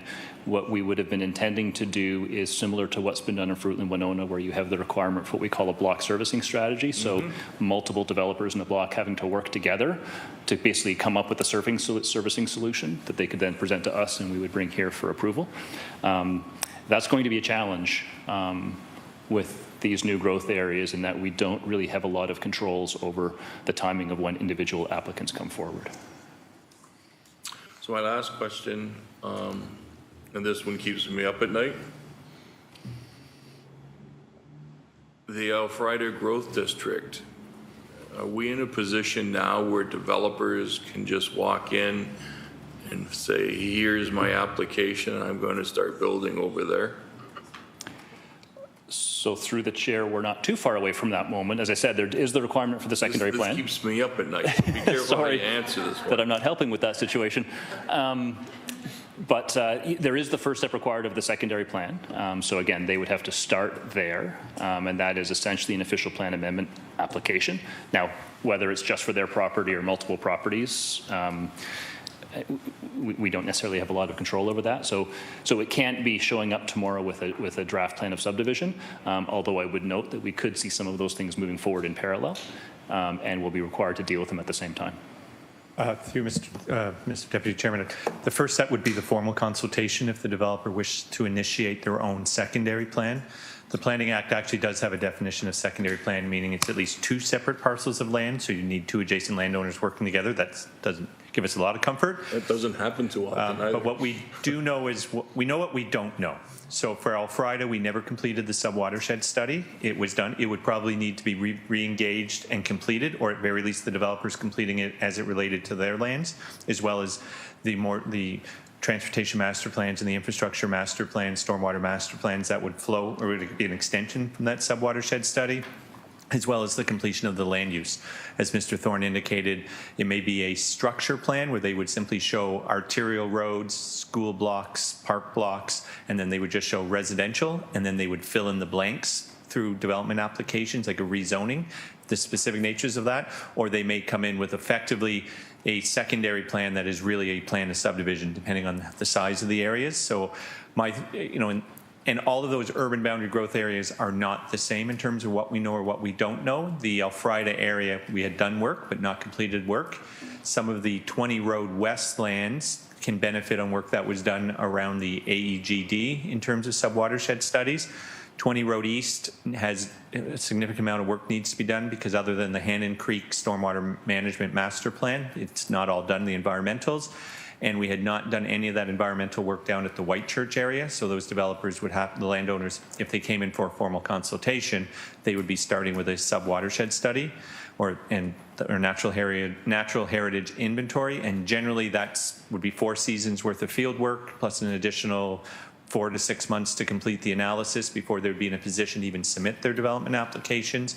And we would be strongly encouraging them to be having parallel conversations with Public Works and Growth Management staff on the water, wastewater, and the stormwater management component. So we may start seeing the FCs coming in, and some of them may be able to advance their application sooner than later in terms of those 4 growth areas. I think Elfrida is probably wouldn't be something tomorrow. I think you might see the FC starting sooner, but there would probably be about a year coming out of that formal consultation process before they'd be in a position to submit, unless they were going to just to throw in some stuff and hope for the best. One of the saving graces under an OPA itself is not subject to the fee refund legislation. If they submit a rezoning with their OPA, then we're into the issue of the fee refunds. And subdivisions are not subject to the fee refund legislation either. So we were going to just decouple the subdivision review process and focus on the zoning. And if we get an official plan amendment application, then obviously we would have to deal with it. But as Mr. Thorne indicated, that 90 days is really 55 working days when you take out weekends and statutory holidays, which is not a lot of time to receive an application, have meaningful public consultation, do a detailed analysis, and then bring it forward. So I think anybody that was trying to push the marker, they would know at the beginning that they would be looking at a denial report, and we would be off to the OLT, just as they could appeal a city-initiated secondary plan to the OLT. In Fruitland, Winona, we had half a dozen appeals by landowners. Downtown secondary plan, I think there was 2 or 3 landowners made an appeal. So there's chances are that they have that legal option, whether it's a city-initiated OPA or a developer-initiated OPA. If council denies it, they can go to the OLT. Or conversely, if an adjacent property owner doesn't like my secondary plan as the developer, they have the right to appeal it too. So that was the watered down situation that Mr. Thorne was alluding to, which becomes a very complicated administrative process driven task, and it becomes very staff intensive and resource intensive in terms of dealing with all of those issues. You would almost need a dedicated planning engineering team just to deal with the OLT appeals, which would require additional staff resources, managers, senior project managers, engineers, planners, and other specialists to work through that. But so right now, I think the first step, if we see anything, will be a formal consultation application. And some of that may be simply just as a way of figuring out what's in front of them, because it would also be extremely expensive. You know, as you were aware, it was about $1 million was set aside for some of those background studies 5 years ago. The developers would have to upfront all of those costs and absorb all of those costs to advance their development applications. That's why I think some are looking at the city to take the lead in doing that work. One of the challenges we have is under Bill 23 or 109, studies are no longer a DC item. So before, we used to be able to have the developers effectively pay to do the Alpharetta subwatershed study. When we update the DC, we won't be able to have that option going forward. So it'll have to be levy supported or developers doing the studies at their cost and figuring out how we manage that fiscal impact of that legislative change that removes studies as a DC eligible expense. Sorry for interjecting, but thank you very much. That was a very depressing, complex answer. Thank you for that. I'm not sure I'm going to sleep better tonight or not. Can I ask one final question, Vice Chair? I'm hearing a lot of work needs to be done, and a lot of work is being forced onto municipalities that they were not normally going to be doing. If I recall correctly, at one of our early working sessions, it indicated that we were about 10%, we were 10% short of the employees that we would usually have citywide.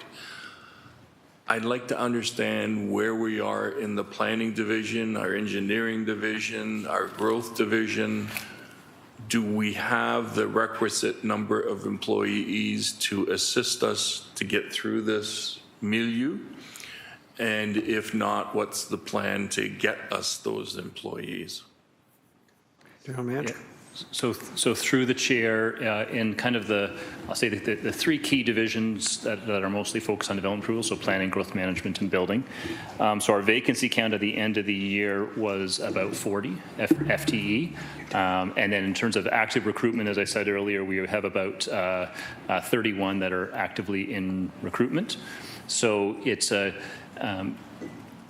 we do have a number of positions, and we actually, I spoke earlier to some of the positions that were created under delegated authority related to some manager and director roles. There's been others as well. In the planning division, we've added some technician staff and some more junior planning staff. So I would say for now, the FTE count is there, and if it's not, I've got the authority to create some additional positions. Recruitment and retention is a big challenge. That's on the development approval side. As Steve alluded to, as we look at what a strategy is going forward to do with some of this secondary planning work, that's more on the policy planning side. Those are not fee-funded positions, or at least not fully fee-funded positions, so there could be an impact there. Okay, I'm assuming you'll keep us apprised of that as we move along. I think I'm still going to be a little bit sleepless at night. I'll take the chair back, Vice Chair. Second time speaker, Councillor Esther Pauls, please. And the mayor wants to be put on the list also. Okay, thank you, thank you, Chair. I just wonder if I could ask GM Mike Z a quick question about the lining that Councillor Danko was going about our nonprofit. They usually, we could waive the DC. Is that nonprofit include long-term care now, if Bill 23 comes about? GM Thorne, if you want to. General Manager Zegeric is taking his seat. Through the chair. The exemption does not apply to long-term care facilities. Even though they're nonprofit? Through the chair, yes. Okay, would we have an And opportunity? just a reminder, Councillor, they're not always not-for-profit. We have a lot of for-profit long-term care facilities. And, yeah, we do, and I'm aware of that. I guess I'll send you an email. I want to ask a couple of questions about long-term care because I have one that's getting built right now and they're asking for it. So I'll send you an email. Thank you. Thank you. Mayor Horvath, please. Thanks so much, Chair. I don't want to belabor the point, but it got me thinking this line of questioning that you were on, Chair, about the pressure that we're facing as a city and the added pressure that's coming with the changes that are happening provincially. So what happens to the current developments that are in the hopper? For better, I mean, I don't know how else to explain it or describe it.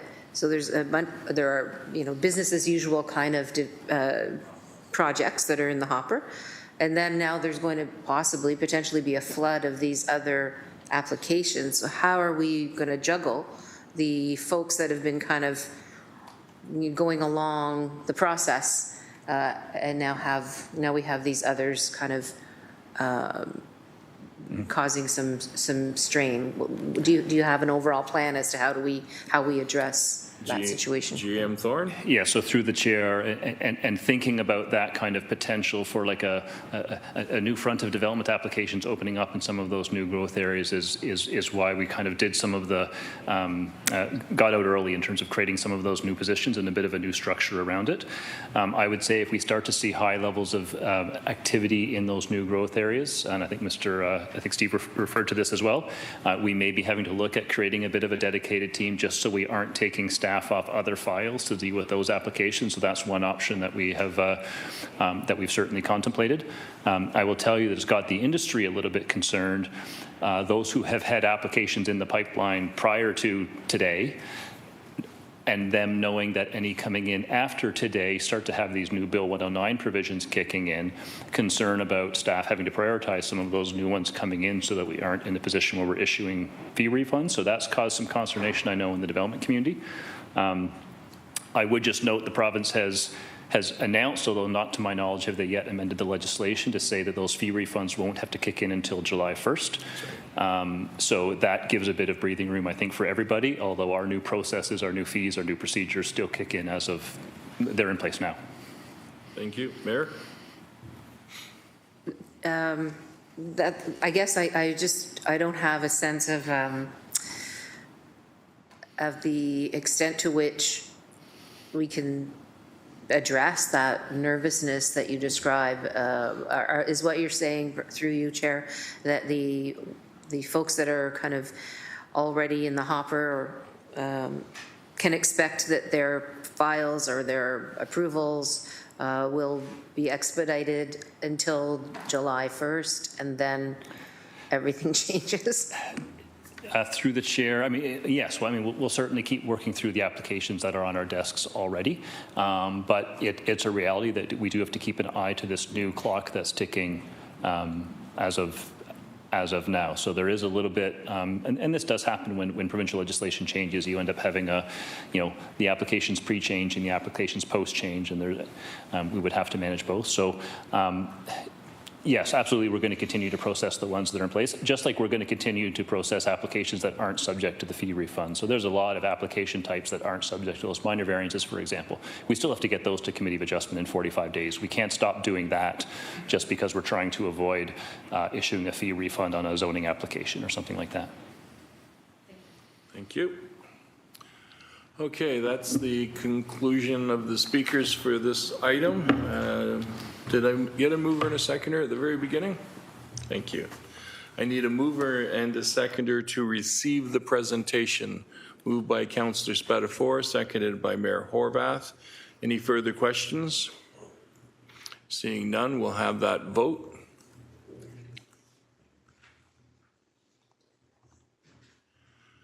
Councillor Maureen Wilson, you had indicated an interest in knowing the ratio of multi-residential housing to international students coming in. Are you doing that offline, or did you want to do that as a motion? Offline, thank you.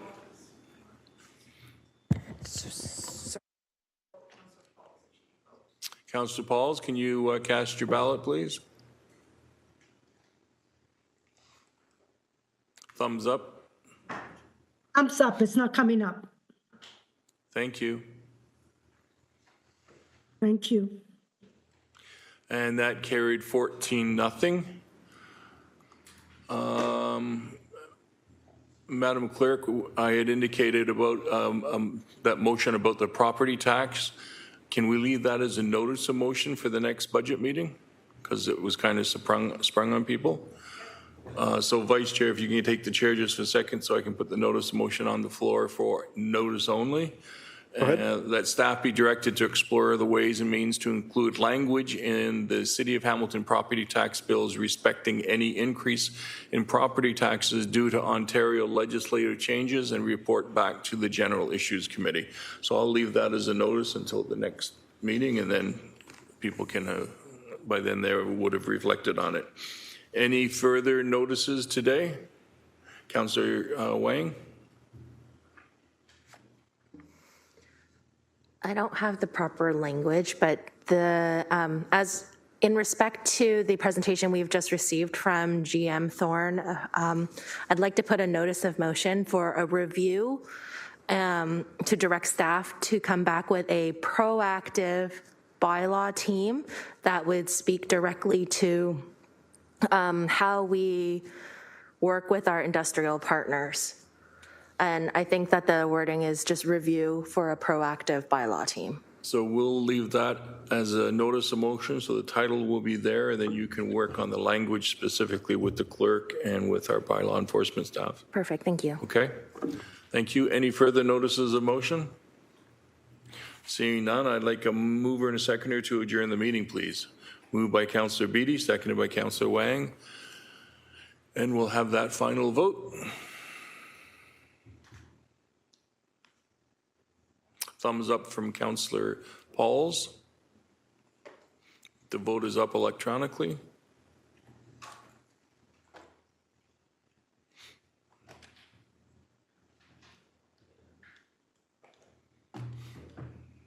And that vote carried 14-0. Thank you much.